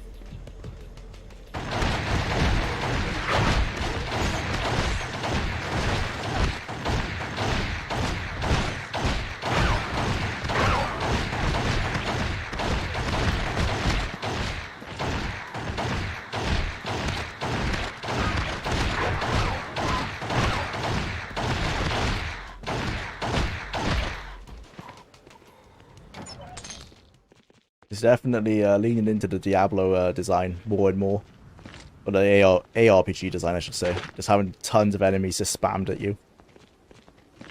And we're actually at a point where we can kill them decently quickly.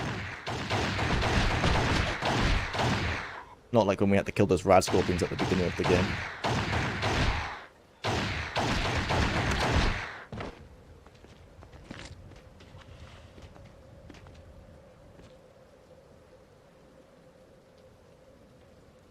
It is honestly sad to watch his... Yeah, I was in the chess club now. I remember... I'm not even sure if these were memes or not, but I remember for a while people were getting up in arms being like, oh, he wasn't even in the chess club, he was actually really popular in school and stuff, as if like that was something that discredits him. Like, he's clearly a nerdy guy and everything. Like, even if he wasn't in the chess club, it's not like he was the fucking shad of the school or anything, and it doesn't even matter if he was. It just seemed a weird thing that people were really mad about. And it's like, oh, he's pretending to be a nerd, he was actually super cool in school. And I'm like, bro, why does it matter? If it was a joke, it was a funny joke, and if it was true, at least he was making a joke about it, you know? At least he didn't seem upset. You're on the docks right now. I'm disappointed because I have long hair and wanted the Gandalf or Willie Nelson look. Hard to pull off without grey hair. You could dye it, I guess, if you wanted. But yeah, I know what you mean. Someone's coming down from the bridge. Since then, he's only released 4 games. Can't imagine how long he is planning on leaving Bethesda. Well, that's what, in interviews, he's been saying, like, Elder Scrolls 6 might legitimately be his last Bethesda game, based on how long these games take now. And that sounds entirely possible. It is, as much as we, like, take the piss out of him, and he is likely, you know, at least partly, if not wholly responsible for the direction the games have gone, because he is the game director. You know, it is going to be an end of an era. And we probably will see a shift in how the games... what you expect from a Bethesda game once he's gone. Whether it'll be a good shift or a bad shift, we yet to see.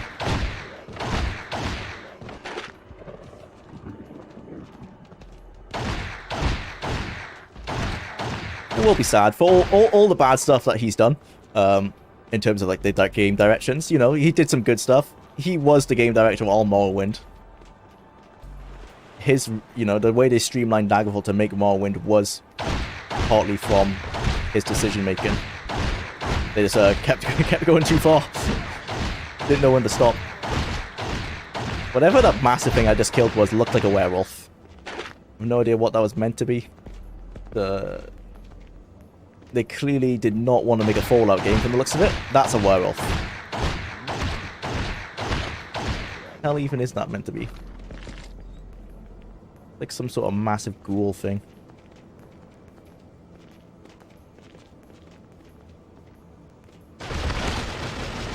He was the president of the chess club. The king of nerds. A Chad among nerds.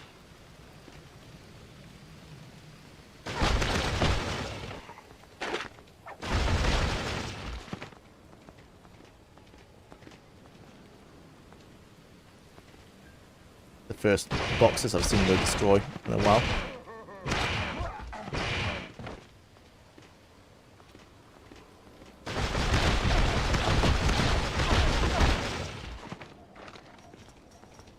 Oh, can we destroy these ones? No. Considering he was behind the shift from Daggerfall to Morrowind, maybe it's a good thing that he's getting ready to hang up the spurs. Todd Howard, stories on D&D with a bad, with a bad DM. Yeah, he is a bad DM. He just wants to direct you down the path that he drew up over the weekend. And he's not willing for when players say, oh, can I do this? He goes, no, we're doing how I said we're going to do it. You walk down the path and you do as I say.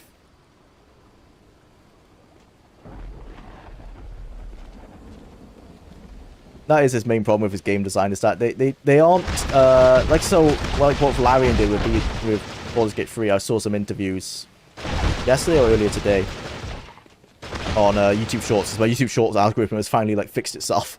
But yeah, so they showed me some Larian interviews, and one of the, I can't remember if it's the game director or one of the designers, said that they never want to say no. So when they're designing like a quest in game, they brainstorm as many different solutions and they try and implement them all. They don't want to say no to the player. They want to try and implement everything.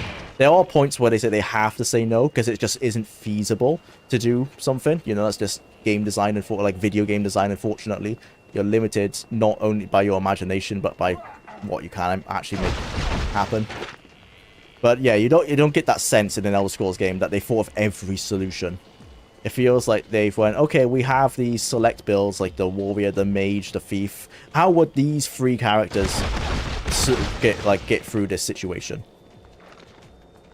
And not consider how a player might deviate from those default stereotypical ways of playing.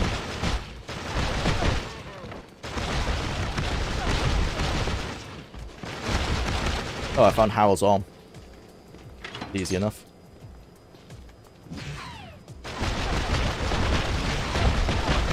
What the hell are these enemies? Started shooting lasers now? From their, like, torso or something? Keep it simple, stupid. Yep. That indeed. I just imagine, like, you're sitting in the boardroom as they're designing, you know, they're doing the design document for the game, because presumably they still do that. They make a design document so they know everything they have to make. And they're sitting there, it's like, okay, so we got all these quests, and it's like, someone says, like, oh, what if they want to do, what if they want to have this, like, speech option where it does this, and they're like, nope, KISS. Like, every time they have a disagreement, they're like, KISS. Rather than telling them, like, oh, that won't work because of this or that, they're like, that, just keep on saying KISS. As long as you keep saying it, it's true.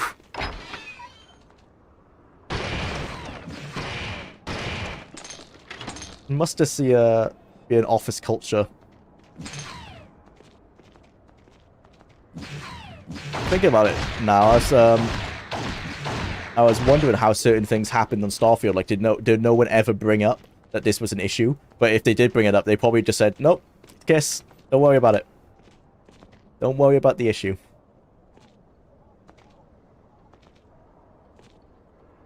Complete fan fiction in my head, because there's no, I've got no proof of this, but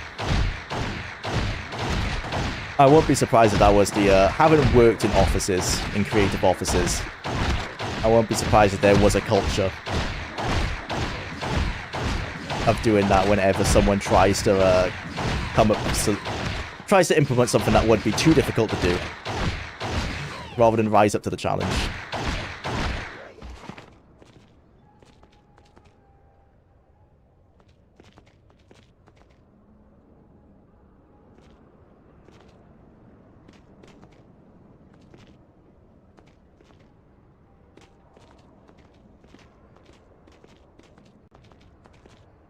Say what you will about Brotherhood of Steel, but the chat and Jwlar have some fun discussions when that's game being played.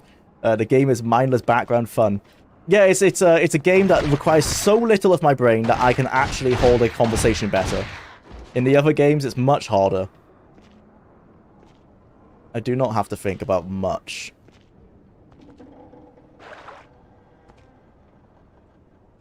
I'm very glad I'm doing this on stream, though. I could not imagine playing this game not on stream, where I had to actually just sit here and absorb it. Because the atmosphere is not very good either. There's not much sound design. Very generic.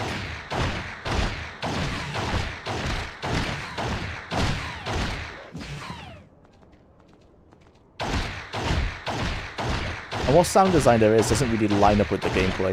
The gameplay is like fast-paced ARPG, and then the sound design is just like drone-in Fallout sounds. You know what you expect from Fallout 3 when you're shuffling through the tunnels for the metro.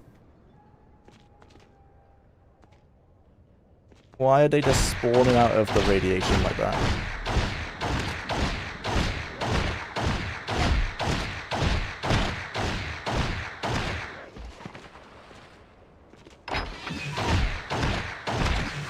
Oh, they are holding laser weapons from the looks of it, I think. That's why they're shooting lasers.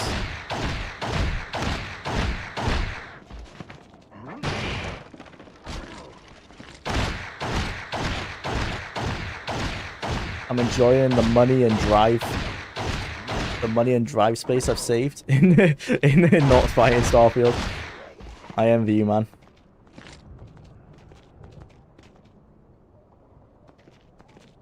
Especially the hard drive space, 115 gig.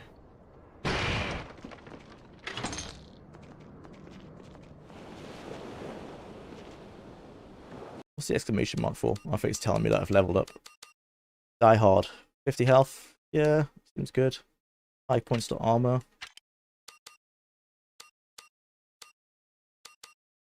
Melee and dodge speed. Oh, there's dodges. I'll take that. And I didn't realize there's a dodge roll happening apparently.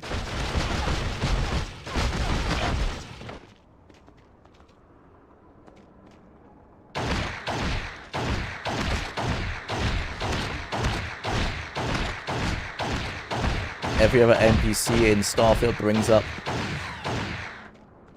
a thing I never witnessed. What do you mean by that? Sorry.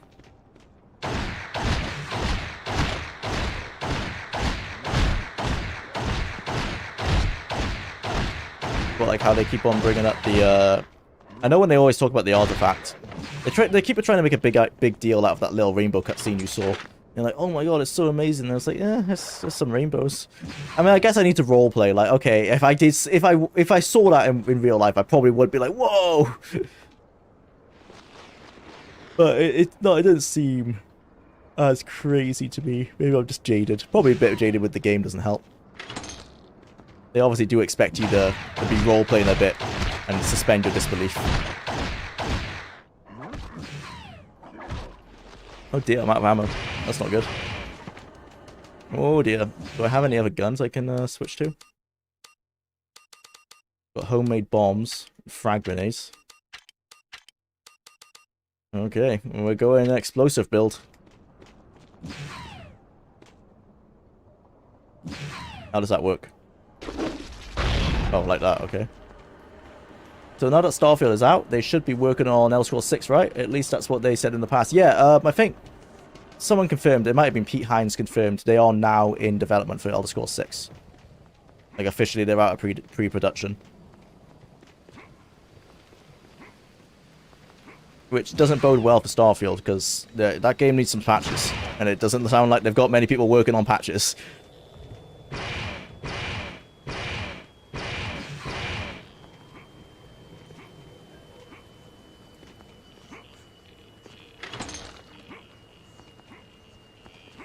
At least now, Elder Scrolls 6 probably in 5 years.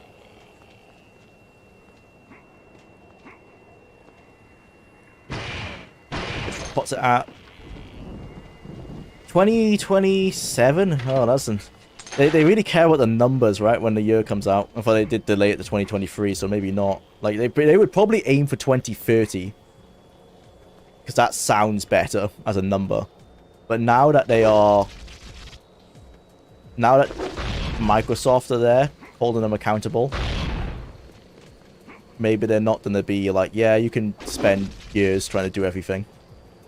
Can I blow up these things? No. Some sort of enemy, like, locked in there, but I don't know how to get to them. I might like Elder Scrolls 6 more than Skyrim. Skyrim was interesting at first, but now it's boring to me. I like deserts more, so very interested in Hammerfell. If it is Hammerfell, we've not had confirmation. But I don't see what else it could be, based on the reveal they made.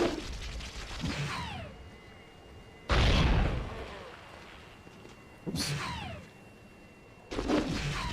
God damn it. The throw mechanic in this game doesn't... So it shows like that orb, and that shows how far you're going to throw. But the direction seems to spin wildly. So you lock on, you throw, and then I run away. Okay, so if you try to run away before you throw, it throws the grenade to the side. And then the music's gone again. And it's back. That might be an emulation issue.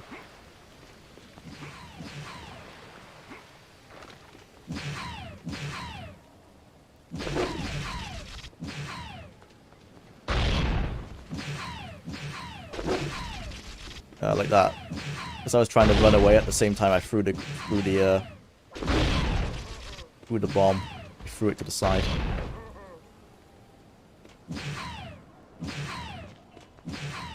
No, I don't want to throw that over there. Oh, damn it.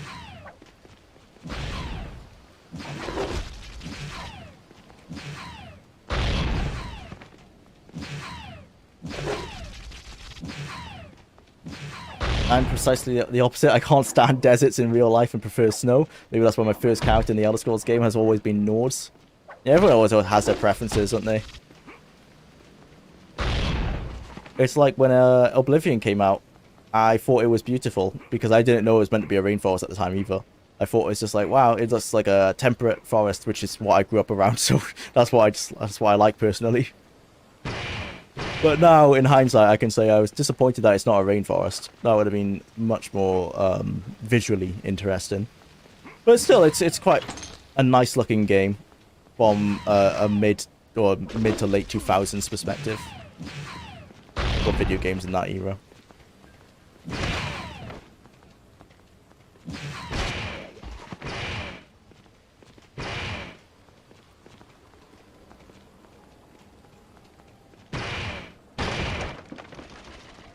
We're picking up a lot of light energy weapons, but we're not light energy ammo. But no, oh, like finally we picked up a laser rifle. Okay, yeah, I was thinking we haven't picked up any laser weapons for this ammo that they've been giving us, but we finally have. They were acknowledging me like I was deep in their minds. Oh, wait, I was on Starfield. All right, I went to Mars, and all the miners were talking about a heart of Mars that I'd never heard of. And some Billy kid was offended I didn't remember him, even though I had seen no context. Billy is just happy to be out of the damn fridge in Fallout 4, yeah. They were acknowledging me like I was deep in their minds, but I was in their sleeping quarters, so... Oh, in their minds, yeah. So that's on me, probably. LML, but I forgot about him. Yeah, I've not come across that myself, but it does sound like entirely possible. There's a lot of stuff, I mean, the way it works in Skyrim as well, and maybe Fallout with... someone will say something when you're passing, and it'll come up in your quest log. I remember that, I think that started in Oblivion, actually, right? The dialogue, in the dialogue system.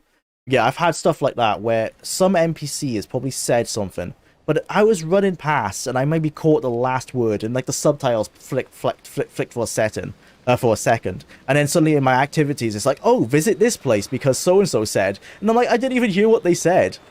So I could totally see how the game's probably registered that you have, at some point, your crosshair has scanned over this Billy guy for like 1 second when you were running somewhere, and you've probably heard a millisecond of this voice line at some point, and it thinks that you should know about it. But obviously we don't, because we missed it. It definitely has that issue. I think that's just been an issue since Oblivion, really, when they implemented that dialogue system. Because I never listened to what the NPCs were saying in Oblivion. But now, I think at first I probably did, because at first I was like, whoa, so realistic. They talk to each other and don't acknowledge that what they say is absolute drivel. But like now, when I play, suddenly you just look at your quest log and you have like, we run through like the Imperial City and you'll pick up 5 quests. Because apparently you heard some conversations that you totally didn't actually hear. And it's more of a, I can see how it would be more of a problem in Starfield for sure, because there's so many people, right? Like, who is a generic NPC and who's an actual, like, quest giver? Because sometimes I think they might be the same. Like, I think generic NPCs literally just say certain things that the game uses to flag a quest. And there's so many people now. In Oblivion, like, a town was, like, what, 30, 20, not even that, 20 people? Now you walk into New Atlantis and there'll be 100 people in a certain district. Or maybe, like, 50. But you walk to the next district and there'll be another 50. And they're all talking, like, to each other in groups on park benches and everything. So my brain just kind of, what would the word, like, you phase it out, right? You're not listening to what they're saying, really. And I only know something's happened when suddenly that pop-up says, like, you got a new activity. Perhaps they expect you to walk through the city. Like, really go lean into the role-playing.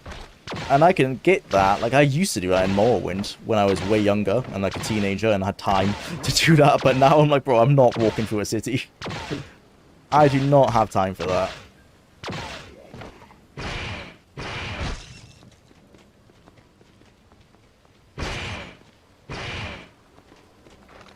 Oh, sorry. That says a lot about this game when I'm just yawning from literal boredom.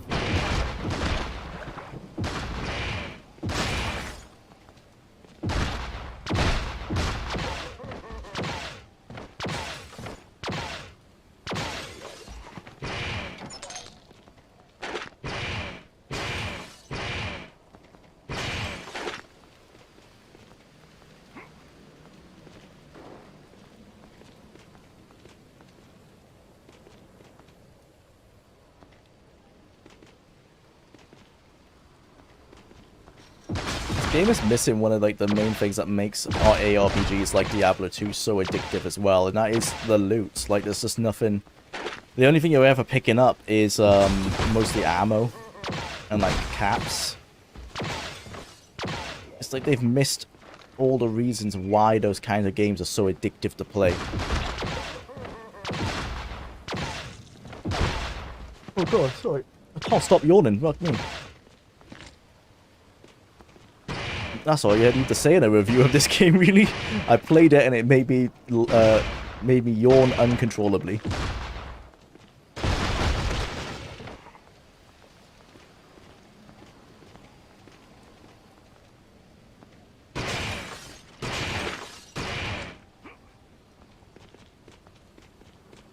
Saw a video in which a guy was complaining about the oppression of Argonians because they were in Oblivion's arena. Oh, I saw that, yeah. Someone did like a multi-hour long Oblivion retrospective, and I feel for the guy. I think he has tried to say something unique. He's tried to be like, oh, loads of people have done videos on, like, Oblivion, you know, like, how am I meant to best like private sessions or patrician. So he's like, I'm gonna come up with takes that no one has. So he's come up with this fucking brain dead take about, like, how the Argonians in the arena are bloody oppressed and forced to be there, even though that you were told with the law that they're prisoners. And, like, and then he's saying, like, oh yeah, they're prisoners. It's like it's based on, like, prize fighters from, like 1800s slavery and all that kind of stuff. Again, ignoring the fact that all the races are in the arena. They're just generally prisoners or people who want to become gladiators. Absolute brain dead take. He's tried to say something unique and different. And I can feel for him, because that can be hard as a YouTuber when you can sometimes feel like, oh, what am I adding to the conversation here other than reiterating what other people have said? And sometimes if your take is dumb, you know, just be like, I'm just gonna keep reiterating. There's nothing wrong with repackaging what someone else has done, and that the repackaging can be what is unique about it. You can package it in a way where it's more concise, or you look at it more objectively, or you look at it with more data, more analytics. You're doing something different, but it can be still the same general takeaway. But yeah, coming up with brain dead takes is not the way to do it. Don't try to be different for the sake of being different. That's for sure. Yeah, that was laughable. How to solve NPC populations is to not confuse players. Just make the entire population hate you, like in Morrowind. Only guess quest givers that can't tolerate you. Yeah, that's true, actually. That would work. It would only work in a certain universe though, like, it would be hilarious in Starfield if no matter where you went, people just hated you, and there's no objective reason why they do. They're just like, I hate you. No reason, you're an Outlander. How we know you're an Outlander? Can't tell. There's no reason you're an Outlander, we just hate you. But it would work in the Elder Scrolls for sure. I loved being hated in Morrowind. You didn't have to feel remorse for mucking up the Dark Elf Society. Man, I always ended up helping them guys. Although I say that, I've only done the Telvanni once, so I guess my limit's a bit higher than you, but I still is a limit. The Telvanni, nah, fuck those guys. They push it too far. What I liked about the Telvanni is that you can just kill them to get promotions. That was brilliant. I can respect a faction that's built like that.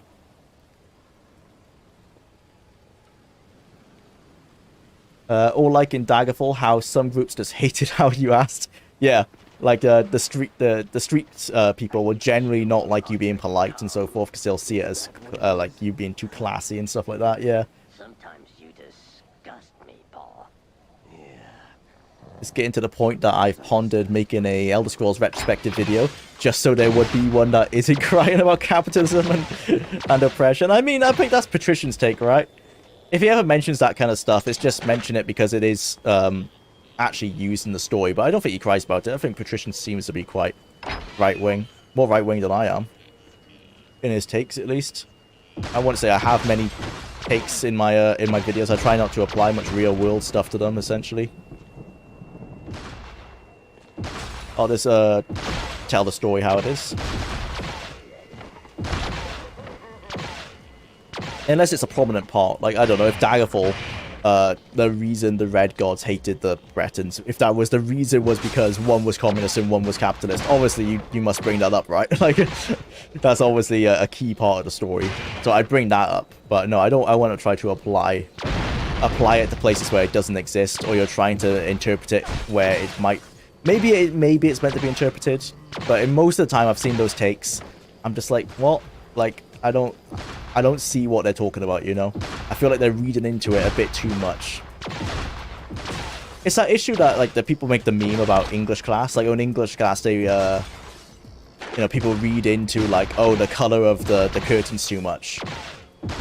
But I always go against that because, unlike a video game, or even sometimes cinema, a book is generally written carefully. So if they've written a specific color for the curtains, maybe it does actually have meaning. It's not like they walked into a room with a film camera and the curtains happened to be blue. Like, they specifically wrote blue curtains. So maybe you were meant to look into it to some degree. But I can get what people mean. Like, yeah, sometimes English teachers want you to look into it way too much.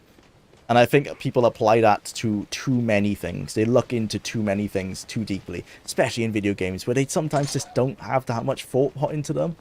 I'm like, oh, why is this house decorated in this way? Does it mean this or this? It's like, maybe the level designer just said, oh, fuck it, I'll just throw some things around randomly. Like, not everything has that much thought into it. Whereas I think in a book, they're written more specifically, right? You don't accidentally write a certain color for a curtain. You might choose it for a reason. You might not do as well. Sometimes a cigar is just a cigar. Yeah.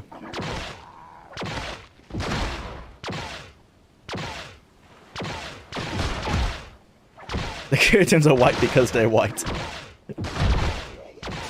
I would agree in some scenarios. I still stand by, like, in most books, not all of them, but in most books, if they're choosing to describe it, because it doesn't happen by accident, right? It's not like they accidentally wrote those words down. Sometimes there is a meaning behind it, but the meaning doesn't have to be deep. It's not like, oh, they were, you don't have to write, it doesn't have to have an essay written about it. The meaning could be like, it's blue curtains because the character whose apartment we're in is depressed, and that was the level of thought that went into it. You know, the author could have literally thought about it that shallowly. And sometimes it could have just been because they were looking around their own apartment and be like, oh, that's a nice design. I feel like this certain character would have decorated their room like I've decorated mine, and then that might be the reasoning.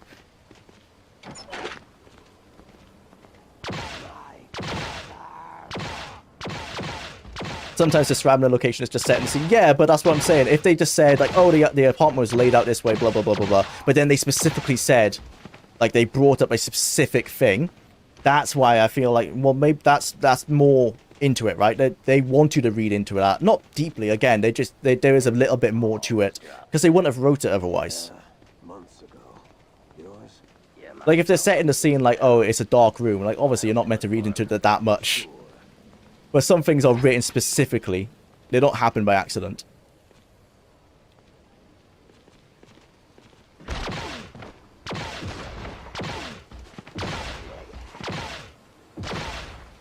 The curtains are blue because we only modeled 4 colors. Yeah, and that's what I mean. Like, in a video game, you can't really read into that stuff as deeply, because a lot of times things are just done because we ran out of time. Like, oh, it's all we had available. You know, I couldn't be bothered. Like, there's stuff like that. It's not as exact. Do not touch. What do you mean, do not touch? Oh, right, it's a button to open the door. Okay. Things in a video game can certainly happen more accidentally than they can in something that has more time spent on it, or something that is written in a certain way. And I'll apply that to films as well. Some films, like some directors, very much do like care about everything that's in the room, in the setting that they're filming in. But otherwise, the other ones are just like, ask the prop designer to design a room that looks like this, and then that's what you get. And maybe the prop designer will have a deep reason for why something was done, but the director will be like, I don't know, I just asked him for a room, and that's what he gave me.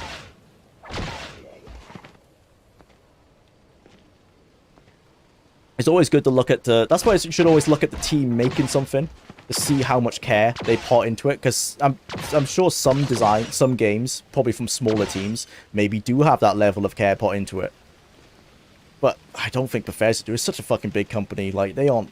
It's not like Todd sitting there and being like, oh, design this apartment like this so people have a sense of melancholy when they walk into it. It's like, nah, man. Maybe the level designer thought, oh, that'd be cool if I did that. But I was, you know, there was no more than that.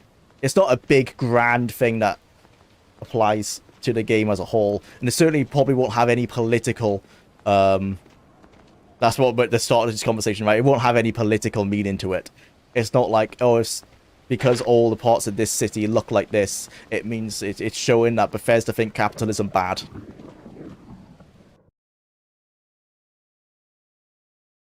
I always loved the foreword Mark Twain put in Huckleberry Finn. He said, anyone who tried to delve deeply into the story for allegory and the like should be prosecuted.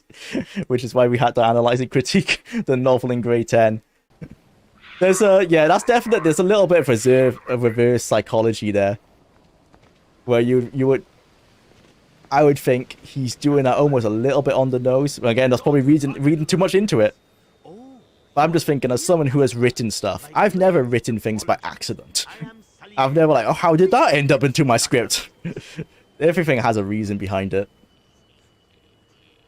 But people are right, sometimes setting the scene is just setting the scene. But if you're setting the scene, you're trying to set the scene, right? If you're making a dark room, maybe it's dark for a reason. It's not just because it's dark.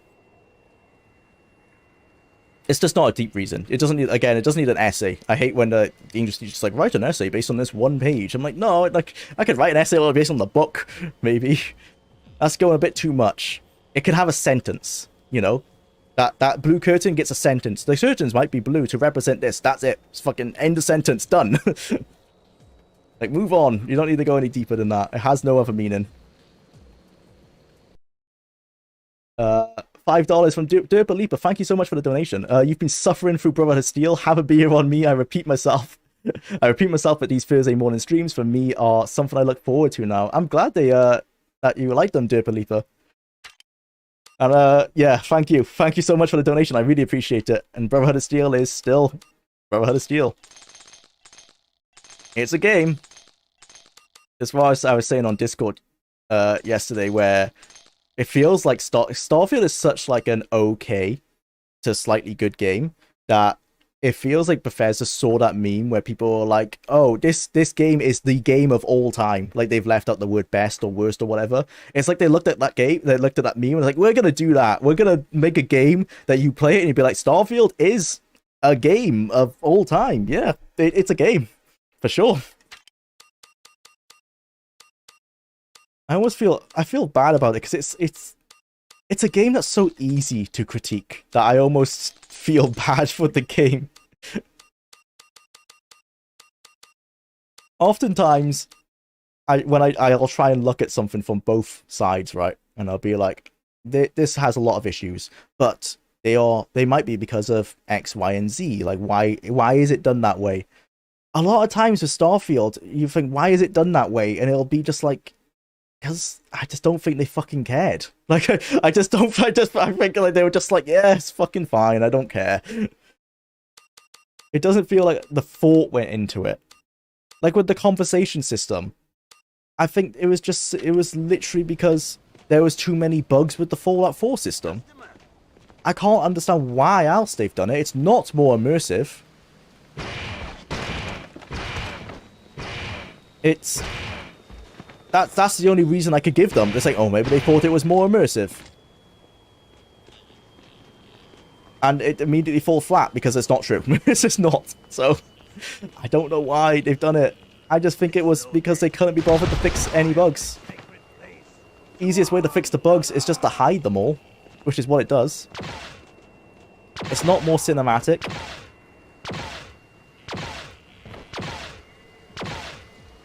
Like with the stores with no stock. Stuff like that. Like there was obviously multiple level design teams, and some of them cared. There's in that same city, right? There's an area called the Well. We found it on the first impression stream. Really nicely designed. There's a store in that. Exactly what I was saying. Like, it's like a Skyrim store. You walk in, weapons on the walls, armor like on shelves. You can look at it. You can see what the helmet you're gonna buy is. He's got a chest in the back you can go steal. He's got a back room you can break into to get some more gear. You can shoot him in the face and steal all his stuff. It's a store that you can rob as a store. And then you go to this other place, and it's a room with one guy in it with some pens. You can steal some pens and like one plastic cup. And he has inventory. I don't know where it is. I guess he pulls it out of his ass. You kill him. He has one item on him, so it's not, his inventory isn't on him. There's no doors to anywhere in that place. And then he says, he has the goal to say, we sell the best gear in the city. I mean, he could be lying, right? It could be a shit store. Maybe it's meant to be, even though it's in the nicest area of the city. He says we sell the best gear, and he sells a single pistol, which isn't good, and like some mining gear. Now the reason for that, I'm pretty sure it's leveled, because it's a leveled table, right? Like a leveled shop table. But still, it's clearly different teams, and whoever was tasked of designing that store fucking dropped the ball. Absolutely phoned it in. Or ran out of time. Probably ran out of time, I'd imagine.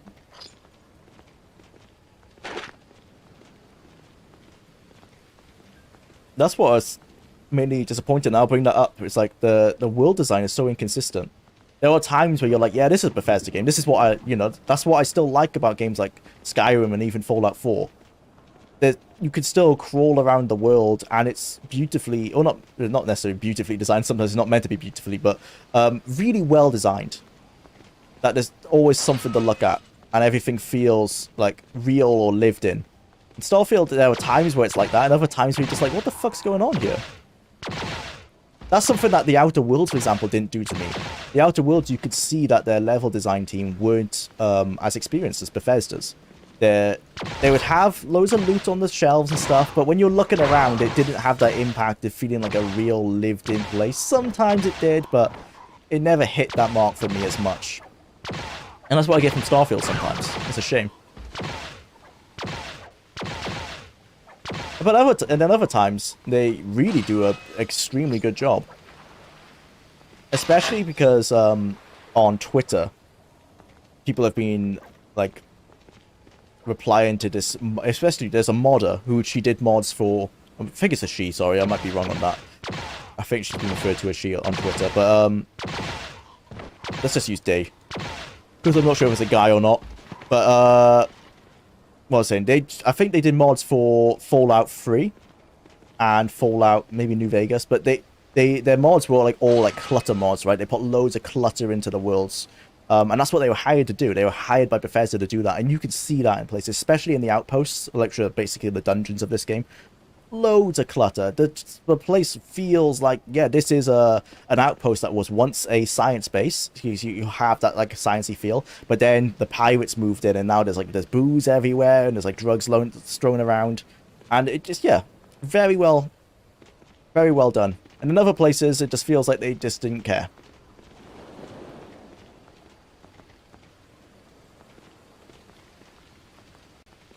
They def outsource some level design overseas. Yeah, that might be the case, man. It might be that. Because sometimes I'm almost overwhelmed by how much clutter there is, because there's so much more than there has been in any other Bethesda game. There's loads of clutter. And then other times there's none. There's such disparity between the two.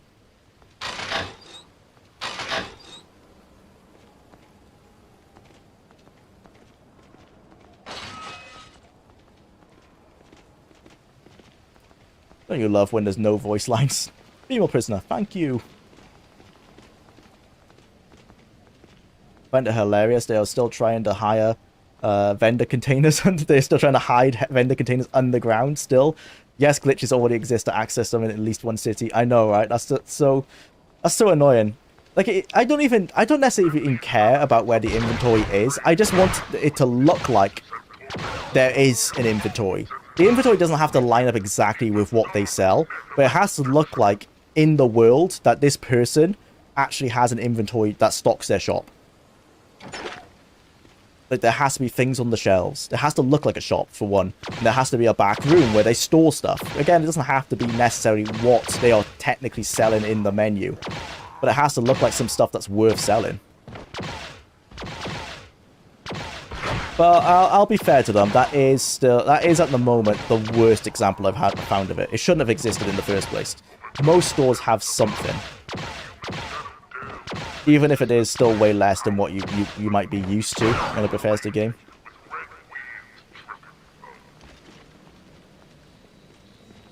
I have no idea how that one passed. It shouldn't have passed QA. It's such a prominent location.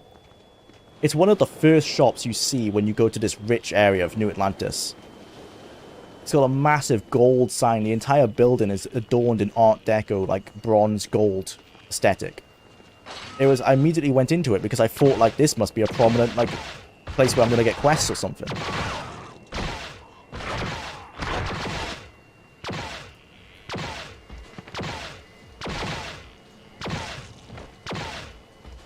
War Maidens in Skyrim is a key example. Yeah, that's the first shop in Whiterun, right? Yeah, you walk in and there's stuff on the walls. There's like weapons and armor on the walls, and there's some on his desk in front of him. There's like a helmet and like a sword laid across. It looks like there's inventory. Yeah, it doesn't line up with what he's selling, but it looks like a shop. That's what you want, and that's what some shops do have in Scarfield. And then others just don't have anything.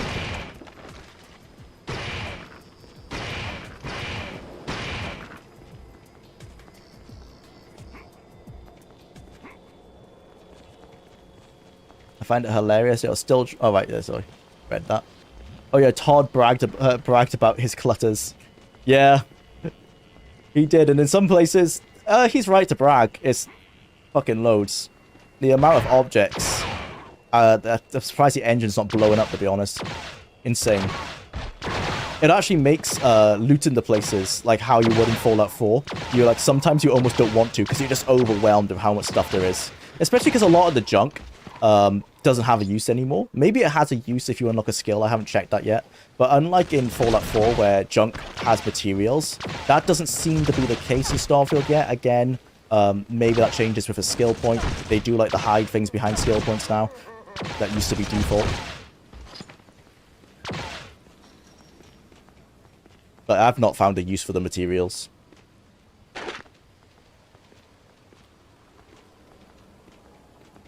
But I mean for the junk stuff that you can pick up. I don't think you can get through those. Even though the map makes it look like you can. Especially because a lot of the junk is just that. It's just junk, right? I think it is just meant to be clutter. And the unique Bethesda thing is that you can pick up the clutter, which you can't necessarily do in most games, actually.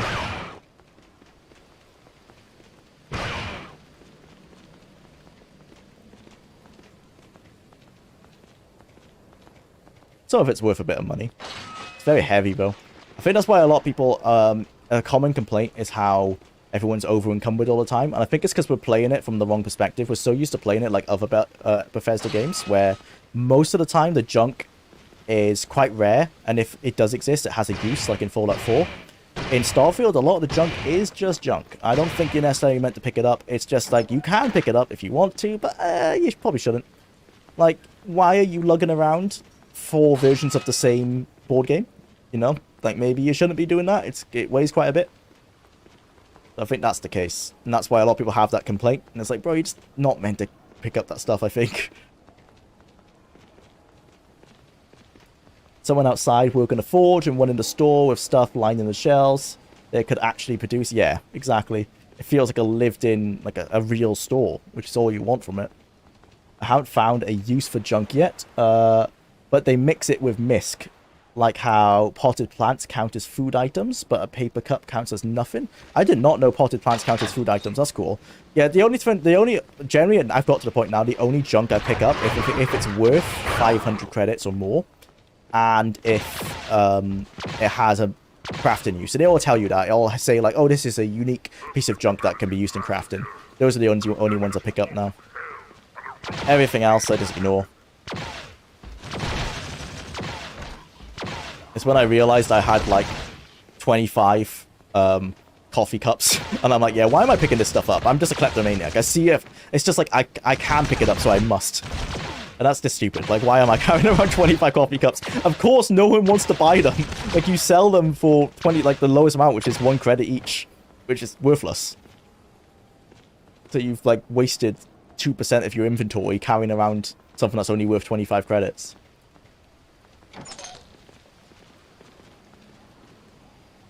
That's a common complaint I've seen online, which it clearly highlights to me many people are not very good at inventory management or just don't want to do it.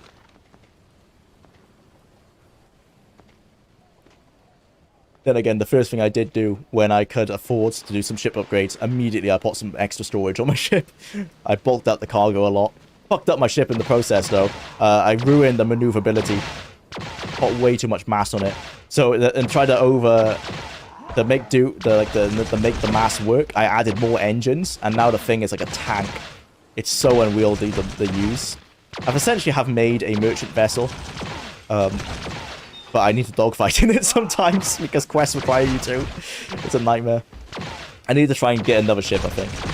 That's a bit lighter and faster.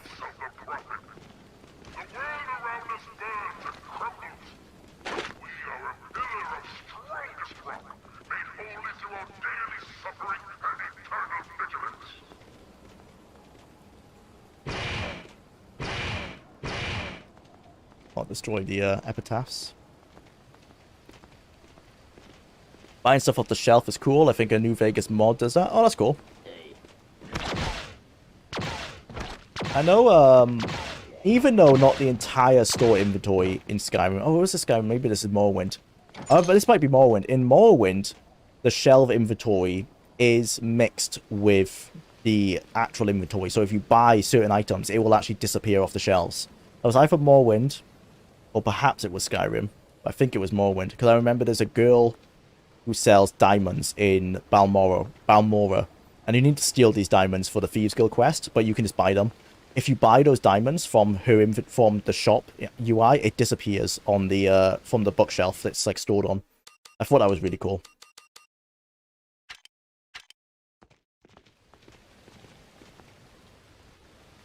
Oh, is this the best Fallout game ever made? Yeah, you know it. Brotherhood of Steel, objectively the best Fallout game. No one can even argue against it.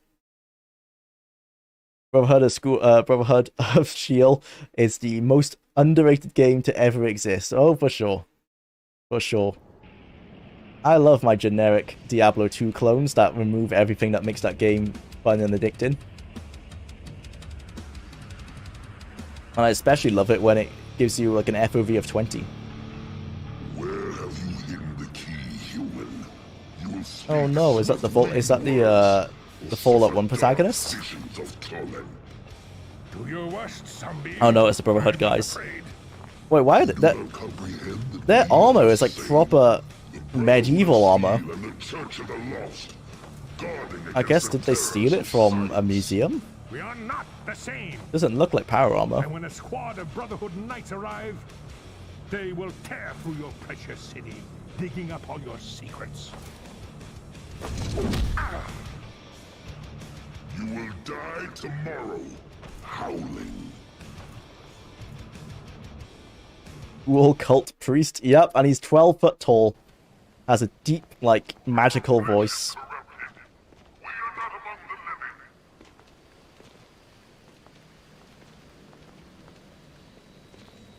I say we make this game canon.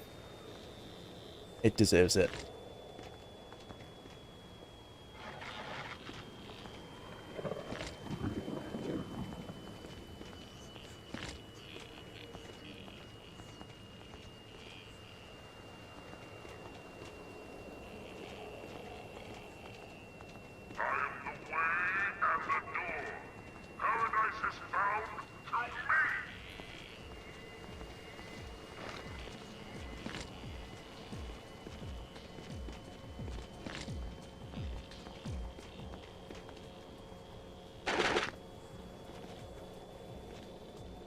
Oh, I could just run through this. Maybe because I'm a ghoul, this radiation doesn't affect me. Oh, it does affect me. Only slightly.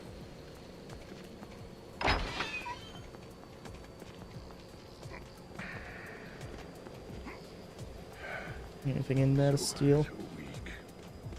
I'm not afraid to die.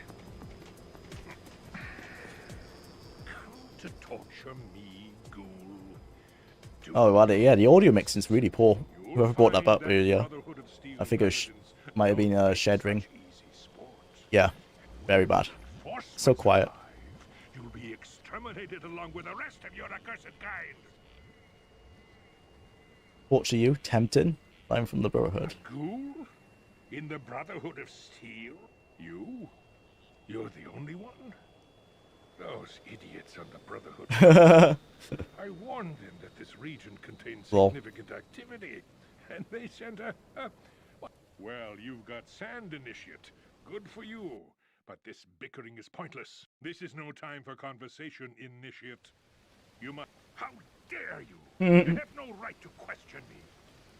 What was done in Carbon... You cannot leave. Hate me if you like. But there are things more important than you or I. The events that have... Now listen carefully. The cult leader holds the key to unlock these chains. You must find him and take the key from him. This is no time for conversation, Initiate. The Ghoul cult. And what's the lore behind these guys there? Then, cult isn't real threat. Okay, it's the mutants. Yeah, we got that. Why are they protecting the vault? Whatever the secret vault holds, the Ghoul... Oh, it's gonna be FEV, isn't it? If it is FEV, straight up Bethesda stole this. They stole this story point. Is the reason why mutants have it's FEV. It's totally FEV. I have fought the mutants all Wow. my life. Bethesda stealing Brotherhood of Steel lore. I'm gonna go take a quick break, even though we've only got 4 minutes left. They wish to become the dominant species on Earth, crushing the world in their grasp.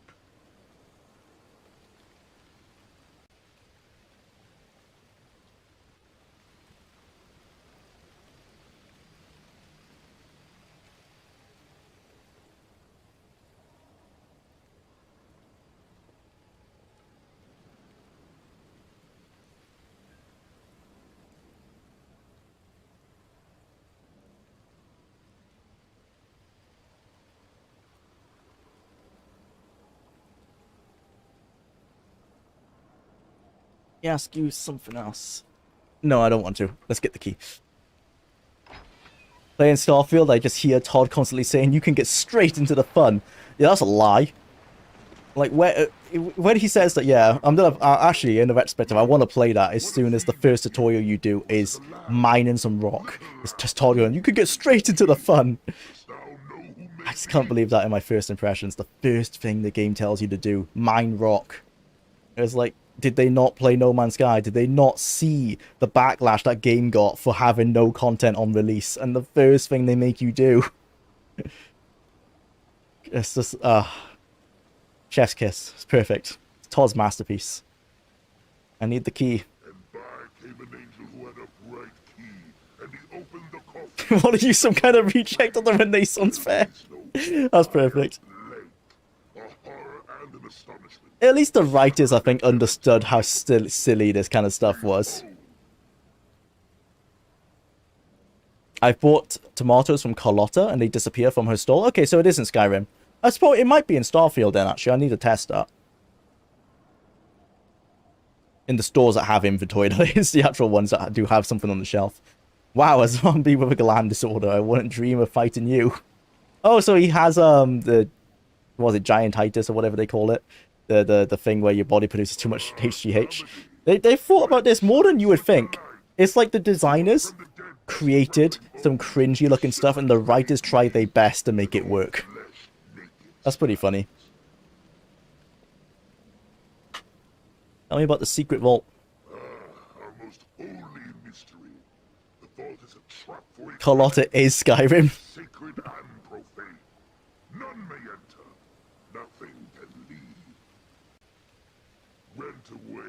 I guess and that's your go-to wife then, huh? Whoop. Oh dear. Oh, he's strong as well. Damn. And we got the metal back.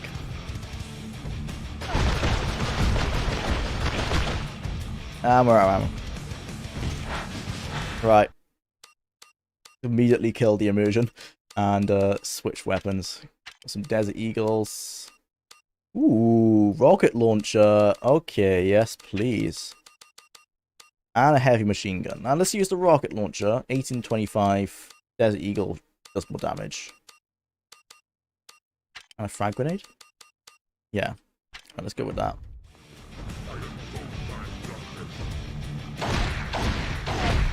God damn, he's strong. He's still a little bit too big for a HDHD disorder. But I guess it mixed with the FEV that made him a ghoul, right? That's the stuff that I don't like that Bethesda removed from the lore. It used to be that I think ghouls were made by a mix of FEV and radiation. Now it's just radiation, pretty sure. Oh. Did I waste all of my... Oh no, it's just reloaded. Oh, there's no reload animation. It's just like an icon on the screen. Didn't notice that before. Oh god. Because of how close you have to be to actually lock on to shoot at them, he always hits. I don't think I can get out of range of this guy. Which means the only viable strategy is spam stim packs.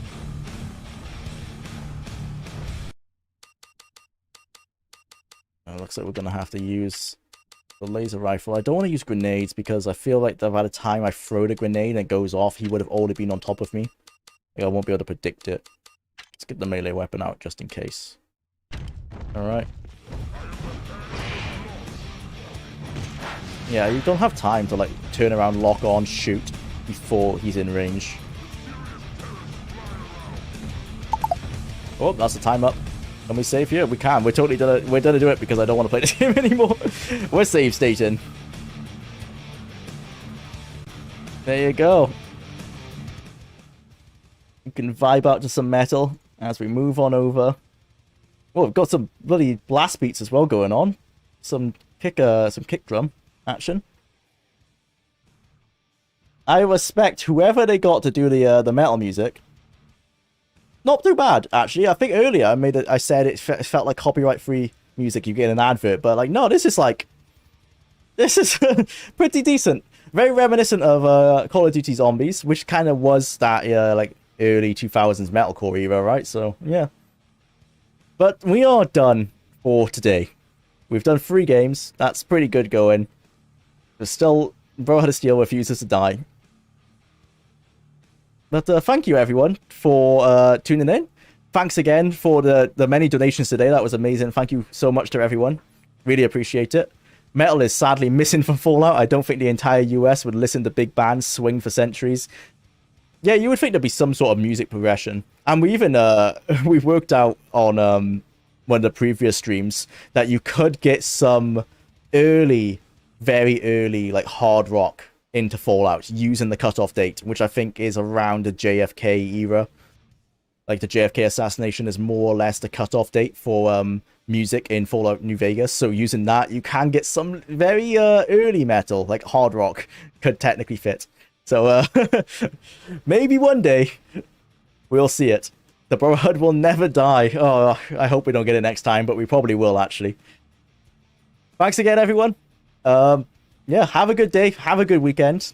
I'll see you next Thursday. Yeah, consider the electric guitar was invented in either the 20s or 30s. Exactly. Yeah, totally. You think from the 30s until 2070 when the bombs dropped, that no one tried to add like no one tried to turn up the amp so much it distorted like this. Of course they would have done it.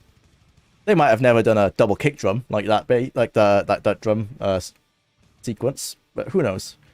Black Sabbath Fallout, exactly. If we could get some Black Sabbath Fallout. Peace out, man. Peace out, everyone. See ya.